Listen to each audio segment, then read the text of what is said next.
This is a reading of the book composed of 2 lecture cycles entitled The Spiritual Hierarchies in the Physical World and Reality and Illusion, 15 lectures by Rudolf Steiner. Begin with the first cycle, The Spiritual Hierarchies in the Physical World, Lecture 1, entitled The Renewal of Primeval Wisdom, given on April 12th, 1909, in the morning.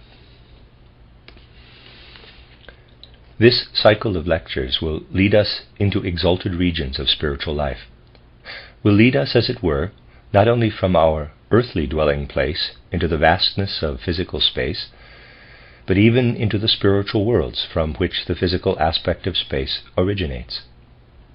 At the same time, however, precisely a lecture cycle of this kind will show us that all knowledge and all wisdom aim to solve the greatest riddle of all, the riddle of the human being. For to understand the human being, what illumines the riddle must be drawn from far distant spheres. This is to say that anyone wishing to understand these lectures must be acquainted with the basic concepts of theosophy, anthroposophy, which happens to be the case with those present. Therefore, always taking care to make these matters gathered from distant spheres as understandable as possible, we shall set the course of our spiritual flight at an especially high level in these lectures. When we speak of what are called the spiritual hierarchies, the eyes of our soul should turn upward to those beings who exist above earthly humanity.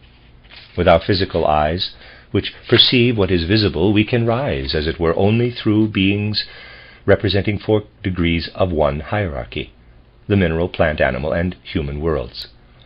Beyond that, above humanity, begins a realm of invisible beings, which, if we have developed the ability to do so, we can investigate with supersensible cognition.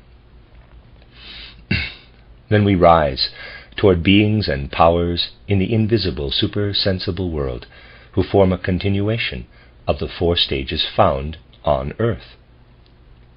You are all familiar with the fact that knowledge and investigation of these realms arose not only in our own historical period of human development, and that research into them is not limited to the present. In truth, there exists what we might call a primeval world wisdom, in which everything that we as human beings can fathom, know, and discern, all the concepts and ideas we can acquire, and all we can attain through clairvoyant imagination, inspiration, and intuition, has been prefigured in deed and in knowledge by the beings who stand above us. To use a trivial comparison, we might invoke the metaphor of the watchmaker, who first conceives the idea for a watch and then sets out to make it. The watchmaker constructs the watch according to ideas that have been envisioned prior to its construction.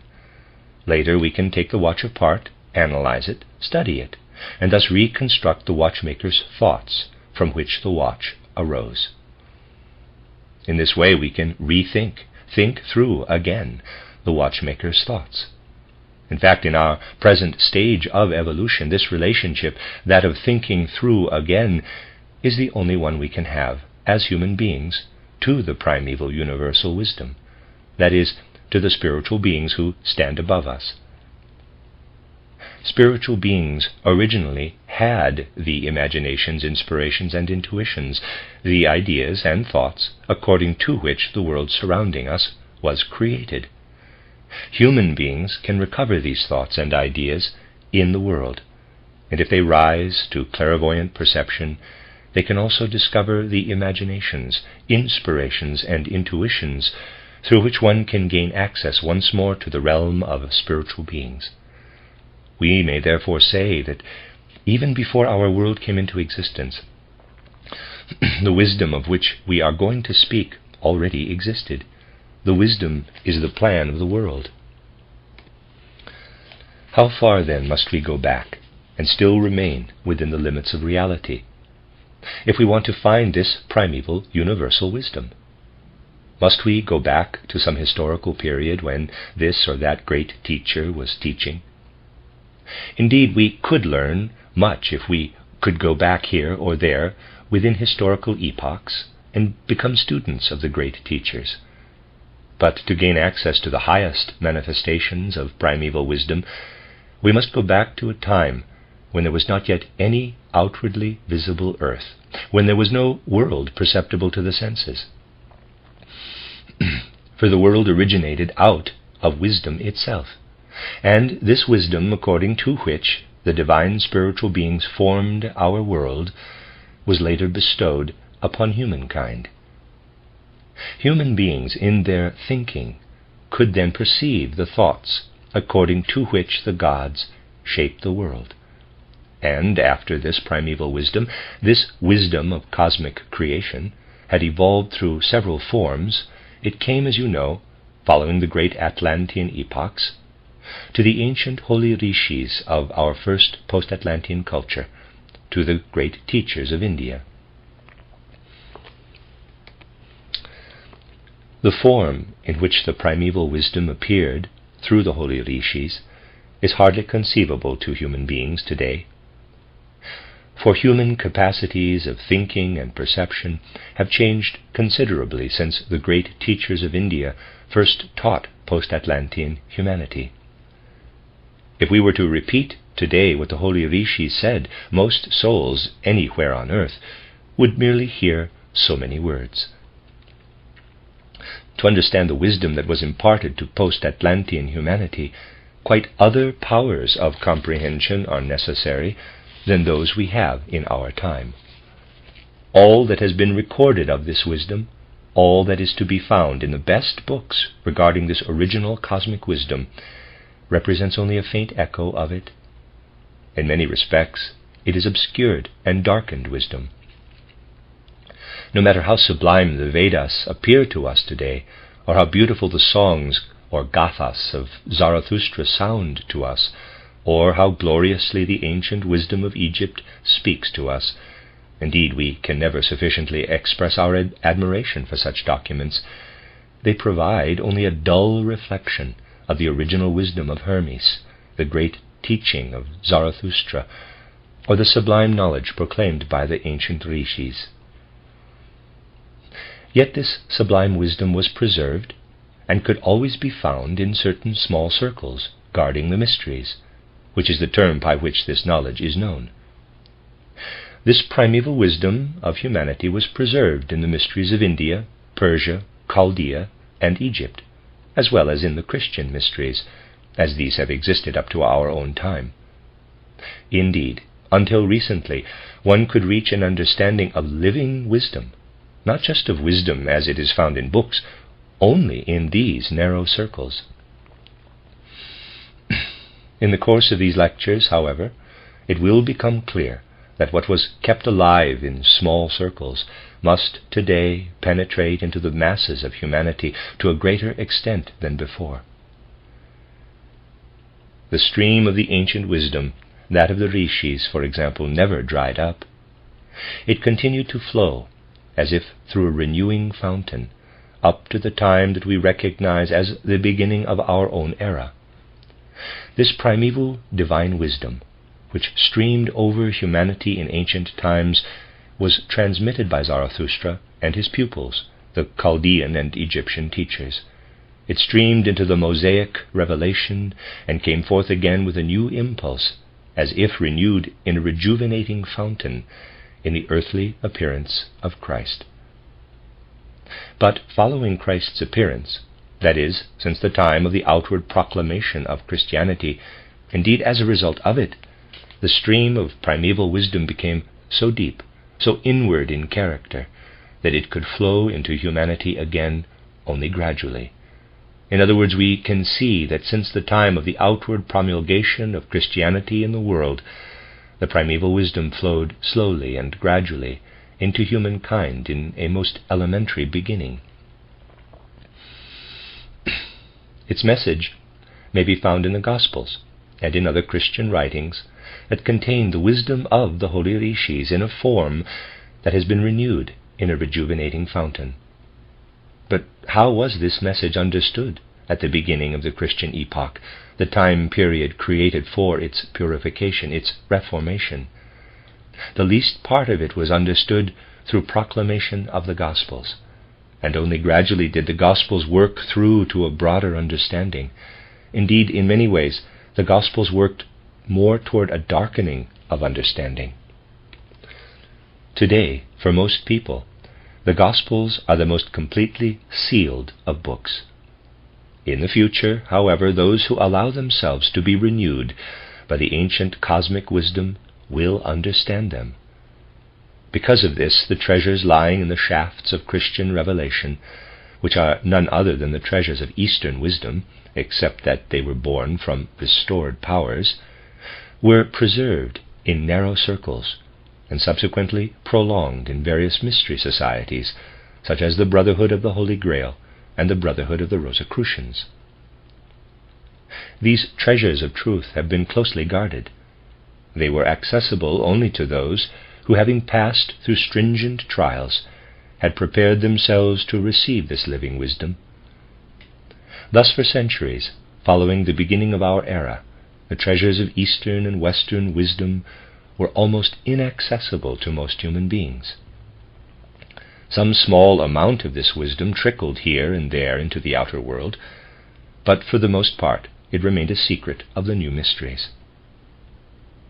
Thus the time has now come when the contents of the primeval cosmic wisdom may be brought in an appropriate form to many more people. Since the last third of the 19th century, one may speak of the primeval wisdom in a more or less unveiled form. Because of certain events in the spiritual world, the guardians of the mysteries have been permitted to allow some of the ancient wisdom to flow out into the world at large.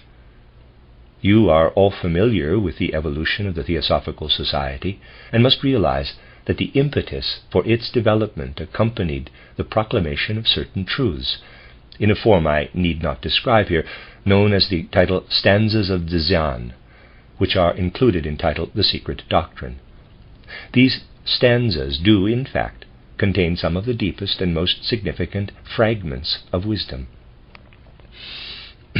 Much of this wisdom originated in the teachings of the holy rishis that flowed into the sacred lore of the East. There is also much in them that streamed into Western Europe after the rejuvenating impulse of Christianity had occurred.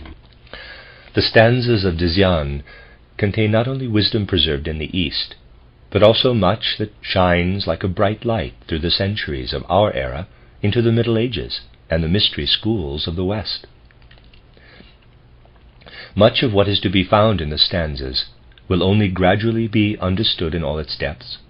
It must be made clear that they contain a wisdom that cannot yet be understood in the widest theosophical circles, nor fathomed with the exoteric capacities of the present day. It is a hopeless task, indeed, to attempt to interpret this important realm exoterically. After the ice had been broken by the development of theosophy, one could speak more freely out of the wellsprings of Western occultism, itself a continuation of Eastern occultism that had been transplanted to meet the different spiritual and physical conditions of life in the West. Today, however, the time has come to speak out of the sources of the living occultism faithfully guarded in the Rosicrucian mysteries. There is no wisdom of the East that has not streamed into Western occultism. In the teachings and investigations of the Rosicrucians, indeed, you will find everything that has been preserved by the great sages of the East. Nothing, absolutely nothing, known through Eastern wisdom is missing in the wisdom of the West. There is only this difference. The wisdom of the West had to illuminate this whole body of Eastern teaching with the light kindled in humanity by the Christ impulse, but without losing any of it. It should not be said that a single iota of Eastern occultism is missing from Western occultism, which is derived from the hidden rishis of the West who are invisible to human eyes. Nothing is missing. It is simply that everything had to be renewed out of the rejuvenating fountain of the Christ impulse. The great wisdom of the supersensible worlds as it was first uttered by the holy rishis, must resound again in what is now proclaimed about the spiritual hierarchies and their reflection into the physical world. Just as Euclid's geometry has not become other than it once was, though one teaches and learns it today with new human capacities, so the wisdom of the holy rishis has not become something other than it once was, even though we teach and learn it with capacities kindled by the Christ impulse. Much of what we have to say about the spiritual worlds may thus be called Eastern wisdom. There should be no misunderstandings in these matters. Unfortunately, however, misunderstandings occur all too easily. Those who do not want to raise themselves from misinterpretation to genuine understanding may easily misunderstand what was said yesterday in the Easter lecture. Footnote, see Lecture 8, Cologne, April 11, 1909, The Event of Golgotha, the Brotherhood of the Holy Grail, the Spiritual Fire. This is in the Principle of Spiritual Economy. End of footnote. I mention this so that we can penetrate to a fuller understanding. Those, however, who do not wish to do so might say the following. Yesterday you spoke of the great so-called divine truths of the Buddha.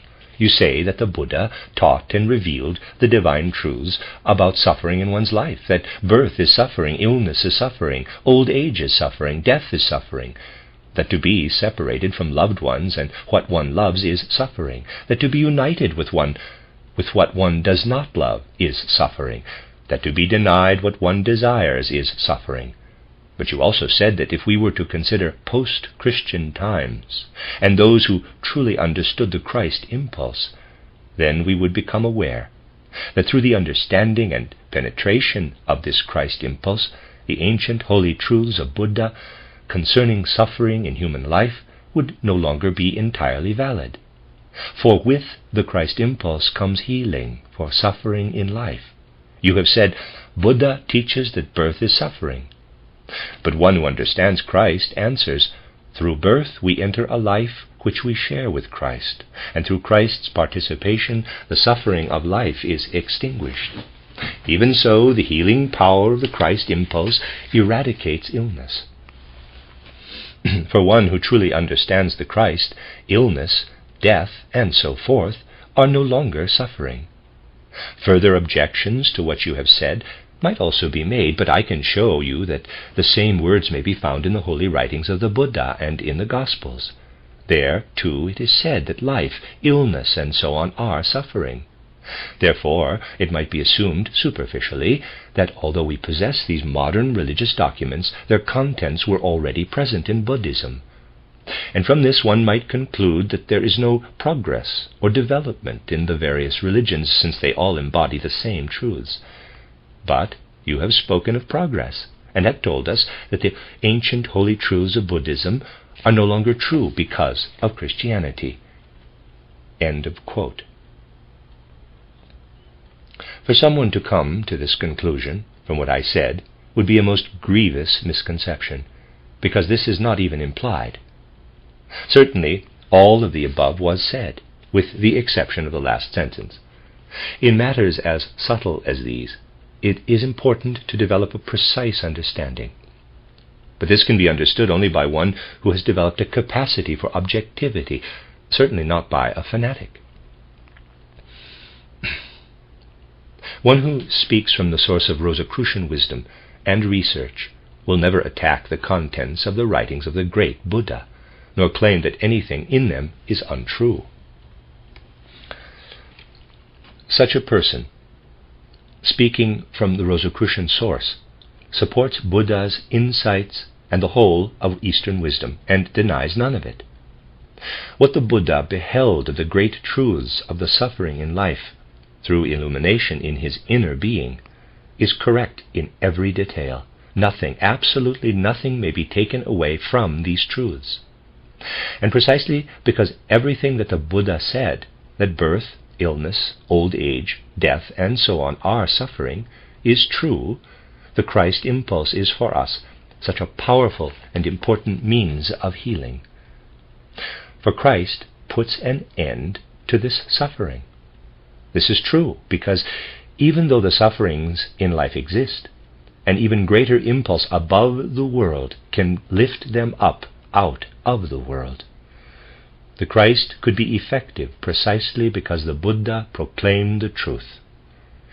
Humanity had to be led down from spiritual heights, where primeval world wisdom was active in its purest form.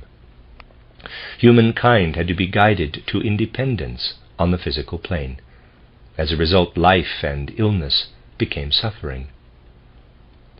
But a powerful remedy for these irrefutable facts had to appear in the course of evolution. Does a person deny the reality of the situation by claiming that though the facts are true, at the same time a remedy has been given gradually to heal the situation produced by the facts? There is no question of Buddhism opposing Christianity or vice versa in the lofty heights of the spheres of the spiritual hierarchies. There the Buddha stretches out his hand to Christ, and Christ reaches out to the Buddha. But if we fail to recognize an ascending development in human evolution, we also fail to recognize the most spiritual deed that has occurred in earthly evolution, namely the deed of Christ. Thus the wisdom of the East that brought us the wisdom of the holy rishis, along with the primeval cosmic wisdom, is not to be denied. But over long periods of time, during which this wisdom streamed into humankind, it became increasingly difficult for the masses of people who had no access to the sources of the mysteries to understand this wisdom. Precisely the understanding itself became difficult.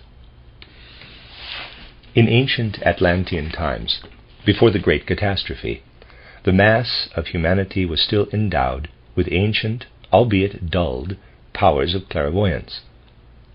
When human beings turned their gaze to the heavenly expanses, to the spiritual hierarchies, they saw differently from humanity in later post-Atlantean times. For by then, the old clairvoyance had disappeared for the great mass of humanity, who now gazed into the physical expanses of the heavens with only physical eyes. Before the Atlantean catastrophe, there was no point in speaking as we do today of heavenly bodies spread out in space. The clairvoyant human eye, EYE, which gazed into the expanses of space at that time, saw spiritual worlds.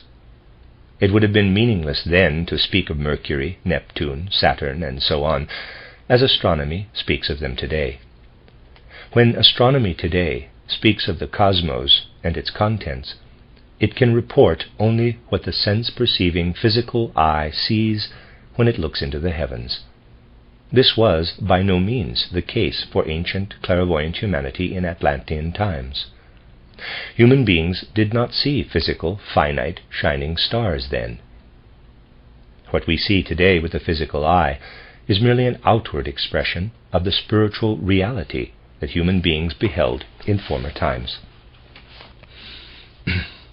Today, when we look with our physical eye through a telescope to where Jupiter stands in the heavens, it sees, so to speak, a physical globe surrounded by moons. But what did the ancient Atlanteans see when they looked clairvoyantly at the same spot? During Atlantean times, the physical eye saw much as we do today when we try to see something through a thick autumn mist. The light is surrounded by a kind of misty aura, and disappears in the colored rings that form around it. The eye of an Atlantean would not have seen the physical star of Jupiter. It would have seen something that is still today united with Jupiter, but which humanity can no longer see, namely the aura of Jupiter, that is, the spiritual beings whose outward expression is the physical planet. Before the Atlantean catastrophe, the human spiritual eye, EYE, swept the expanses of the universe and beheld spiritual beings everywhere. At that time, one could speak only in terms of a spiritual content. It would have been meaningless to talk about physical stars at an evolutionary stage when the physical eye was not yet open, as it is today. Gazing into the vast wide spaces of the universe, Human beings then actually beheld spiritual beings, spiritual hierarchies. They saw beings. The following comparison may help us to understand the course of evolution. Let us imagine ourselves in a thick fog, where we cannot see each separate light, because everything is shrouded in a misty aura. Then the fog lifts suddenly, and the individual lights become plainly visible. But, as a result, the auras are no longer seen. In earlier epochs, the human eye beheld the aura of Jupiter. It saw in it the spiritual beings belonging to Jupiter at that particular stage of the planet's evolution. But as humanity developed, the capacity of physical sight also developed. The aura remained, of course, even though human beings could no longer see it. At the same time, the physical center gradually became more clearly visible. Thus the spiritual counterpart was lost as the physical aspect became manifest. But the knowledge of the spiritual beings who surround the stars was preserved in the mysteries and spoken of by the holy rishis. When humanity was capable only of physical sight, the holy rishis still spoke of the spiritual atmosphere, of the spiritual populations in the cosmic bodies that are distributed through space. Consider the situation that then arose. Within the sanctuaries of knowledge, one could speak of the spiritual beings surrounding the cosmic bodies. Outside them, however, as sense perceptions became increasingly sharper, people came to speak more and more in terms of physical matter. Yet when the holy rishis spoke the word Mercury, of course they never actually used this word, but let us use it to make ourselves clear, did they mean the physical orb in the cosmos? No, not even the ancient Greeks, when speaking of Mercury, referred to the physical planet. When the Greeks spoke of Mercury in their sanctuaries of knowledge, they spoke of spiritual worlds, spiritual beings. When the disciples of the teachers in the sanctuaries of knowledge spoke the words Moon, Mercury, Venus, Sun, Mars, Jupiter, and Saturn in their various languages, these words represented a gradation of spiritual beings. Anyone who refers to a physical planet with such a word today omits the most important aspect and characterizes only the coarsest aspect of what originally was encompassed in the terms Moon, Mercury, Venus, and so on. Spiritual teachers in ancient times sought to evoke the idea of a powerful spiritual realm. When they pointed to the place in the heavens where the moon was, they were aware that the lowest rank of the spiritual hierarchies dwelt there. But when human beings, who had been cut off from spiritual vision by their increasingly sensory perceptions, looked up, they saw only the physical moon, which they then called the moon, one word for two things that, although connected, called forth quite different representations in human minds. When teachers in the stream of spiritual wisdom referred to Mercury, Sun, and Mars, they meant something quite different from these words than teachers do in the materialistic sense. In the materialistic stream. The two streams, the spiritual and the materialistic, drifted further and further apart. In the mysteries, the words that later came to denote the external heavenly bodies had always referred to supersensible worlds, to a sequence of spiritual realms. The outer world always understands the words to mean the material aspect, and this is true even of the contemporary mythology I use the word deliberately we call astronomy. Spiritual science recognizes the full value of all mythologies. Thus it also appreciates the worth of the mythology called modern astronomy, which sees only space filled with physical cosmic bodies. This modern mythology is, for one who truly knows, merely a particular phase of all mythologies. A single thread runs through these mythologies, from the ancient European sagas of the gods to the myths of the Greeks and Romans, the obscure myths of the Middle Ages, and the fully justified and admirable ones founded by Copernicus, Kepler, and Galileo. A time will come when people will say of modern mythology, "In the past, there were human beings who thought it correct to place the material sun in the center of an ellipse and to rotate the planets in ellipses around it. They constructed a cosmic universal system, even as earlier people had done before them. But today we know that it is all mere saga and legend."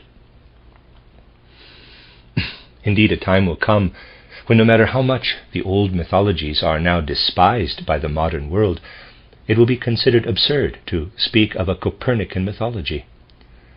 To realize this will help us to understand how words have been interpreted so differently over the course of time.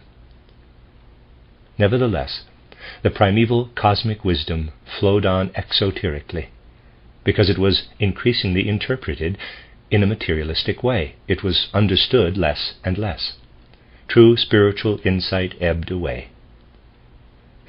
Yet when ancient wisdom was restored at the beginning of our era, human beings were again directed to the starry realms, so that humanity might not completely lose its connection with primeval spiritual wisdom. They were told in clear, direct words that when they looked up to the heavens with their physical eyes, they would find there not only a material universe, but also realms filled with spirit. The most intimate pupil of St. Paul, Dionysius the Areopagite, clearly proclaimed in Athens that out in space there was not only matter, but that when the soul arose with inner awareness into the expanses of the universe, it would find spiritual beings who are above humanity in evolutionary development. Dionysius coined different terms from those used previously, for otherwise people would have thought that he referred only to material entities. When the Rishis spoke of spiritual hierarchies, their words expressed what Greek and Roman wisdom expressed in their ascending universe of Moon, Mercury, Mars, Venus, Jupiter, and Saturn. Dionysius, the pupil of St. Paul, had in mind the same worlds the Rishis spoke of. Dionysius clearly wished to emphasize that he was referring to spiritual matters, so he deliberately chose words he knew would be taken spiritually. That is, he spoke of angels, archangels, archai, powers, mights, dominions, thrones, cherubim, and seraphim. But people had completely forgotten what they once knew. If the connection between the terminology of Dionysius the Areopagite and the Rishis had been understood, one would have known that the moon the Rishis referred to and the angelic realm in other mysteries are one and the same thing. One might have heard the word Mercury on the one hand and the word archangel on the other, and would have known that they are one and the same. Archai and Venus refer to the same realm, as do sun and powers. On hearing the word Mars, one would have had the feeling of rising to the mights. The word dominions in the school of Dionysius corresponds to Jupiter, and the term Saturn to the thrones. In wider circles, this knowledge has disappeared and was no longer known. As science became more and more materialistic, the old names, which had once denoted spiritual realities, remained, but now increasingly they applied only to matter. In contrast to this materialistic stream, there did exist a spiritual stream that referred to archangels, angels, and so on. But this stream had lost the connection with the physical expression of these spiritual beings. Thus we see how primeval cosmic wisdom penetrated into the school founded by St. Paul through Dionysius, and how it is a question now of permeating newfound knowledge with the spiritual impulse of the past. Indeed, it is the task of spiritual science or anthroposophy to renew the bond between the physical and the spiritual, between the world of the earth and the spiritual hierarchies. For the spiritual aspect of knowledge must always remain incomprehensible to those who do not know the true origin of ideas about the outer material world. This becomes particularly noticeable in writings that, although they contain only a faint echo of primeval cosmic wisdom, can be understood only by means of this wisdom. To exemplify the difficulties involved, take a passage from the celestial song, the Bhagavad Gita, which sheds considerable light on humanity's relation to the hierarchies. Chapter 8, beginning with verse 23, quote, "I will explain to you, seeker of truth," that is the usual translation, "under what circumstances the exalted spirits of gods depart through the gate of death in order to be reborn or not. I say to you, behold the fire, the day and the time of the waxing moon, and the months of the increasing light of the sun. Those who die at that time pass through the gate of death into Brahma. But those who die under the sign of smoke in the night, at the time of the waning moon, during the portion of the year when the sun rests low in the sky, they pass through the gate of death in the lunar light and return again to this world." Unquote. Dear friends, there is a passage from the Bhagavad Gita telling us that our progress, our successive incarnations, depends on whether we die in the sign of light by day, by waxing moon during the 6 months that the sun is high in the heavens, or whether we die in the sign of the smoke by night, when the moon is waning and the sun is low. That is the literal meaning of the passage. It says that those who pass through the gate of death in the sign of fire by day, by waxing moon, or when the sun is high in the heavens, need no longer return. But of the others, those who die in the sign of smoke by night, by waning moon, or during the 6 months when the sun is low, it says that they cannot rise to the level of Brahma, but only to the height of the moon, and must therefore return again. This passage in the celestial song of the East presents untold difficulties to those who seek an exoteric interpretation. It can only be explained when light is shed upon it from spiritual knowledge. Indeed, the same light from which the passage was written continues to shine in the mystery schools. Rejuvenated through Christianity, it is a light that illumines the bond between moon and angels, Mercury and archangels, Venus and Archai, and so on. Through the light provided by spiritual knowledge, we shall find the key to this passage we have chosen as an example. It will be the starting point for our lecture this evening. Once we have discovered this key, we shall be able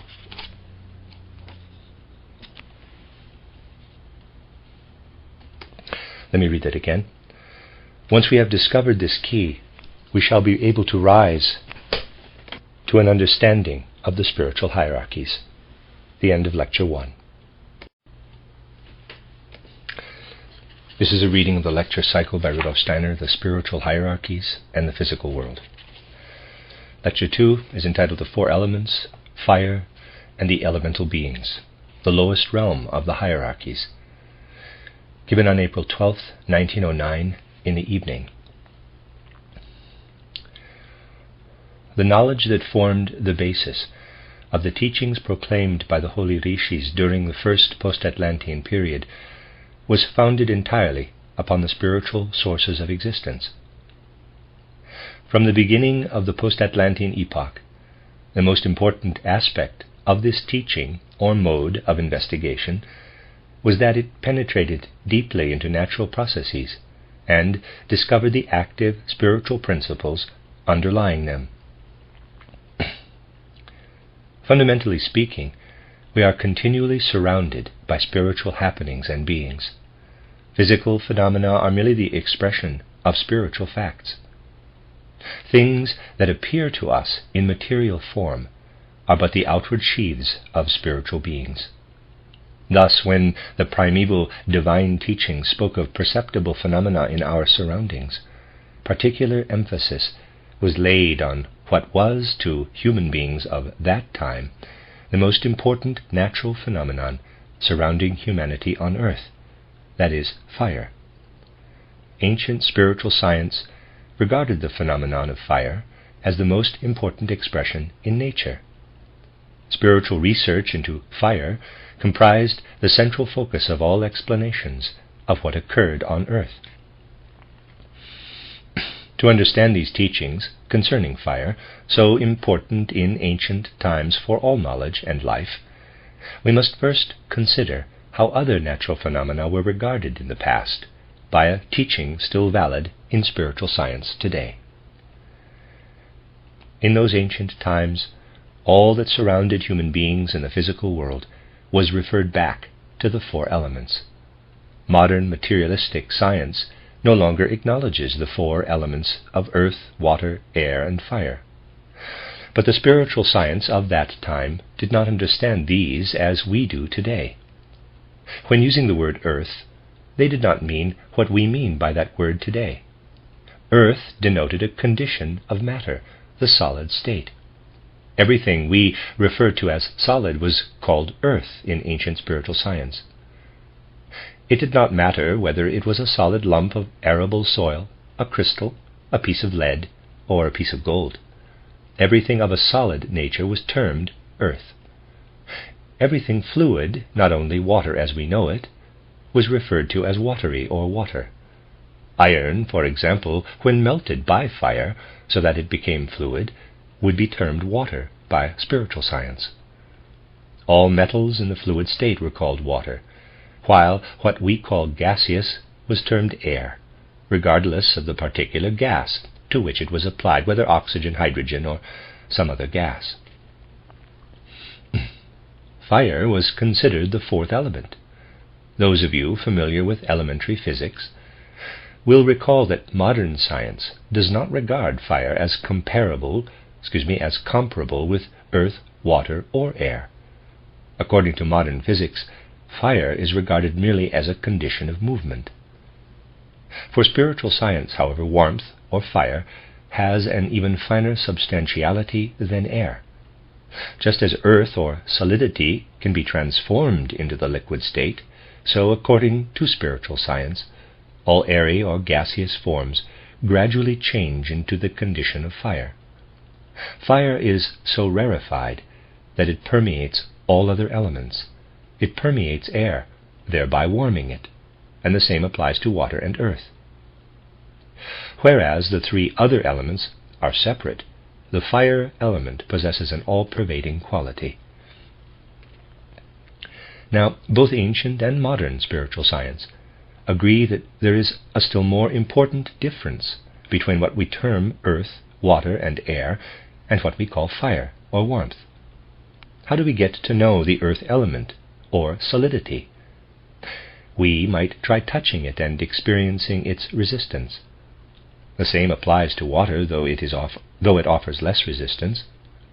Nevertheless, we are aware of water as something external to ourselves, as a resistance. The same is true of air. We get to know it in relation to ourselves only externally, but this is not the case with warmth.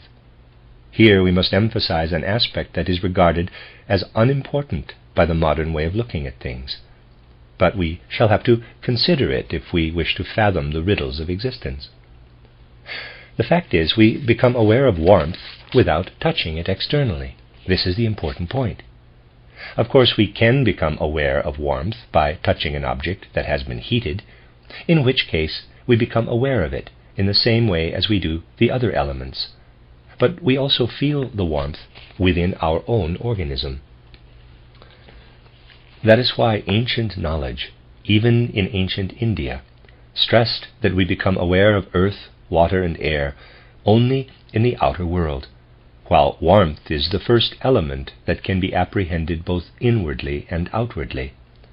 Warmth or fire, therefore, has a twofold nature, an external aspect, which we get to know outwardly, and an inner aspect, which we feel in our own condition of warmth. It has an inner and an outer manifestation. Actually, we feel our own inner warmth. We are hot or cold, but we are little inclined to concern ourselves with what is gaseous, watery, or solid in our organism. That is, with what is air, water, and earth in us. We begin to be aware of ourselves only in the element of warmth. Therefore, both ancient and modern spiritual science proclaim fire or warmth to be the first stage at which matter becomes soul. In other words, we can rightfully speak of an outer fire, which we perceive as we do other elements, and of an inner soul fire within us. For spiritual science, fire has always built a bridge between the outer material world and the inner soul world that can be perceived only inwardly. It was central to all observation of nature, the gateway through which we can penetrate from the outer to the inner. Fire or warmth is truly like a door. Standing before it, we can observe it from the outside, we can open it, we can behold it from within. This is how fire is to be understood in the context of natural phenomena. Outwardly, we touch a physical object and encounter fire in the same way as the other three elements stream toward us, but we perceive and experience warmth as something that also belongs to us. With fire, we stand in the doorway and enter into the soul element. This is what spiritual science proclaims about fire. In fire, we see something that plays between the elements of soul and matter. Let us consider an elementary lesson from the first human wisdom. In ancient times, a teacher of this wisdom would ask that one observe an object being consumed by fire. Then the teacher would point out that two things could be seen. In those days, one was called smoke, which still applies today, and the other was called light. Both of these natural phenomena, on the one hand light and on the other hand smoke, occur when an object is consumed by fire.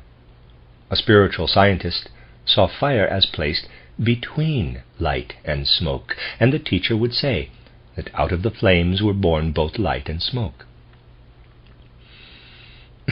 Here we should keep in mind a simple yet very important characteristic of light that is born of fire. Most people asked if they see light reply that they do, of course, see light. This is absolutely false, because in fact the physical eye, EYE, cannot perceive light. Because of light, we see objects, be they solid, fluid, or gaseous. But light itself we cannot see. Imagine all of universal space illumined by a light, the source of which is behind you, where you cannot see it. Then imagine you were to look into the world's spaces, illuminated through and through by that light. Would you see the light? You would see absolutely nothing.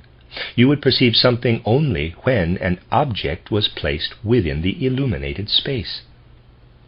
We cannot see light, but only the solid, fluid, and gaseous elements that we see through the effects of the light.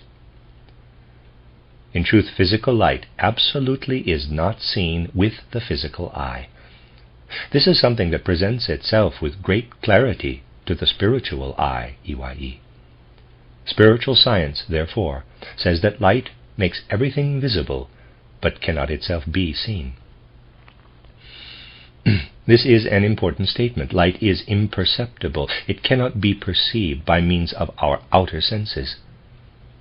We can perceive what is solid, fluid, and gaseous, and we can also perceive warmth or fire outwardly. But at this point, an inner perception begins. Light as such can no longer be perceived externally. If you think that you see light when you look at the sun, you are quite mistaken. You see a burning body, a burning substance emanating light.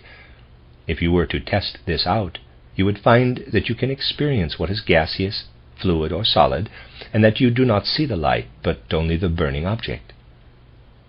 So, according to spiritual science, we rise upward from earth to water, from air to fire, and then to light.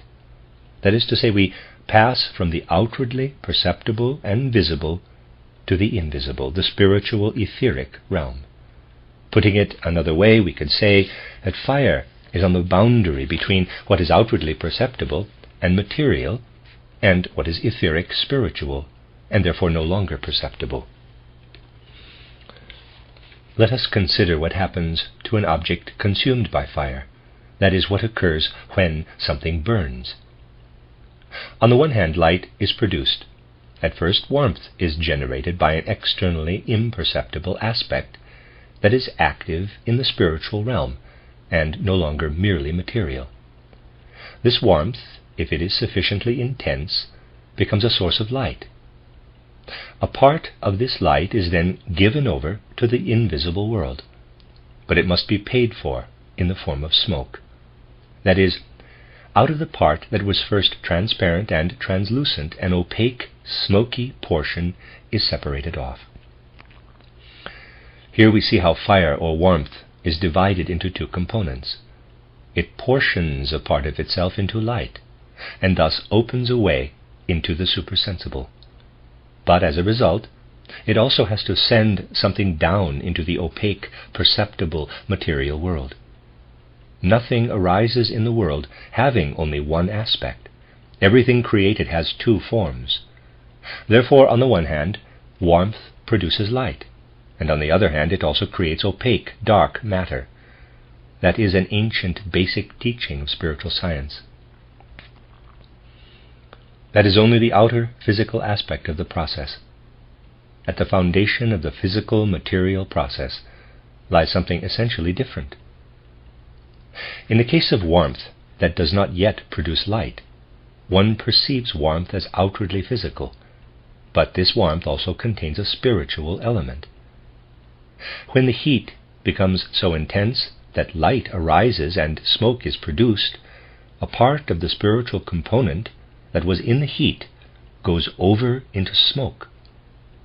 The spiritual component of warmth that was in the fire and then transferred to the gaseous element, that is, into a form beneath that of warmth, is transformed in the clouded smoke. Spiritual beings connected with warmth have to allow themselves to be made opaque, so to speak, to be enchanted in the smoke. Thus everything of a clouding nature, of solidification connected with warmth, is associated with the enchantment of spiritual beings. We can put it even more simply. Let us imagine that air is made liquid, a process that can be achieved today. Now, air is mere solidified warmth, densified warmth, as a result of the smoke that has been formed. The spiritual part, which would ordinarily be in the fire, has been enchanted into smoke. Spiritual beings, which we may also call elemental beings, are enchanted in the air. And when air is transformed into the liquid state, they are even more deeply enchanted in a yet lower form of existence. That is why spiritual science sees in all physically perceptible things an element that has proceeded out of an original condition of fire or warmth. As the warmth densified into gas, it became air, smoky or gaseous. The gas became liquid, and the liquid densified into the solid state. Look backward, says the spiritual scientist. Look at any solid substance. Once it was fluid. It has only become solid in the course of development. What is liquid was once gaseous, and the gaseous state arose from the smoke that proceeded from the fire. But an enchantment of spiritual beings is connected with each stage of densification. Let us now look at the world that surrounds us. The solid stones, the streams, the evaporating water that rises as mist and fog, the air, everything solid, liquid, gaseous, and fiery, these are all, in fact, nothing but fire. Everything is fire, that is, densified fire. Gold, silver, and copper are densified fire. In the far distant past, everything was fire. Everything was born of fire. But in all forms of densification, spiritual beings lie enchanted. How are the spiritual divine beings that surround us able to produce solid matter as it exists on our planet? How do they produce liquid and airy substances? They send down elemental beings that dwell in fire and imprison them in the air, water, and earth. They are emissaries, elemental messengers of the spiritual, creative, formative beings. At first, elemental beings live in the fire, and to put it pictorially, they feel comfortable there. Then they are condemned to an existence of enchantment. We can say, as we look around us, the beings we have to thank for everything surrounding us had to descend from the fire element and are enchanted within the things of this world. But can human beings help these elemental beings in one way or another? That is the great question asked by the holy rishis. Can we release them? Yes, we can. For human actions on earth are nothing but the external expression of spiritual processes. Everything we do here is also important for the spiritual world. Consider the following. Someone stands before a crystal, a lump of gold, or the like. He or she looks at it. What happens if this person simply stares, simply looks at some object by means of the physical senses? A continual interplay arises between that person and the enchanted elemental being. What are enchanted both in matter and the human being are in some way related to one another. Let us assume, however, that our person merely stares at the object, so that he or she takes in only what is impressed upon the eye, EYE. The fact is, something is continually passing into human beings from these elemental beings, and this goes on from morning to night. As we look out into the world, hosts of elementals who were or are continually being enchanted in the processes of densification continually enter into us from our surroundings. Let us assume that as we stare at objects, we have not the slightest inclination to reflect about what we see or to let the spirit of things live in our souls. We take the easy road. We go through the world, but do not digest our experiences spiritually by means of thoughts and feelings. We remain mere spectators of the physical material world. In that case, the elemental beings enter into us and remain there. They have gained nothing in the world process and have merely transferred their seat from the outer world into us.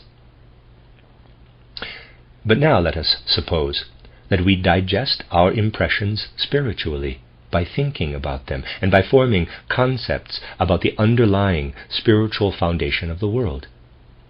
That is, we do not merely stare at the object, but ponder its nature. We feel the beauty of things and ennoble our impressions. If we do this, what are we doing? As a result of our spiritual activity, we redeem the elemental being that streams toward us from the outer world, thus raising it to its previous state. We release the elemental being from its enchantment. Thus, through our spiritual activity, we can release beings who are enchanted in air, water, and earth, and lead them back to their former condition. Or we can imprison them again in our inner being, with no transformation having taken place in them. Throughout earthly life, elemental beings stream into human beings. To the extent that a person merely stares at the things that hold elemental beings, these beings simply enter the human being untransformed. To the extent that a person tries to work on things in the outer world through ideas, concepts, and feelings of beauty, that person redeems and frees these spiritual elemental beings. What happens to the elemental beings who have entered human beings? To begin with, they inhabit us. Even those who have been released dwell in us until we die. When we go through the gate of death, a distinction is made between those elemental beings who merely entered into us but have not been led back to the higher elements, and those who have been guided through our activity back to their earlier condition.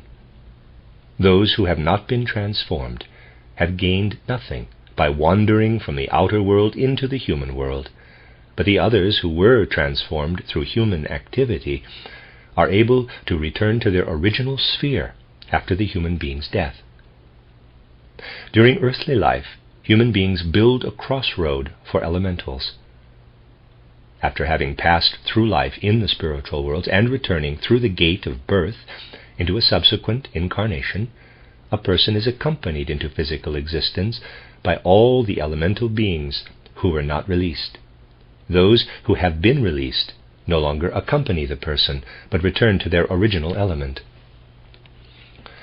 Thus we see how human beings have the capacity, in the course of their development, and in the way they establish a relationship to external nature, to free the elemental beings necessary for the creation of our earth, or to bind them even more to the earth than they were previously. What happens when someone looks at a material object and fathoms its true nature, so that the elemental being is released? Spiritually, the course taken is the reverse of what occurred before. Whereas smoke originally arose from fire, the person now spiritually creates fire from smoke. At death, the fire is released. Now, in the light of this primeval divine spiritual science, we can understand the profound spiritual meaning of ancient rituals of sacrifice. Imagine a priest at the sacrificial altar in those ancient times when religion was based on true knowledge of spiritual laws. Imagine a priest kindling the flame, the smoke rising and actually becoming a sacrifice in that it is borne upward with prayers. What really happened in such sacrifices? The priest stood at the altar where the smoke was produced. There, where the solid emerged from the warmth, a spirit was enchanted. And because a human being accompanied the process with prayers, the spirit was taken into the person and was released again when the human being died and entered into the higher world. What did the disciples of the ancient wisdom say to those who were to understand such a ritual? They explained that if you look at the external world so that your spiritual activity does not remain attached to the smoke, but rises spiritually to the fire element, then after death you free the enchanted spirit that dwells in the smoke. Those who had gained an understanding of the process would reply, if the spirit that dwells in the smoke remains unchanged, it will have to accompany me in a next incarnation. After death it cannot return to the spiritual world. But if I have released it, if I have led it back to the fire, after my death it will rise into worlds of spirit and no longer need to return to earth at my birth. Here we have explained a part of the profound passage from the Bhagavad Gita spoken of in my last lecture. There is no mention of the human I, capital.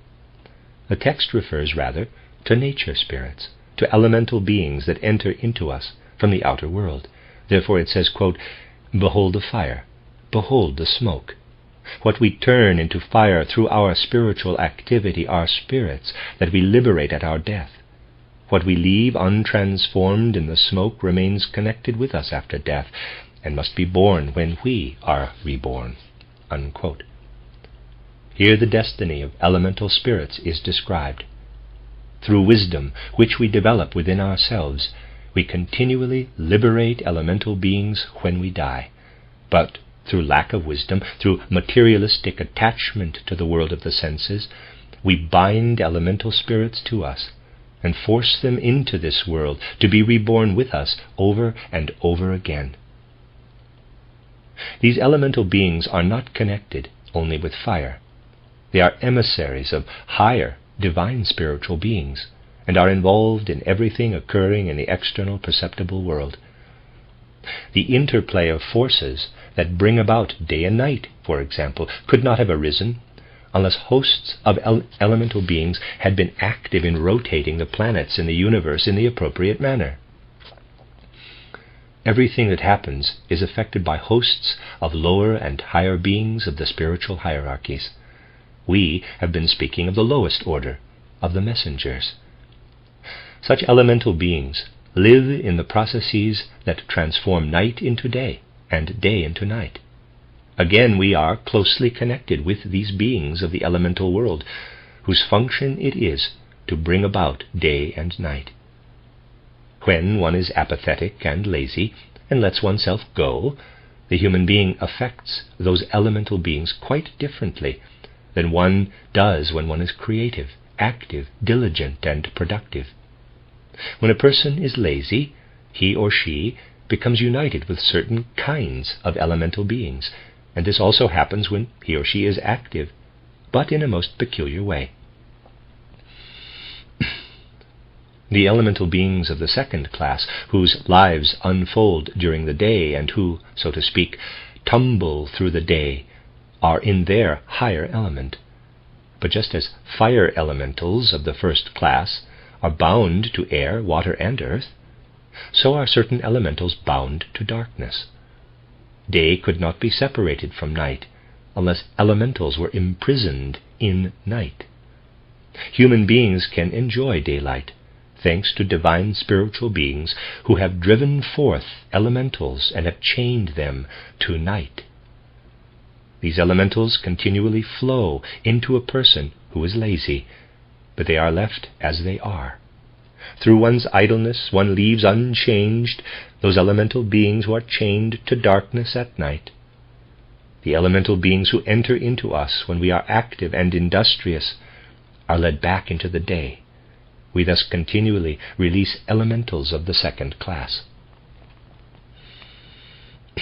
Throughout the whole of our lives, we carry elemental beings in us who have entered us during periods of idleness and during periods of industry. As we go through the gates of death, those beings whom we have led back to the day can enter the spiritual world. Beings whom we have left in the night as a result of our apathy remain chained to us and return with us at our next incarnation. What we allow to flow into us through the mere illusion of the senses by means of outward elemental beings, what we, through laziness and apathy, allow to flow into us from the night beings, all that will be reborn with us in our next incarnation. This brings us to the second point in the passage from the Bhagavad Gita. Again, it is not the human I, capital, that is referred to in the following words, but a type of elemental being. Quote, "Behold day and night. What you redeem, what you transform from a being of night into a being of day, enters into higher worlds when you die. What you take with you as a being of the night, you condemn to accompany you in a succeeding incarnation." End quote. The implications of all this must by now be clear. That is, the same holds true of more encompassing natural phenomena, such as the 28-day rhythm that brings about the waxing and waning moon. Hosts of elemental beings had to be active to bring the moon into movement, so that the moon rhythm and everything connected with it might arise visibly for us on earth. This again meant that certain of those elementals had to be enchanted, condemned, and imprisoned by higher beings. Supersensible cognition always notices that during the time of a waxing moon, spiritual beings of a lower realm rise into a higher. But then, for order to prevail, other spiritual elemental beings must then be enchanted into lower realms. These elementals of the third kind are also connected with humanity. Human beings who are bright and cheerful, who are satisfied with life and of a cheerful disposition because of their understanding of the world, are continually liberating beings who are chained because of the waning moon. These beings enter into such people, but are continually released because of their serene soul disposition, inner contentment, and harmonious view of life. Beings who enter into us when we are sullen, peevish, completely discontented, depressed, and pessimistic, remain in the condition of enchantment in which they were at the time of the waning moon. There are human beings who, through the fact that they have achieved a harmonious feeling about the world and a cheerful disposition, work in a wonderfully liberating way on large numbers of elementals who come into being in the way described. The human being, through an harmonious perception of the world, through inner contentment with the world, frees spiritual elemental beings.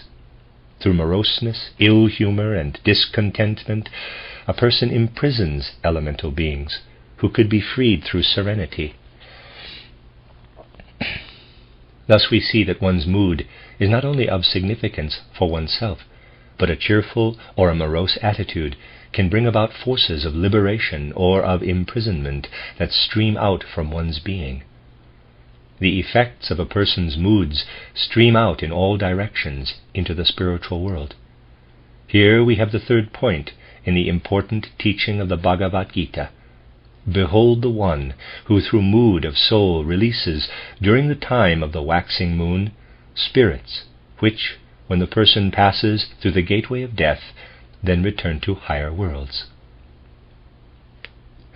If through ill humor and hypochondria a person leaves the spirits that had to be called into oneself for the order of the moon to be fulfilled, then these spirits remain bound to that person, and must be born with him or her when the person enters a new existence. Thus we have a third kind of elemental spirits, which either are freed at the time of a person's death and return to their homeland, or which must enter this world again with the human being. There is finally a fourth kind of elemental being.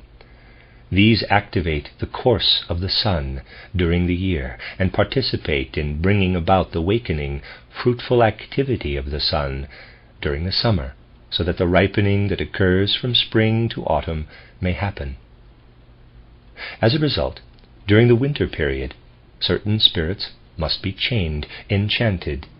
Here, too, the human being works as we have described for the other degrees of spiritual beings of the elemental realm.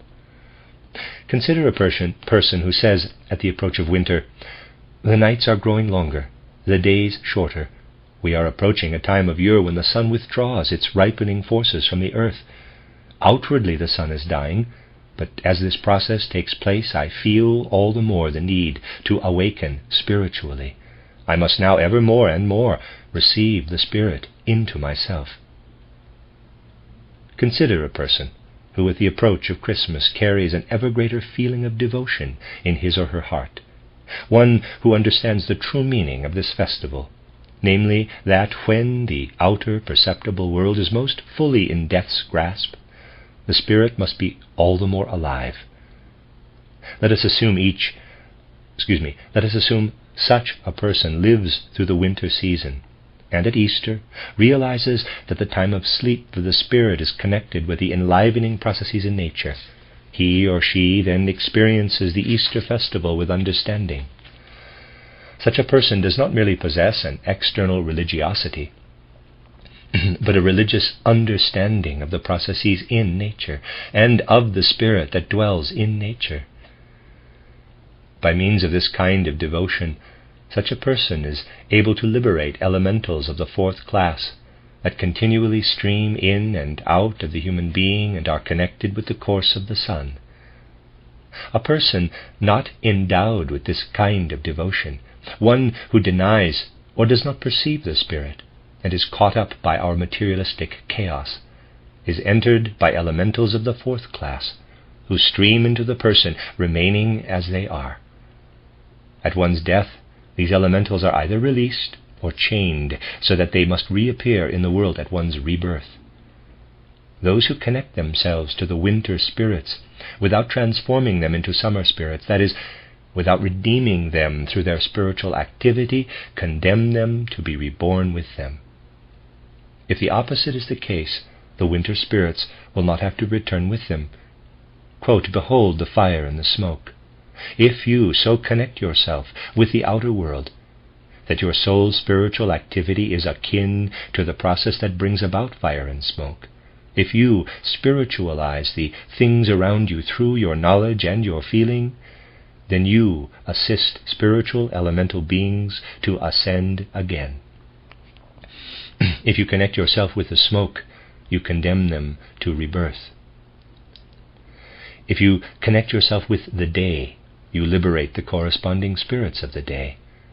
Behold the light, behold the day, the waxing moon, the summer season of the year. If you are active in such a way that elementals are led back to the light, the day, the waxing moon, and the summer season of the year, you free those elemental beings whom you need so much. At your death they rise into the spiritual world. If you connect yourself with the smoke, staring at solid matter, or if you connect yourself to the night through apathy, to the spirits of the waning moon because of your ill humor, and to the spirits who are chained in the winter through godlessness or lack of spirituality, then you condemn elemental beings to reincarnate with you. End quote. Now we begin to understand what is really meant by this passage of the Bhagavad Gita. Whoever thinks it refers to human beings does not understand it.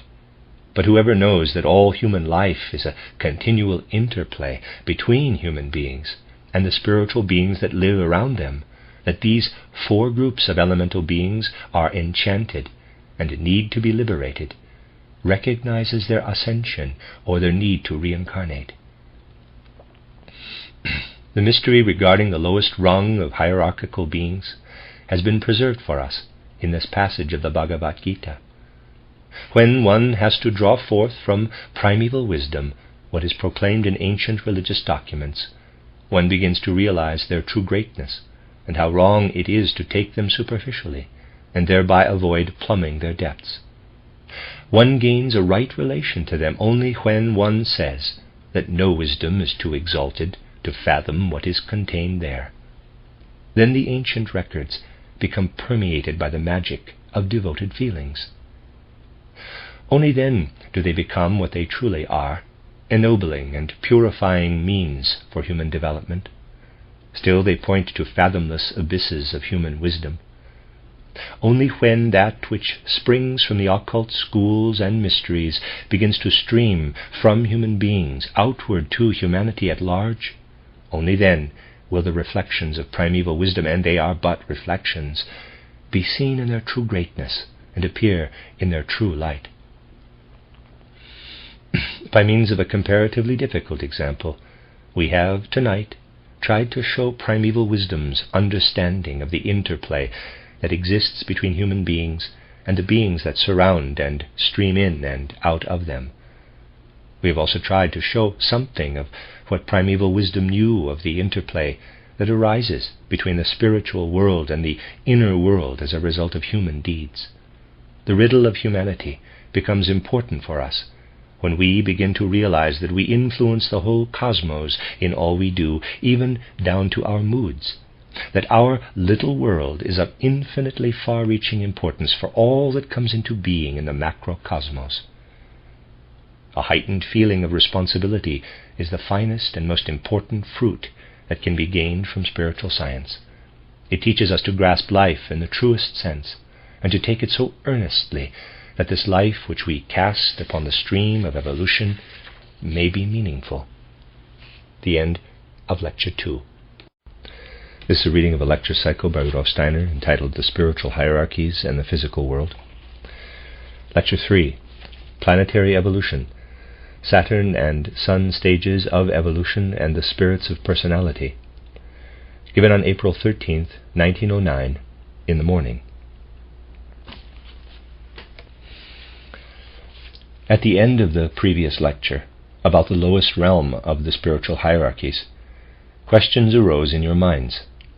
This is quite natural. According to contemporary thinking, much of what was said must seem at first problematic and incomprehensible.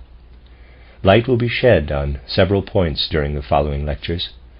To give you general guidelines to this way of thinking, however, one thing should be made clear at this point. A person today might ask, if I do in fact release an enchanted being from a stone through my thinking, what remains in the stone? Does the being remain in the stone? What has happened to the stone? Suppose a second person comes along and goes through the same process. What results?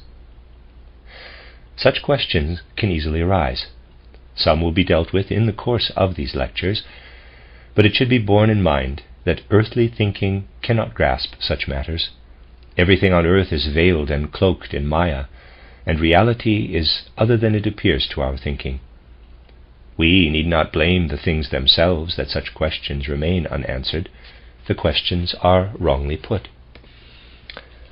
In time we shall acquire a vantage point from which to put the questions correctly. That is, as we gain insight into situations not as deeply shrouded in illusion, matters will be seen to be radically different.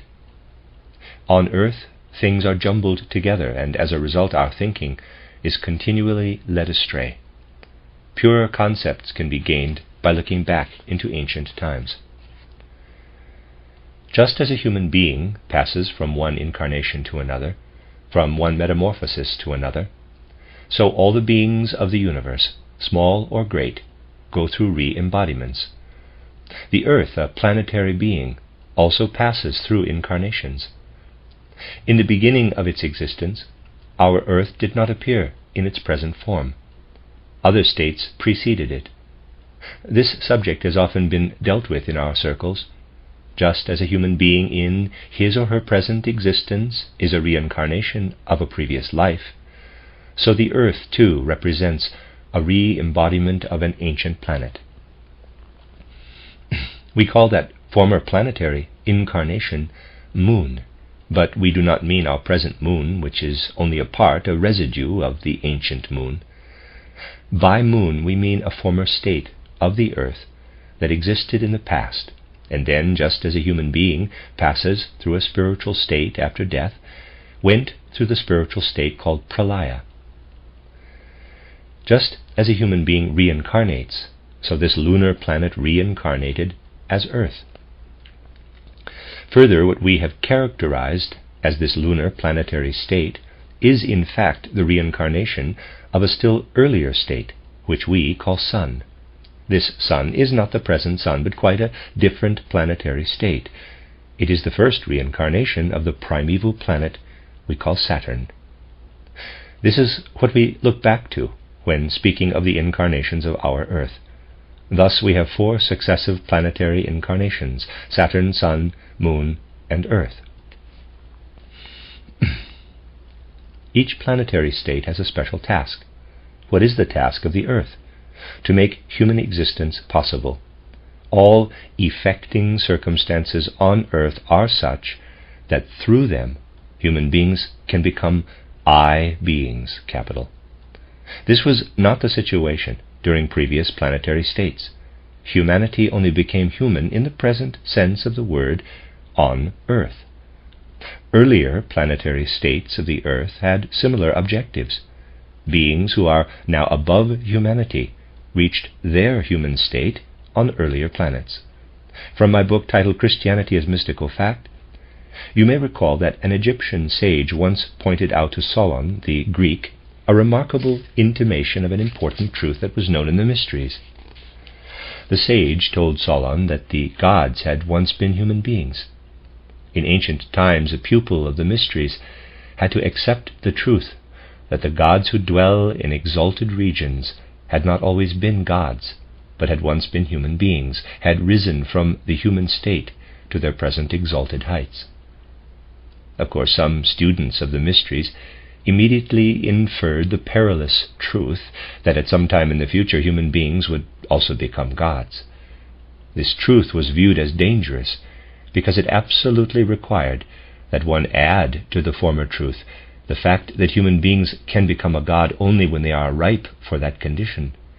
If human beings imagine that they can find the God within at any moment before they have reached the necessary stage of maturity, they do not become gods, but merely fools. 2 paths are therefore open to humanity. Either a person can live patiently in anticipation of what Dionysius the Areopagite called deification, theosis, or one can imagine oneself prematurely already a god. The first path leads to a true deification, the second to folly and madness. In our time, misunderstandings of the sayings of the ancients abound, because we no longer differentiate between various degrees of divine spiritual beings. The Egyptian sage who spoke of the gods did not mean simply one degree of gods, but whole sequences of divine spiritual beings. Dionysius the Areopagite and the wise sages of the East always differentiated between various degrees of divine spiritual beings. It matters little whether we speak of angels or Dhyan Chohans. those who grasp the unity of cosmic wisdom are well aware that they are merely different names for the same beings.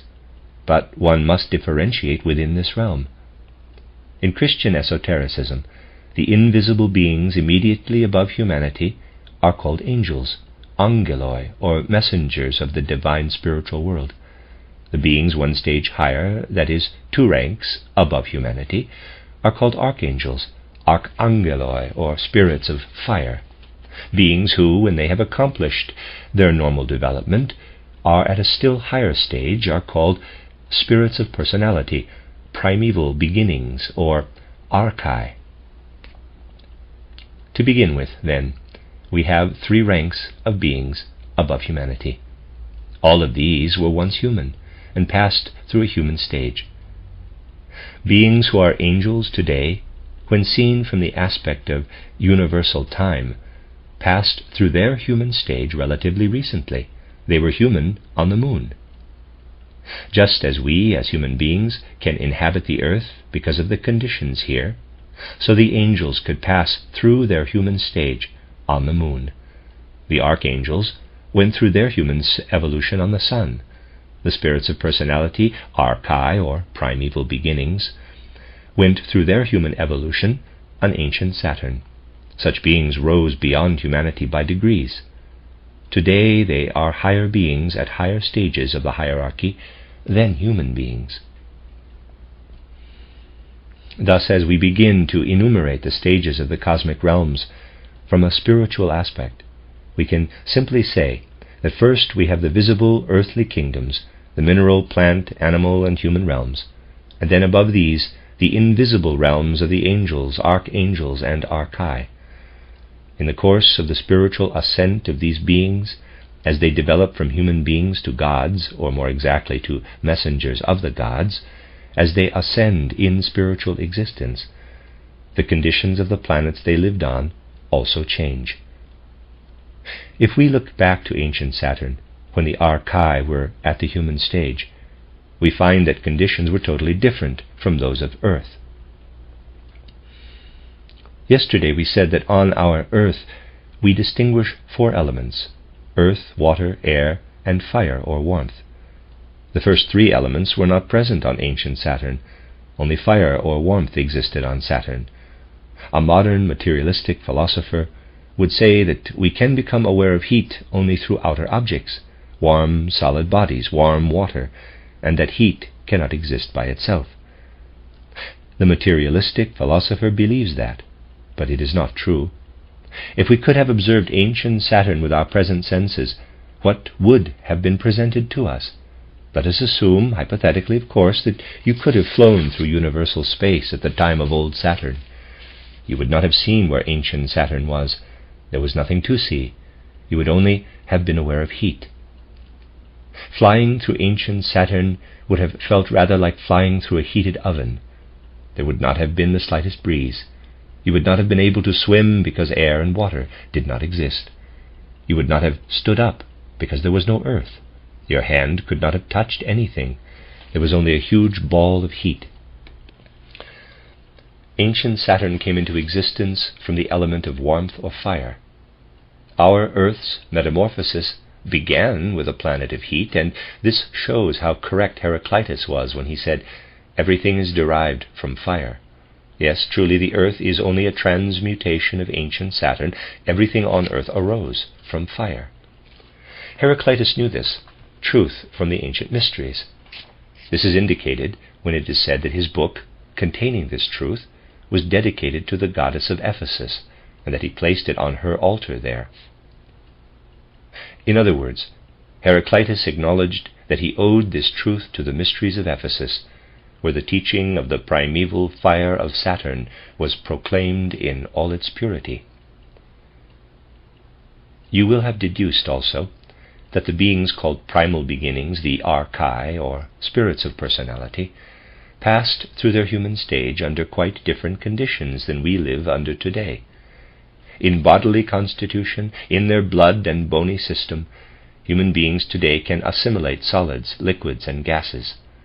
The humanity of Saturn, the spirits of personality, had to build their whole bodies from warmth and fire. That is exactly what they did. On Saturn they had a body of fire consisting entirely of warmth. In my previous lecture, I told you that there are two sides to warmth. One we feel inwardly. We feel warm or cold without contacting solids in the outer world. We can also become aware of outer warmth when, for example, we take hold of a heated object. The distinctive aspect of Saturn's development lies in the fact that warmth, which at the beginning of the Saturn state was experienced only inwardly, gradually and then increasingly became outwardly perceptible. This continued until the end of the Saturn period. If you had traveled through Saturn during the early phase, you would not have been aware of any outer warmth touching your skin, but you would have felt inwardly warm. You would have sensed a comfortable feeling of inner warmth. Something of what we call today an inner warmth of soul would have been your experience as you traveled through Saturn during its early phase of evolution. You can imagine the experience you would have had on Saturn if you consider the following. You know there is a difference between looking at a red surface and looking at a blue surface. Red, when you look at it, produces a feeling of warmth, and blue a feeling of coldness. Imagine the feelings released in the soul by the impression of something red. At the beginning of the Saturn state, you would not have had these feelings. Instead, you would have felt somehow comfortably warm, as when today you look at something red. At the end of the Saturn period, you would have sensed not only this pleasant inner warmth, but also something resembling outer warmth coming toward you. Inner warmth would have transformed itself gradually into perception of outer warmth. The evolution of Saturn goes from an inner soul warmth to an outwardly perceptible warmth or fire. One might say that just as the child grows to adulthood and experiences various stages, so the spirits of personality also developed on ancient Saturn. Initially they felt comfortably warm inwardly, and then they gradually became aware of how this warmth was being externalized. Indeed, one could even say embodied. But what happened then? You must imagine first the inner warming process of the globe of Saturn. This enabled the spirits of personality, archai, to embody. During their incarnation, outer warmth gradually formed. Had you journeyed through Saturn during the later phases of its development, you could have distinguished between warmer and colder outer areas. However, if you had made a drawing of these self-contained bodies of warmth, you would have produced a picture in which at the surface of Saturn you would have found clusters of warmth eggs forming an outer crust. From outside, the surface resembled a blackberry or raspberry. What were these quote-unquote eggs? They were the bodies of the archai, the spirits of personality, and through their inner warmth, the spirits of personality produced the outer warmth of these Saturn eggs. It could be said of this state that as the spirits brooded over the warmth, they really brought forth the first bodies of fire. From cosmic space inward, the first bodies of fire coagulated. If we may use the expression, the external warmth eggs coagulated outwardly in space warmth. On ancient Saturn, the spirits of personality, the archai, who were also called asuras, were incarnated in these bodies of fire. The state of Saturn consisted only of this element of fire. The spirits of personality during the evolutionary phase of Saturn could transform outer warmth into inner warmth once again. The process was not fixed in any way. It was inwardly mobile. Indeed, the spirits of personality, the archai, were continually producing warmth eggs and letting them dissolve again. To picture this process more exactly, imagine that you traveled for some time through these regions. You would have noticed that there were times on Saturn when no outer warmth was perceptible, only a comfortable feeling of inner warmth. This would have been followed by periods when the warmth eggs appeared. You would have become aware of a kind of breathing on ancient Saturn, a breathing of fire. You would have thought, I am within ancient Saturn, and feel as if all outer warmth has become inward, as if everything were only a feeling of inner well-being. Then you would have said, now Saturn has breathed in the warmth. On another occasion you would have come across the many warmth eggs, and you would have said, now Saturn has breathed out its inner warmth and is all external fire. The holy rishis conveyed this image to their pupils, who were transported back spiritually to the time of ancient Saturn, and caused to experience how the whole planet accomplished something similar to our outbreathing and inbreathing. The rishis showed their pupils that when the fire flowed out, it produced countless bodies of warmth, and when the fire was drawn in, it became the inner I nature of the spirits of personality. Therefore the life of the planet was compared to a breathing out and a breathing in.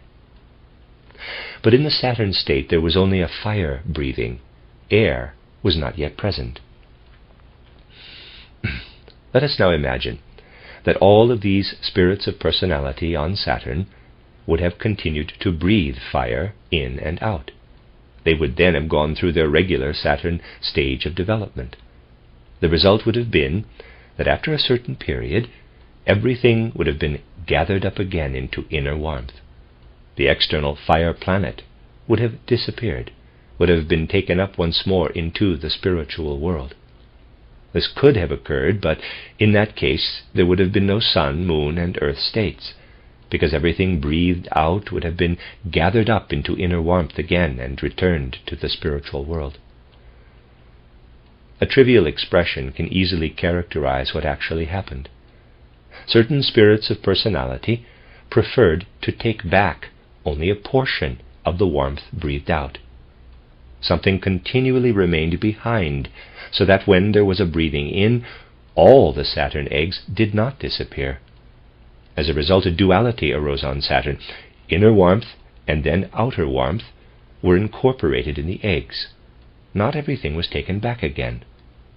The spirits of personality left a part of the exhaled warmth to take care of itself, so to speak. They left it outside. Why did they do that? They had to, because otherwise they would never have reached their human stage on Saturn. What does it mean to become a human being? It means to attain I consciousness. But you cannot achieve this unless you can distinguish yourself from your surroundings. Only because of this are you an I. The bouquet of flowers is not there. I am here. I differentiate myself as I from the objects around me. Had the spirits of personality not left something that offered outside resistance, they would have allowed their I to stream out eternally. They came to I-ness, or self-consciousness, because something was outside them. They differentiated themselves from the warmth element that had been made objective. They pushed a part of the Saturn beings outside into a condition of external warmth, and said to themselves, I must allow something to stream out of myself and leave it there, so I can differentiate myself from it and kindle my I consciousness by means of this external part. Thus they created a realm next to their own, and at the same time they produced a reflection of their inner life in the external. Consequently, when the Saturn phase of existence came to an end, the spirits of personality could not let the planet disappear. Had they breathed in all the fire, it would have disappeared. But they were not in a position to breathe in what they had previously externalized.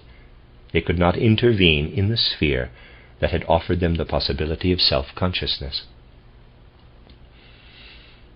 A condition of pralaya could not have arisen for Saturn only through the spirits of personality. Higher beings had to intervene to dissolve Saturn again and cause a state of transition, of disappearance, of sleep, or pralaya. Higher spirits, the thrones, stepped in and dissolved everything that had existed. Thus, as the life of Saturn drew to a close, the spirits of personality had attained self-consciousness and absorbed a part of the warmth again. They had developed a consciousness of self at their center and left behind a lower realm. The thrones now dissolved what the spirits of personality had left behind. Saturn then entered into a kind of planetary night. This was followed by a planetary dawn, when everything was to awaken again by means of laws that we shall get to know later. Had ancient Saturn disappeared through a complete breathing in of the warmth, the whole of Saturn existence would have been gathered up into the spiritual world. In that case, an awakening simply could not have occurred. Now, the thrones could dissolve only temporarily what the spirits of personality had externalized as eggs. These had to be given over to a lower stage of existence for further development. As a result, a planetary dawn ensued, and the second metamorphosis of Saturn, the sun state, arose. What came to life then?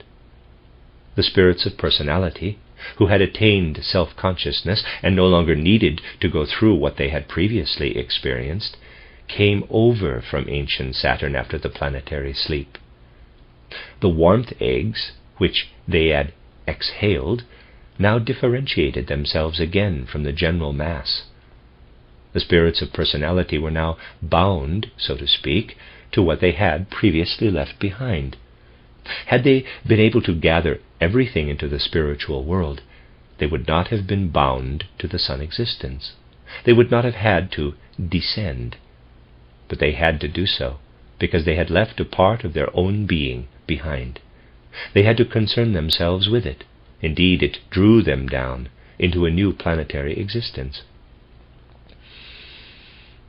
That was the destiny of Saturn. It was world karma, cosmic karma.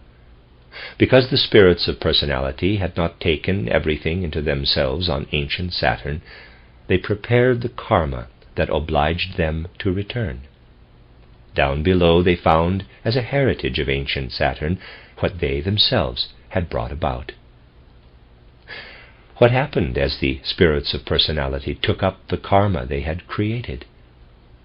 I characterized these results yesterday in general terms, when I explained that warmth divided itself into light and smoke. On the one hand, there arose out of the warmth eggs, on the reborn Saturn, a new planet composed of gas, air, or smoke. On the other hand, there arose light, which appeared because warmth returned to higher conditions. So on transformed Saturn, inwardly we have smoke, gas, and air, and on the other hand we have light. Had you now traveled through the universe and arrived at the place of the old sun, you would have been aware from afar of the light that had formed there, because there was smoke behind it. You would not have seen the light but a shining globe, just as you would have perceived a globe of heat on Saturn. You would have encountered a shining ball. And had you penetrated beneath the surface of this ball, you would have experienced not only warmth, but also winds, air, and gases blowing in every direction. The globe of heat had transformed itself into a globe of light. A sun had come into being. We are quite justified in calling it a sun. The orbs that are suns today are passing through the same process. Inwardly they are streaming masses of gas, and on the other hand they cause the gas to turn into light, and they ray forth light into the universe. In other words, light appeared for the first time during the course of our planet's transformations. In the warmth of ancient Saturn, the spirits of personality, the archai, were able to become human. In the light that streamed from the sun, the beings of the spiritual hierarchies called archangels or archangeloi could attain their humanhood. If you had looked at the sun, not as human beings do today, but with clairvoyant faculties, you would have beheld not only a shining radiance, but also the deeds of the archangels streaming toward you in the light. In the process, however, the archangels also had to take something. The old spirits of personality still found pure fire on Saturn. On the planet they now had to inhabit, the archangels, who could become human only on the sun, found a gas-like, smoky state. What did they have to do to gain a firm foothold on the sun and make their abode there? They formed their souls, the inward part of themselves, out of the light, and incorporated it into an outer body of gas. Just as today you have a body and a soul, so the archangels who attained their human condition on the sun consisted of an inner being who could ray out light and an outer body of gas or air. Just as today the human body is made up of earth, water, air, and fire, so the archangels consisted of air and inwardly light.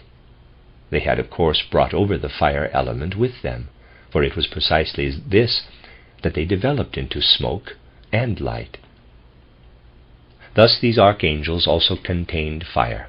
Their total organization consisted of light, smoke, and fire. You would have encountered the archangels in bodies woven of gas, fire, and light. The light enabled them to have an outer existence, and they streamed a shining force into the universe.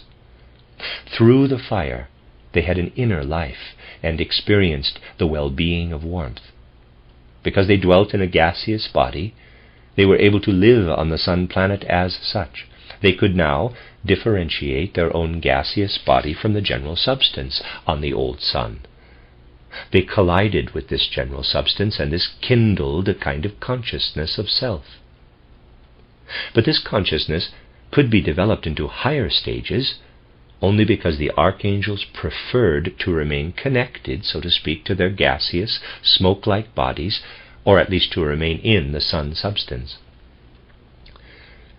For in the alternating conditions on the old sun, the archangels could have absorbed all of the smoke, all of the gas of their surroundings into themselves.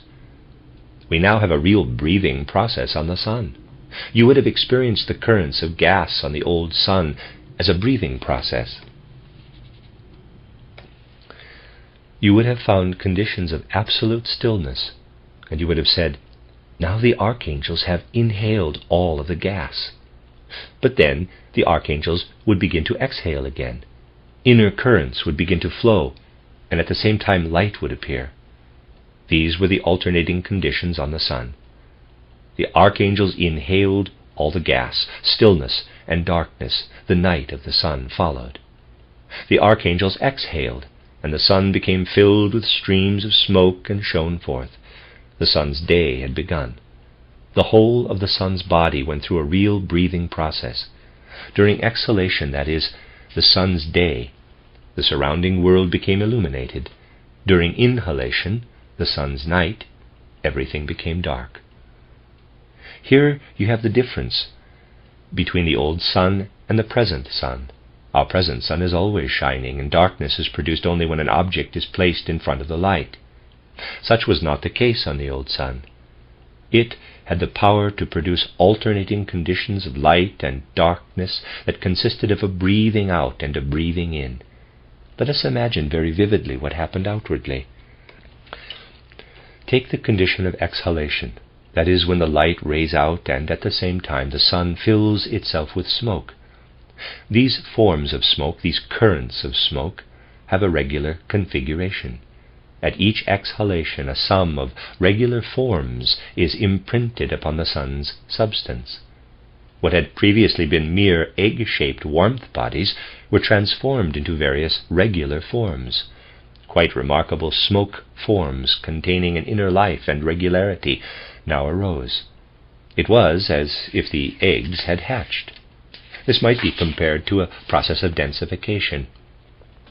Much as the chicken comes out of the egg, so had the warmth eggs been split asunder. Regular smoke forms emerged, which were the archangels' densest bodies. These inhabited the sun in bodies of smoke, gas, and air, and thus moved about as human beings. This gives us the spiritual idea of a fixed star, a universal sun that produces the alternation of day and night by virtue of its own inherent power. Light and darkness came about through breathing out and breathing in, because at that time the old sun was a kind of fixed star. Everything that of itself shines forth into our universal space sends the life of spiritual messengers, the archangels, out with the light. What did the original archai, or primal beginnings, the spirits of personality, accomplish through their own development? They made it possible for a sun to appear. If it were not for them, there would have been only a Saturn stage in evolution. Because the Archae left external warmth eggs on Saturn, the metamorphosis into a sun could be achieved. On the sun, the archangels had the opportunity to pass through the human stage. They became the heralds of the cosmos, who proclaimed that the primal beginnings, the spirits of personality, had preceded them. As messengers of the universe, we proclaim in radiating light the former existence of the warmth-permeated ancient Saturn. We are the messengers, the heralds of the Archae. Angeloi means messengers. Archae means beginnings. The archangels are, in fact, the messengers of the accomplishments of the primal beginnings, or Archae, in ancient times. That is why they are called the angels of the beginnings, Archae and Angeloi, which gave rise to the English word archangels. These arch-messengers achieved their humanhood on the sun. The end of Lecture 3.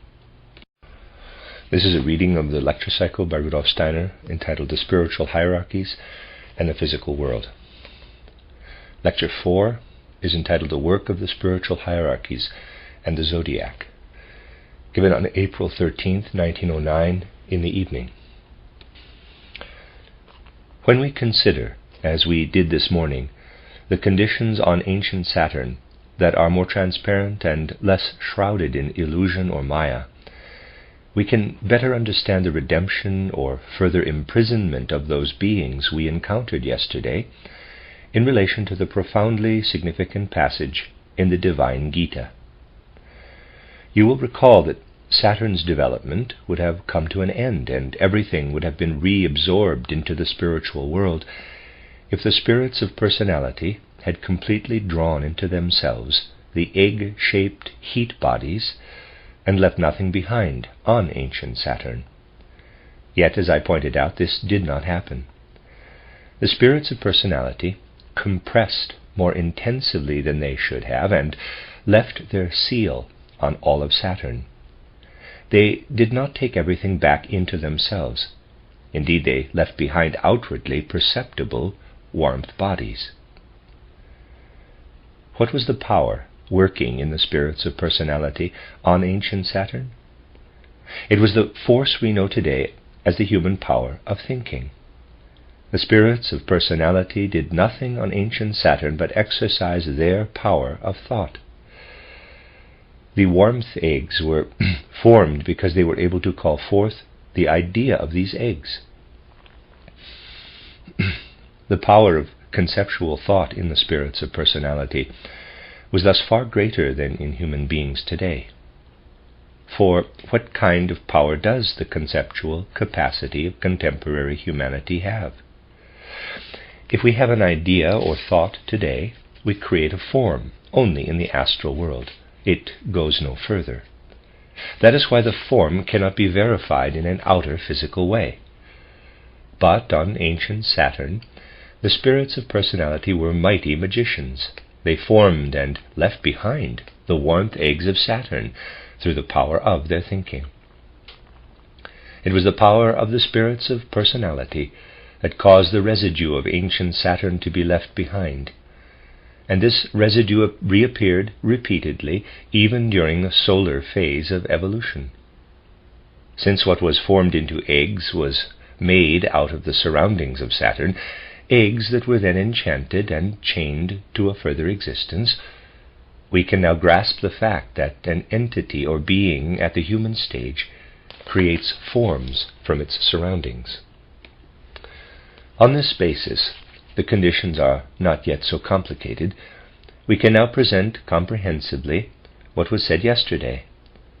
Thus we can say, consider the Saturn fire.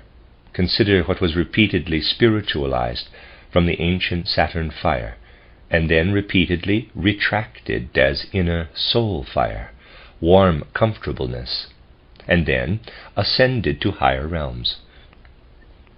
In other words, consider how what was perceptible external warmth, that is, what densified into external warmth, had to be reborn so that it could reappear on the sun. Let us now look at the rest of what was described this morning. The beings of the spiritual hierarchies, whom we call archangels, archangeloi, or fire spirits, achieved their human stage on the old sun. On the one hand, the warmth element densified itself to smoke or gas, so that the sun was a gaseous globe. On the other hand, it burned the gas, so that light streamed out into universal space. The archangels, or fire spirits, who lived in the streaming light, absorbed and then streamed out light, and lived in this process. I mentioned before that if you could have journeyed through the universe, you would have beheld the old sun shining toward you from a great distance. In the inner part of the old sun, you would have perceived various currents of gas permeating the whole body of the planet like a breathing process. Let us now, once more, hold this ancient Saturn and ancient Sun before our souls. We have seen that life and activity ruled in both of these planetary bodies. On old Saturn there was a forming and dissolving of egg-shaped structures. There were also residues left behind. Had one observed this internal activity on ancient Saturn, one would have said that Saturn was really a single living being. It really is as though it were a fully living being.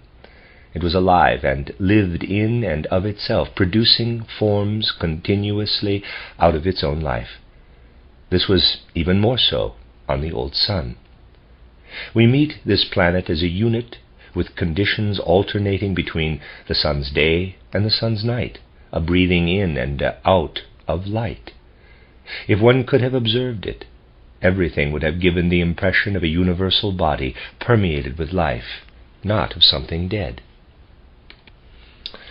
Everything that lives, however, that is permeated with activity and thus inwardly lively and constantly moving, owes its motion to the spiritual beings who direct and guide it. We mentioned that the spirits of personality produced the egg forms through their power of thought, thus implying that there must have been a substance available out of which the eggs could be shaped. But the spirits of personality, the archai, were unable to create the substance. We should bear in mind that something must exist to furnish the substance, that is, the undifferentiated warmth, the fire itself. The spirits of personality could only shape the warmth.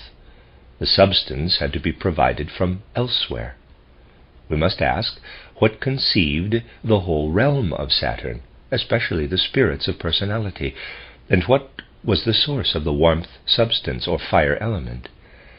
It came from much higher spiritual beings who had achieved their human stage so far back in the past that they were already well beyond this stage on ancient Saturn. To form a clear image of the exalted beings who were necessary for the warmth fire element on ancient Saturn, we must consider, by way of comparison, how the human being evolved, for human beings will also eventually become divine beings. We know, and have often mentioned, that human beings today consist of 4 members or bodies: physical, etheric, astral, and I, capital. This is the key to all spiritual science. We also know about humanity's future evolution. We know how the I, working from within, gradually transforms the astral body so that the I finally gains complete mastery over it. We know, too, that when the astral body has been thus transformed, we say that it contains spirit self, or manas. An astral body ruled by the I is spirit self, or manas. The same applies to the ether body. When the I works even more powerfully still, it can overcome the opposing forces of the ether body. The transformed ether body then becomes the life spirit, or buddhi. Finally, when the I gains mastery over the physical body, when the most powerfully opposing forces of the physical body are also overcome, the human being bears within it the spirit human, the spiritual body, or Atman. In transforming one's physical body into Atman, or spiritual body, one thus becomes 7-fold. Outwardly, the physical body appears as a physical body, but inwardly it is completely controlled and permeated by the I. At this stage, the physical body is both physical body and Atman.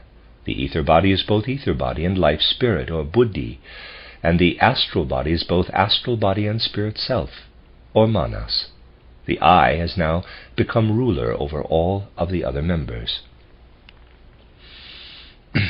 Thus, out of its own forces, humanity evolves to higher stages of development.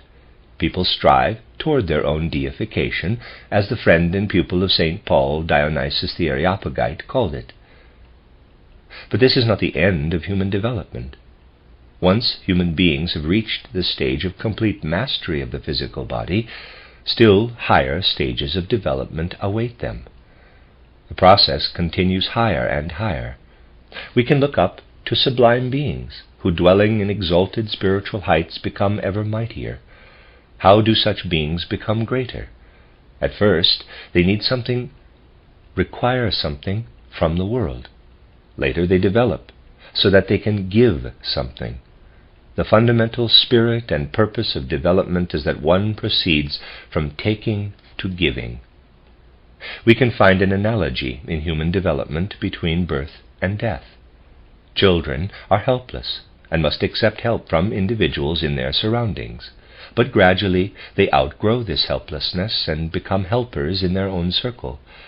The same is true of the grand span of human development in the universe. Humanity was already present in its earliest physical form on ancient Saturn, where this being received only the first foundation of human nature. This continued during the old sun and old moon periods. On Earth, however, humanity was given the I, and now human beings are gradually preparing themselves so that the I can work within the astral, etheric, and physical bodies. In this way we become beings who can give cosmically. As beings, we gradually grow into the cosmic and develop the capacity for universal giving. That is, we develop from taking to giving. You have an example of this in the beings we spoke of this morning, the archangels or archangeloi. On the old sun, the archangels had already developed to where they could produce light in the universe. The course of development moves from taking to giving. This activity of giving, in fact, can assume considerable proportions.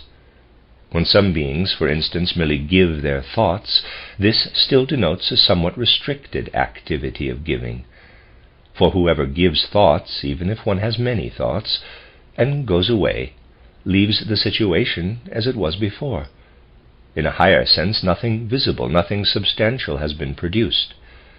But then a time came when beings could give more than thoughts or the like. They were able to bestow far more. Indeed, they could give what the spirits of personality needed on old Saturn, the substance of warmth fire. Who were the beings who had reached such an exalted stage of development that they could let the warmth fire substance on ancient Saturn stream from their own bodies? They were known as the thrones. We can see how ancient Saturn was formed. From the periphery of the universe, the thrones gathered into one point. Their activity could be compared, on a larger scale, to what the silkworm does in a lower realm when it spins silk threads out of its own body. The thrones spun the warmth substance and sacrificed it on the altar of ancient Saturn. We have seen that on ancient Saturn the spirits of personality gave only personality, or I consciousness, to warmth. But the warmth fire substance itself streams out of the universal, out of the cosmos, from high exalted spiritual beings, the thrones. Now we know the origin of the eggs that we find on Saturn. They were spun from the bodies sacrificed by the thrones. But the cooperation of the spirits of personality and the thrones alone does not account for the inner liveliness and activity on Saturn. The spirits of personality had the power to shape the warmth substance, but they could not achieve this by themselves. This inner liveliness and activity required still other beings, lower than the thrones but higher than the spirits of personality or archai, to inhabit ancient Saturn. These beings had the task of helping the spirits of personality. We can form an image of the nature of this assistance when we remember that above us we have the angels or angeloi, then the archangels or archangeloi, then the primal beginnings, the spirits of personality or the archai. These beings belong to the hierarchy immediately above humanity. The thrones are not the next highest beings after the spirits of personality. Between the spirits of personality and the thrones are the intermediary ranks. One of these, the exousiae, as Dionysius the Areopagite called them, or the powers, as they are called in English, is 1 degree higher than the rank of spirits of personality. On ancient Saturn, these exousiae had the same relationship to the spirits of personality as the angels have to us. 1 stage higher, we have the beings we call mites, the dunamis.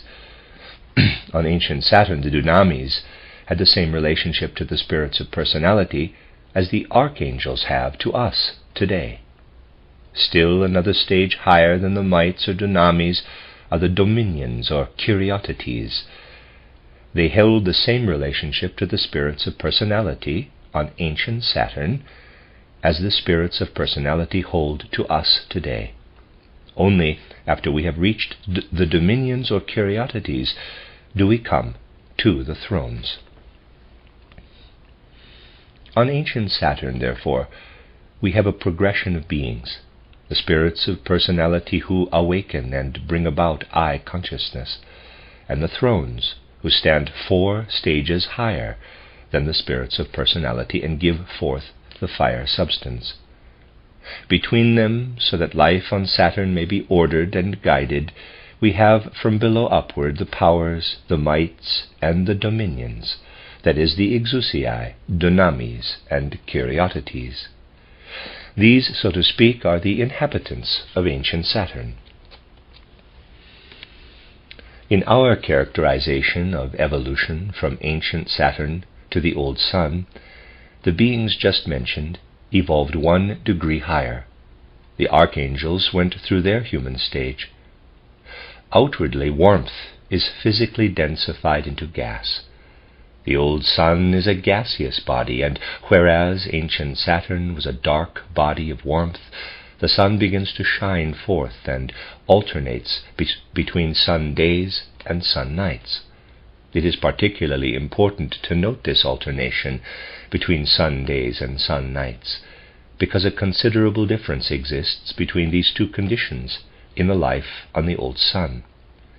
If nothing further had occurred on the old Sun, other than what I have described so far, the archangels, human beings on the old Sun, would have rushed out with the light rays, spread into the universe during the sun days, and would have had to return to the Sun during the sun nights.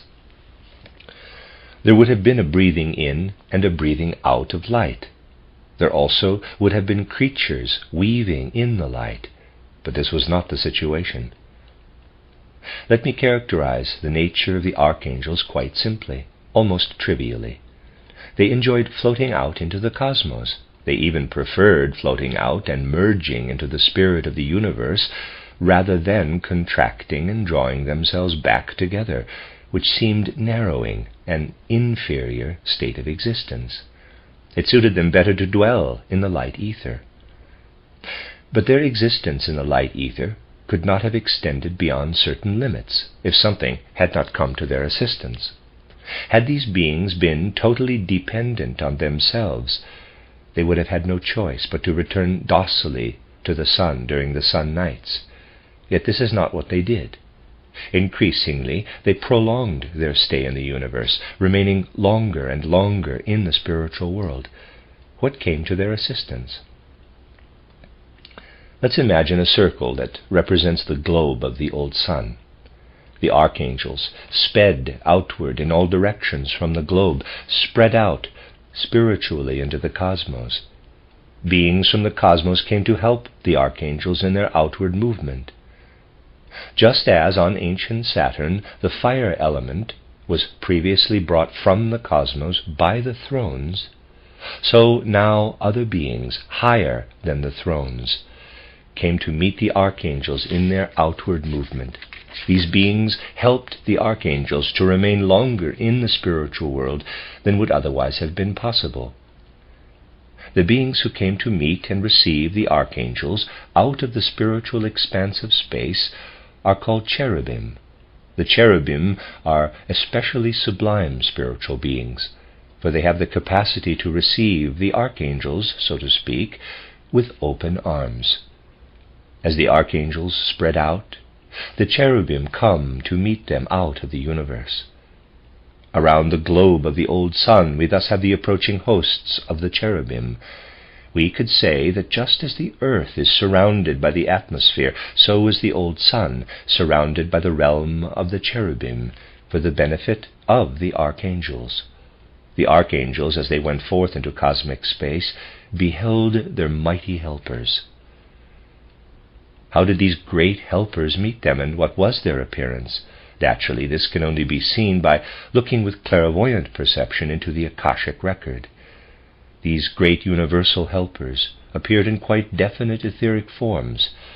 Our ancestors, still conscious of these important facts through tradition, represented the cherubim as strangely winged beasts with variously shaped heads, the winged lion, the winged eagle, the winged bull, and the winged human. Indeed, at first the cherubim drew near from 4 sides. They approached in shapes that could be represented afterward, and thus became known as the forms of the cherubim. In schools of the first post-Atlantean initiates, the cherubim who approached the old sun from 4 sides were given names, from which the names bull, lion, eagle, and human were derived later on. More will have to be said on this subject. But this evening we shall consider further the 4 types of cherubim who went out to meet the archangels. The archangels who dwelled as human on the old sun beheld the 4 different types of cherubim approaching from 4 sides as they moved out into cosmic space. Because of this, the archangels could remain in the spiritual realm around the old sun longer than otherwise would have been possible. The influence of the cherubim on the old archangels was most enlivening.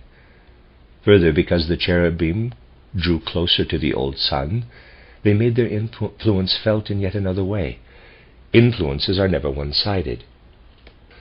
Imagine, for example, 2 people in a room. One wants the room heated quite warmly. The other does not share this preference, but because the other person must also be there, they must both experience the warmth. The same is true of the cherubim who streamed in from universal space. The cherubim affected the beings of the ancient sun, who had soared up to the light element, and they knew how to live in the light element in the manner described. But this process could only occur during a sun day, as light streamed out into cosmic space. The cherubim, however, were also in the heavens during sun nights, when the light did not stream out. During these periods, the sun planet was darkened, and there was only warmth gas, no light. Currents of warm gases streamed inside the sun globe. The cherubim were all around it and sent their activity downward into the dark gas. Therefore, when the cherubim could not influence the archangels in the normal way, they sent their activity into the dark smoke, the dark gas of the sun. During the period of ancient Saturn, influences were exercised on the warmth, but influences now streamed from the universe into the densified warmth and the gaseous body of the old sun. This accounts for the fact that the first seeds were established for what we today call the animal kingdom, out of the sun mist on the old sun. Just as the first foundation of the human realm in the physical human body arose on ancient Saturn. So the first foundation of the animal kingdom was formed out of the smoke, out of the gas of the old sun. The earliest beginnings of the human body were formed out of the warmth of ancient Saturn. On the old sun, the first outlines of smoke-like, independently moving, physical animal bodies were formed by the configuration of cherubim reflected in the sun gases. On the one hand, therefore, the ranks of cherubim, that totality of higher beings who spread themselves out around the sun, received the approaching archangels with open arms. On the other hand, they also magically brought forth the first physical manifestation of the animal kingdom out of the sun's gas in the sun nights. The animal kingdom emerged in its first physical framework out of the sun mist. Our ancestors, who were familiar with these important facts of spiritual cosmology from the mysteries, thus called the beings who manifested their influences from various sides of the universal space on the old sun, the zodiac, or animal circle. That is the original meaning of zodiac. On ancient Saturn, then, the first beginnings of humanity were laid down. The substance that constitutes our physical body today was poured out, sacrificed by the thrones. On the old sun, the beginnings of the animal kingdom arose. The first animal forms were conjured forth by the self-reflecting figures of the cherubim out of the gas generated from the densifying warmth substance. Thus the first animals became the sun's reflections of the zodiac. There is a true inner relationship between the zodiac and the first animals on the old sun. Our present animals are caricatures of the beings who were in the process of becoming animals on the sun. Names were not given arbitrarily in ancient times. One must never presume that in those ancient times names were devised arbitrarily. What do astronomers do today who have the good fortune to discover a new star or planet in the chain of the planetoids? They open a dictionary, choose among the Greek mythological names one that has not yet been appropriated, and give it to the newly discovered star. Names were never given in this manner when the mysteries still flourished, for a name expressed the true nature of the thing it named. It was filled with meaning. The shapes of our present animals, even if they are caricatures, were drawn from the periphery of the cosmos, from the forms of the zodiac that existed at that time. You may have noticed that I have written out here only 4 names of the zodiac. They represent the 4 principal expressions of the cherubim, but in reality each of these cherubic beings has, to the right and the left of it, a kind of follower or companion. Thus, seeing that each of the 4 forms of the cherubim is supplied with 2 companions, we have 12 forces or powers in the sun's periphery that were already present in a rudimentary form on ancient Saturn. The 12 powers belonging to the realm of the cherubim accomplished their task, their mission in the universe, as I have indicated. But how are these powers, belonging to the realm of the cherubim, related to the usual names of the zodiac? We shall talk about this in the next few days, for there has been a change in the sequence of the names. One generally begins with the ram, Aries, the bull, Taurus, the twins, Gemini, the crab, Cancer, and the lion, Leo. Then comes the virgin, Virgo, and the scales, Libra. The eagle has had to take the name Scorpio for a definite reason, due to a later transformation. Then come the 2 companion signs, the archer, Sagittarius, and the goat, Capricorn. The human is called Waterman, Aquarius, for a particular reason we shall come to later. Finally we have the fishes, Pisces. The true forms from which the zodiac originated appear only in the bull and the lion. They appear less in the human, who is referred to exoterically as the Waterman or Aquarius. In the coming days we shall discuss why this transformation of the zodiac came about. We have seen how exalted spiritual beings, the exalted hierarchy of the thrones, separated the fire matter out of their own substance on ancient Saturn, and how even higher beings, the cherubim, were able to receive into themselves the light that arose from this fiery substance and to transfigure and ennoble it. But a corresponding compensation, a lowering process, must take place each time an uplifting process arises in the universe. For the archangels to have the opportunity of extending their spiritual existence by day, the cherubim had to continue their activity at night, and to produce from the mist, smoke, and gas of the densified warm substance animal beings or forms that stand below the level of humanity. We have now set out the conceptual framework according to primal cosmic wisdom, for showing how certain spiritual beings of the universe work together with our own planetary body, and how what comes before us as outwardly physical always leads back to spiritual beings. What is today known materially as the zodiac has its origin in the cherubims sending their influence down from the encircling cosmos to the old sun, that lets its forces stream forth into the universe as the power of light. Today we traced one important concept pertaining to the zodiac. Tomorrow we shall move forward with our considerations. Gradually we shall come to another characterization of the planetary bodies, and thereby throw increasing light on their relationship with the spiritual hierarchies. The end of Lecture 4. This is a reading of the lecture cycle by Rudolf Steiner, entitled The Spiritual Hierarchies and the Physical World. This is Lecture 6, entitled Geocentricity and Heliocentricity in Cosmic Evolution, given on April 15, 1909, in the evening. Yesterday, we saw how events in the cosmos are brought about by the beings above us in the spiritual world. At the close of the lecture, we drew attention to an especially significant event, the war in heaven, whose battlefield extended between Jupiter and Mars. Physical science today increasingly finds planetoids in that sphere. These are the corpses left behind on that cosmic battlefield. We shall return to this event.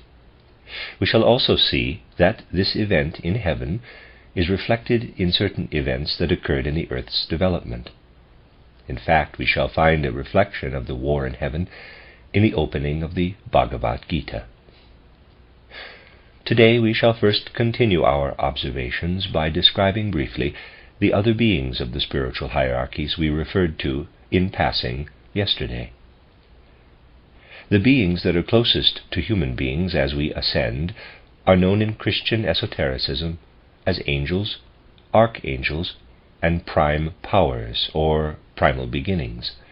They are also known as angeloi, archangeloi, and archai. In anthroposophical terminology, the archangels are also known as fire spirits, the primal beginnings as spirits of personality. The beings between us and the spiritual beings referred to yesterday as reaching out to Jupiter, Mars, and so on, are of course more closely connected to human life on earth.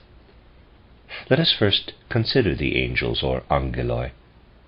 They reached their human stage during the old moon period, and are at present developed only as far as we shall be developed during our Jupiter evolution. Hence they are one stage above us. What is the task of these beings? To deal with this question, we shall have to consider the development of humanity on earth. A human being develops from incarnation to incarnation. We can trace human evolution back through the ancient Atlantean period and the earlier Lemurian times. Human evolution, in fact, began during the ancient Lemurian era. This development, by means of successive incarnations, will continue until almost the end of earthly evolution. At that time, other forms of human development will arise. Now, you know that the eternal essence of our being, our individuality, endures from incarnation to incarnation. Most people, however, remain unconscious of having lived in a previous incarnation, and do not remember what happened in a preceding embodiment. Only those who have developed a certain stage of clairvoyance are able to look back into previous incarnations.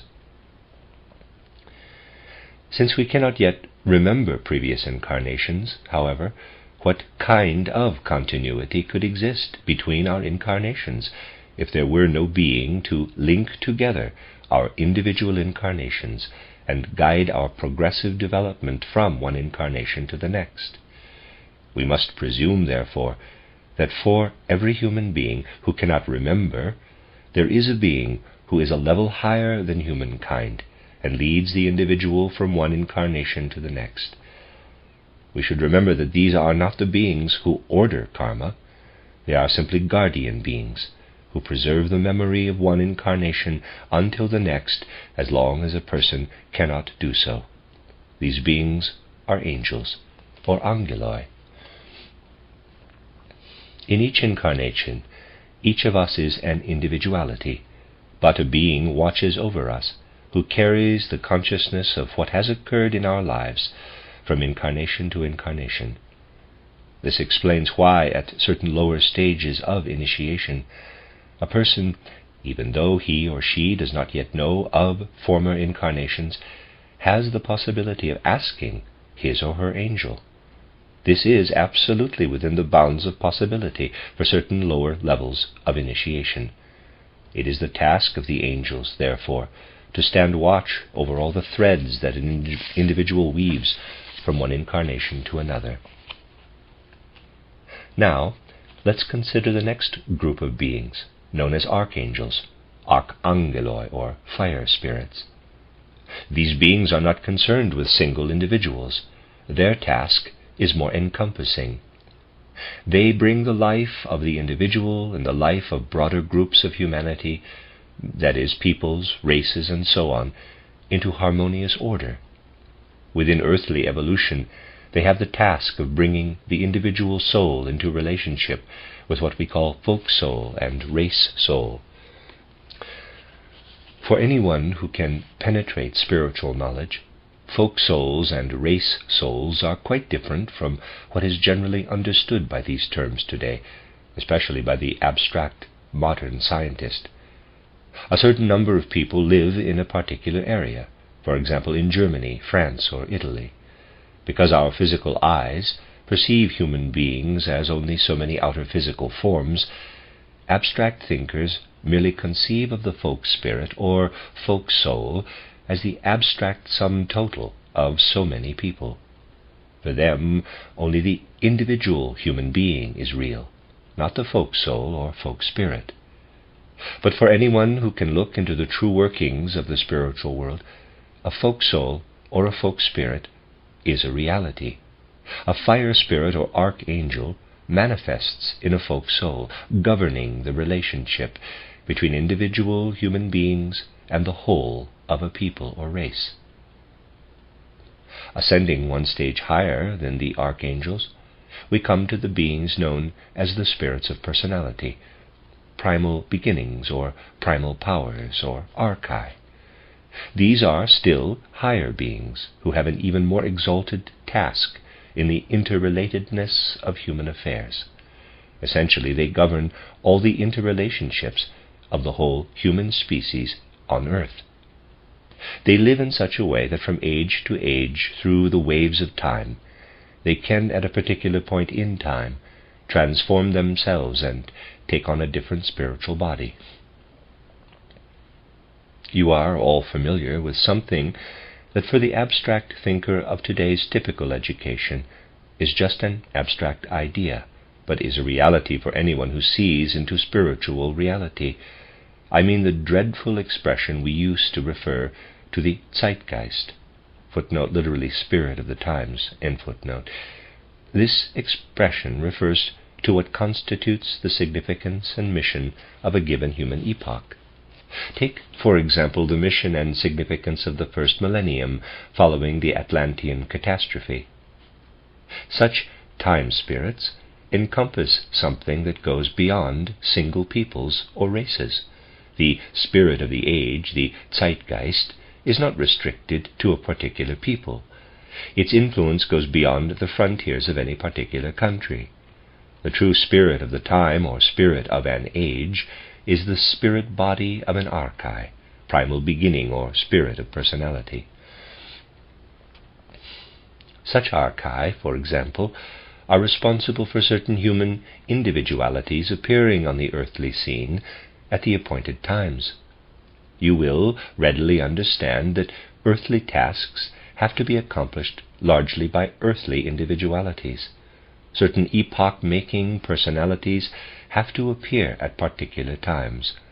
Utter confusion would reign in earthly evolution if it were left to chance whether, for instance, a Luther or a Charlemagne were to appear arbitrarily in one era or another.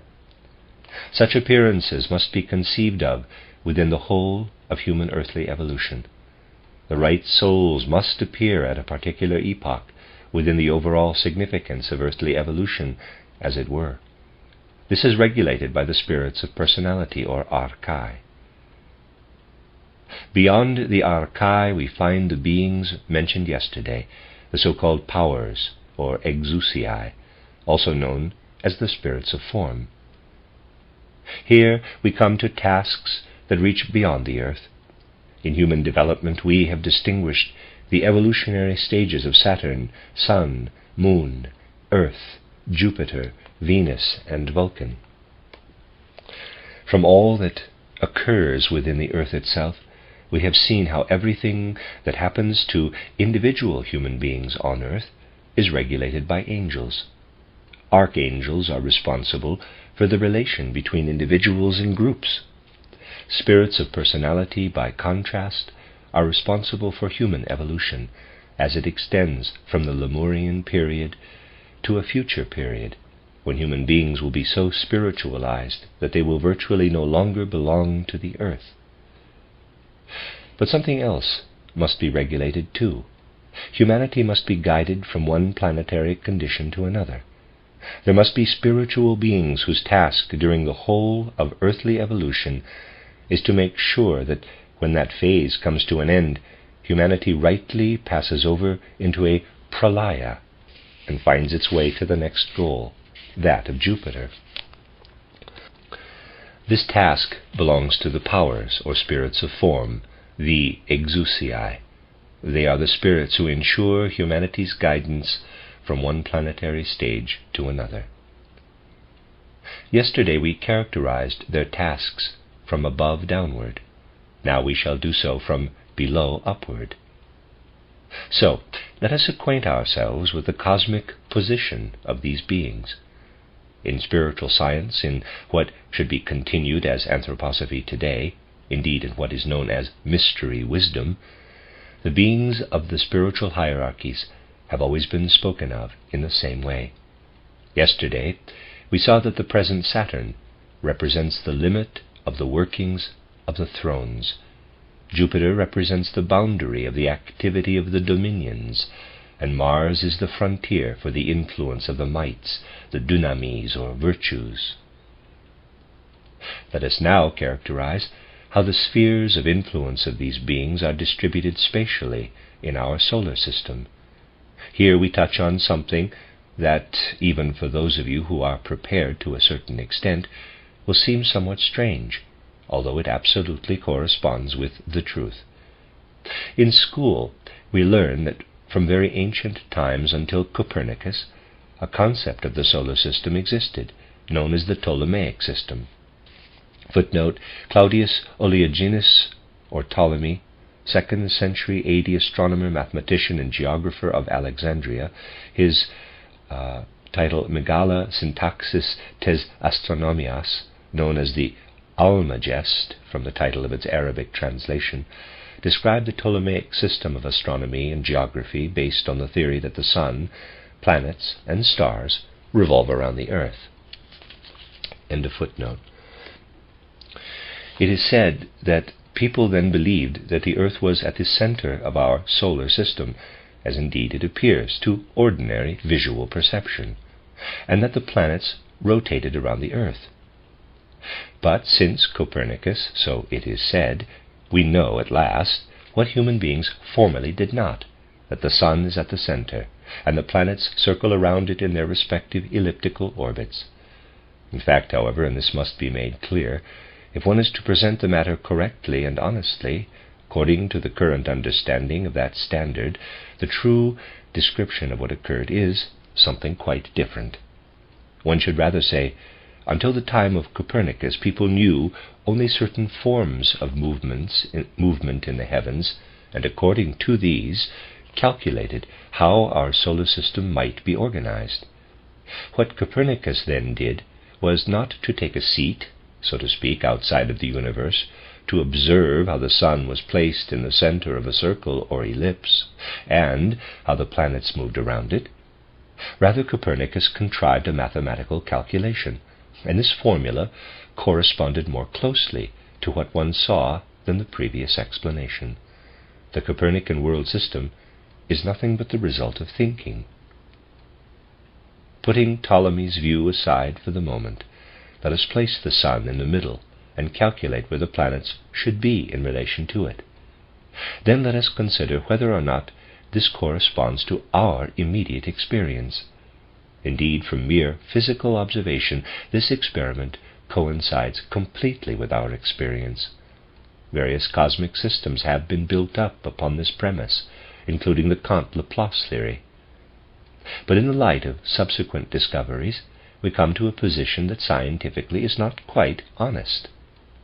Later, as a result of purely physical observation, 2 planets, Uranus and Neptune, were added to the system. We shall speak of their significance for our solar system later.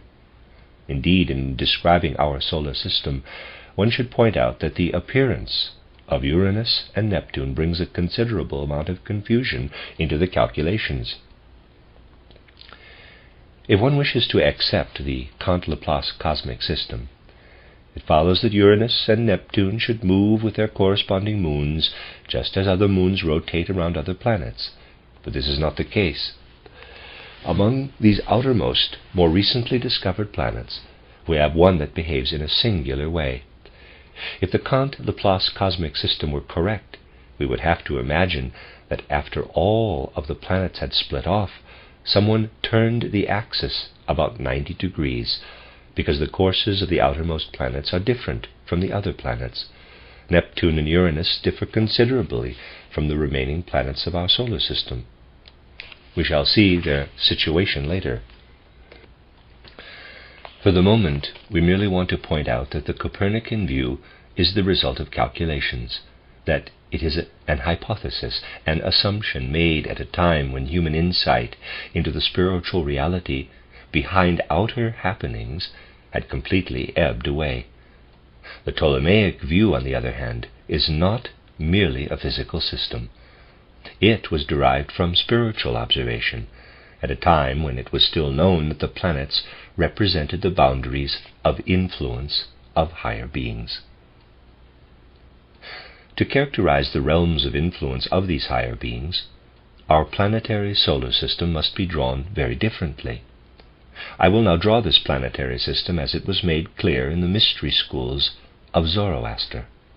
We could equally well draw from other mysteries, but we have selected this particular system to bring out the characteristics of our solar system with its planets in relation to the spiritual beings active within it. In the Zoroastrian system, something was included that differed from our observation of the heavens. You are aware that in the course of many years one can observe a procession of the sun, apparent or otherwise, through the zodiac. It is usually stated, and quite correctly, that beginning approximately in the 8th century BC, the sun rose in the sign of the Ram, Aries, at the spring equinox.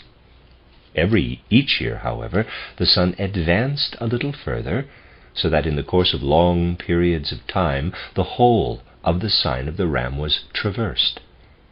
Before 800 BC, the sun did not rise in the Ram, but in the sign of the Bull, Taurus.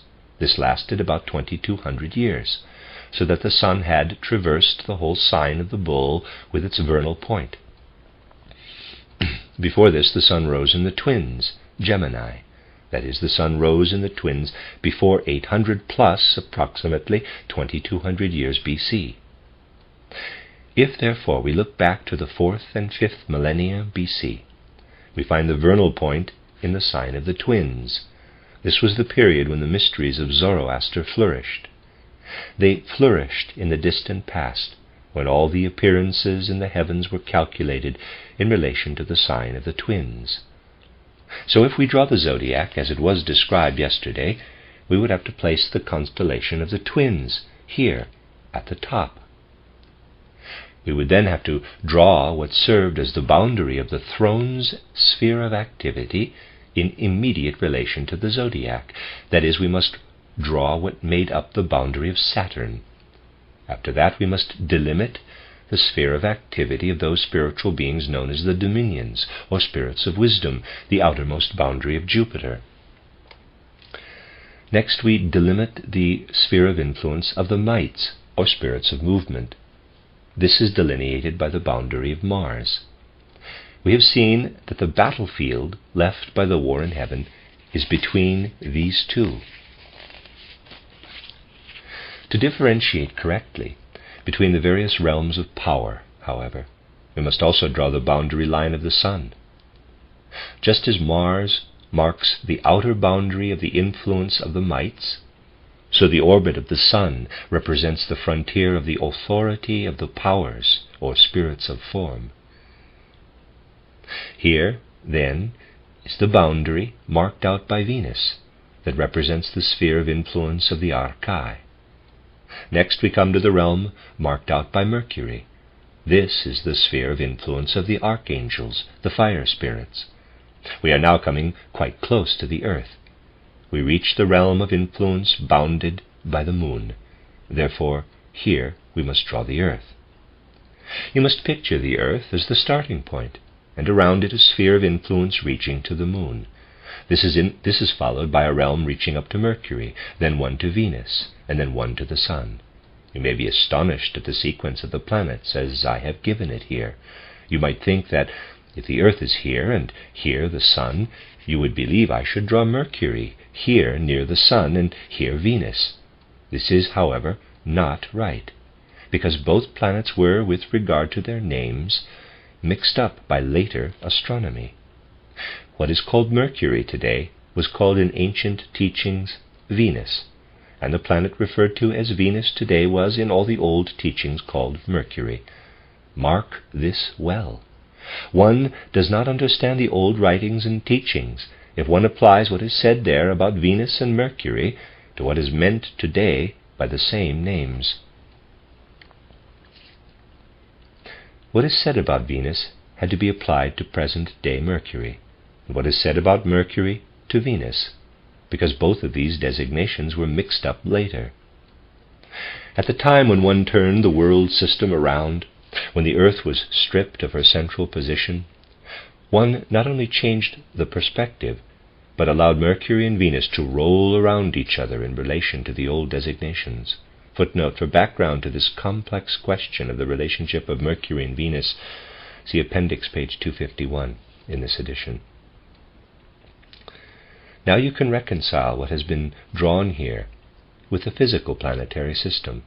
Here is the sun, and Venus revolves around it. Beyond that, Mercury revolves around the sun. Then the earth with the moon, and beyond that Mars, Jupiter, and Saturn revolve. You must imagine the physical movements in a way that each planet revolves around the sun. But you can also think of an arrangement where the earth is here and the other planets have revolved, so that on their paths they are behind the sun. If I wish to represent this diagrammatically, it would be as follows. First, we draw the physical system in the usual way. We place the sun at one of the focal points, and let Venus, Mercury, and Earth, with its moon, rotate around it. Here are Earth, Mercury, and Venus, according to the old designation. Next is Mars. Then, after the planetoids, Jupiter, and finally Saturn. You must imagine that the Earth is here, below. Then we have Mercury and Venus, and then Mars up there, and Jupiter, and so on. Now you have the Sun, Mercury, and the present Venus here. The planets can take up a variety of positions in relation to one another, and there is no reason why they should not stand like this. It is plausible. We have drawn the current physical system. To do so, we have chosen a particular moment when the Earth, Mercury, and Venus are situated on one side of the Sun, and the other planets, Mars, Jupiter, and Saturn, are on the other. That is all we have done, nothing more. Here are the Earth, Mercury, Venus, and on the other side of the Sun we find Mars, Jupiter, and Saturn. It is simply a matter of changing perspective. This system is imaginable, but it is valid only for this particular constellation. This actually was the case at a time when the twins were above Saturn. At that time one could clearly observe clairvoyantly the spheres of influence of the spiritual hierarchies. Around the Earth one could behold the sphere of the angels extending out to the moon.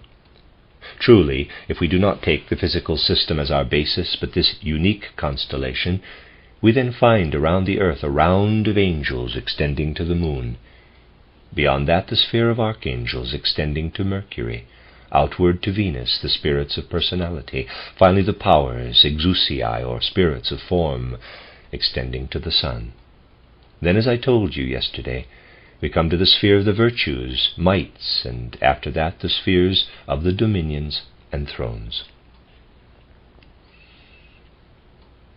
When speaking about the Copernican and Ptolemaic systems, we must be clear that the Ptolemaic system has preserved something of the constellation of the ruling spirits, and from that perspective the Earth must be taken as the starting point.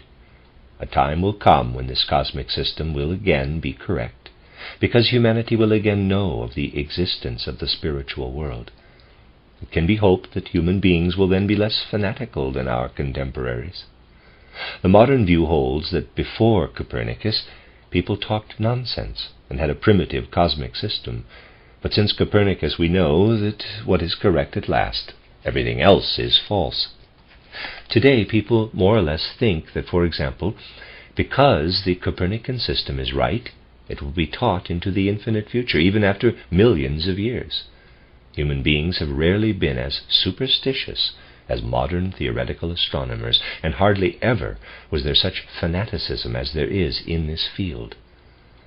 We may hope that future generations will be more tolerant, and say that humanity was no longer conscious of the spiritual world after the 15th and 16th centuries, and further, that a spiritual world does indeed exist, and that in the spiritual world one has other perspectives, and must arrange heavenly bodies other than from simple physical observation.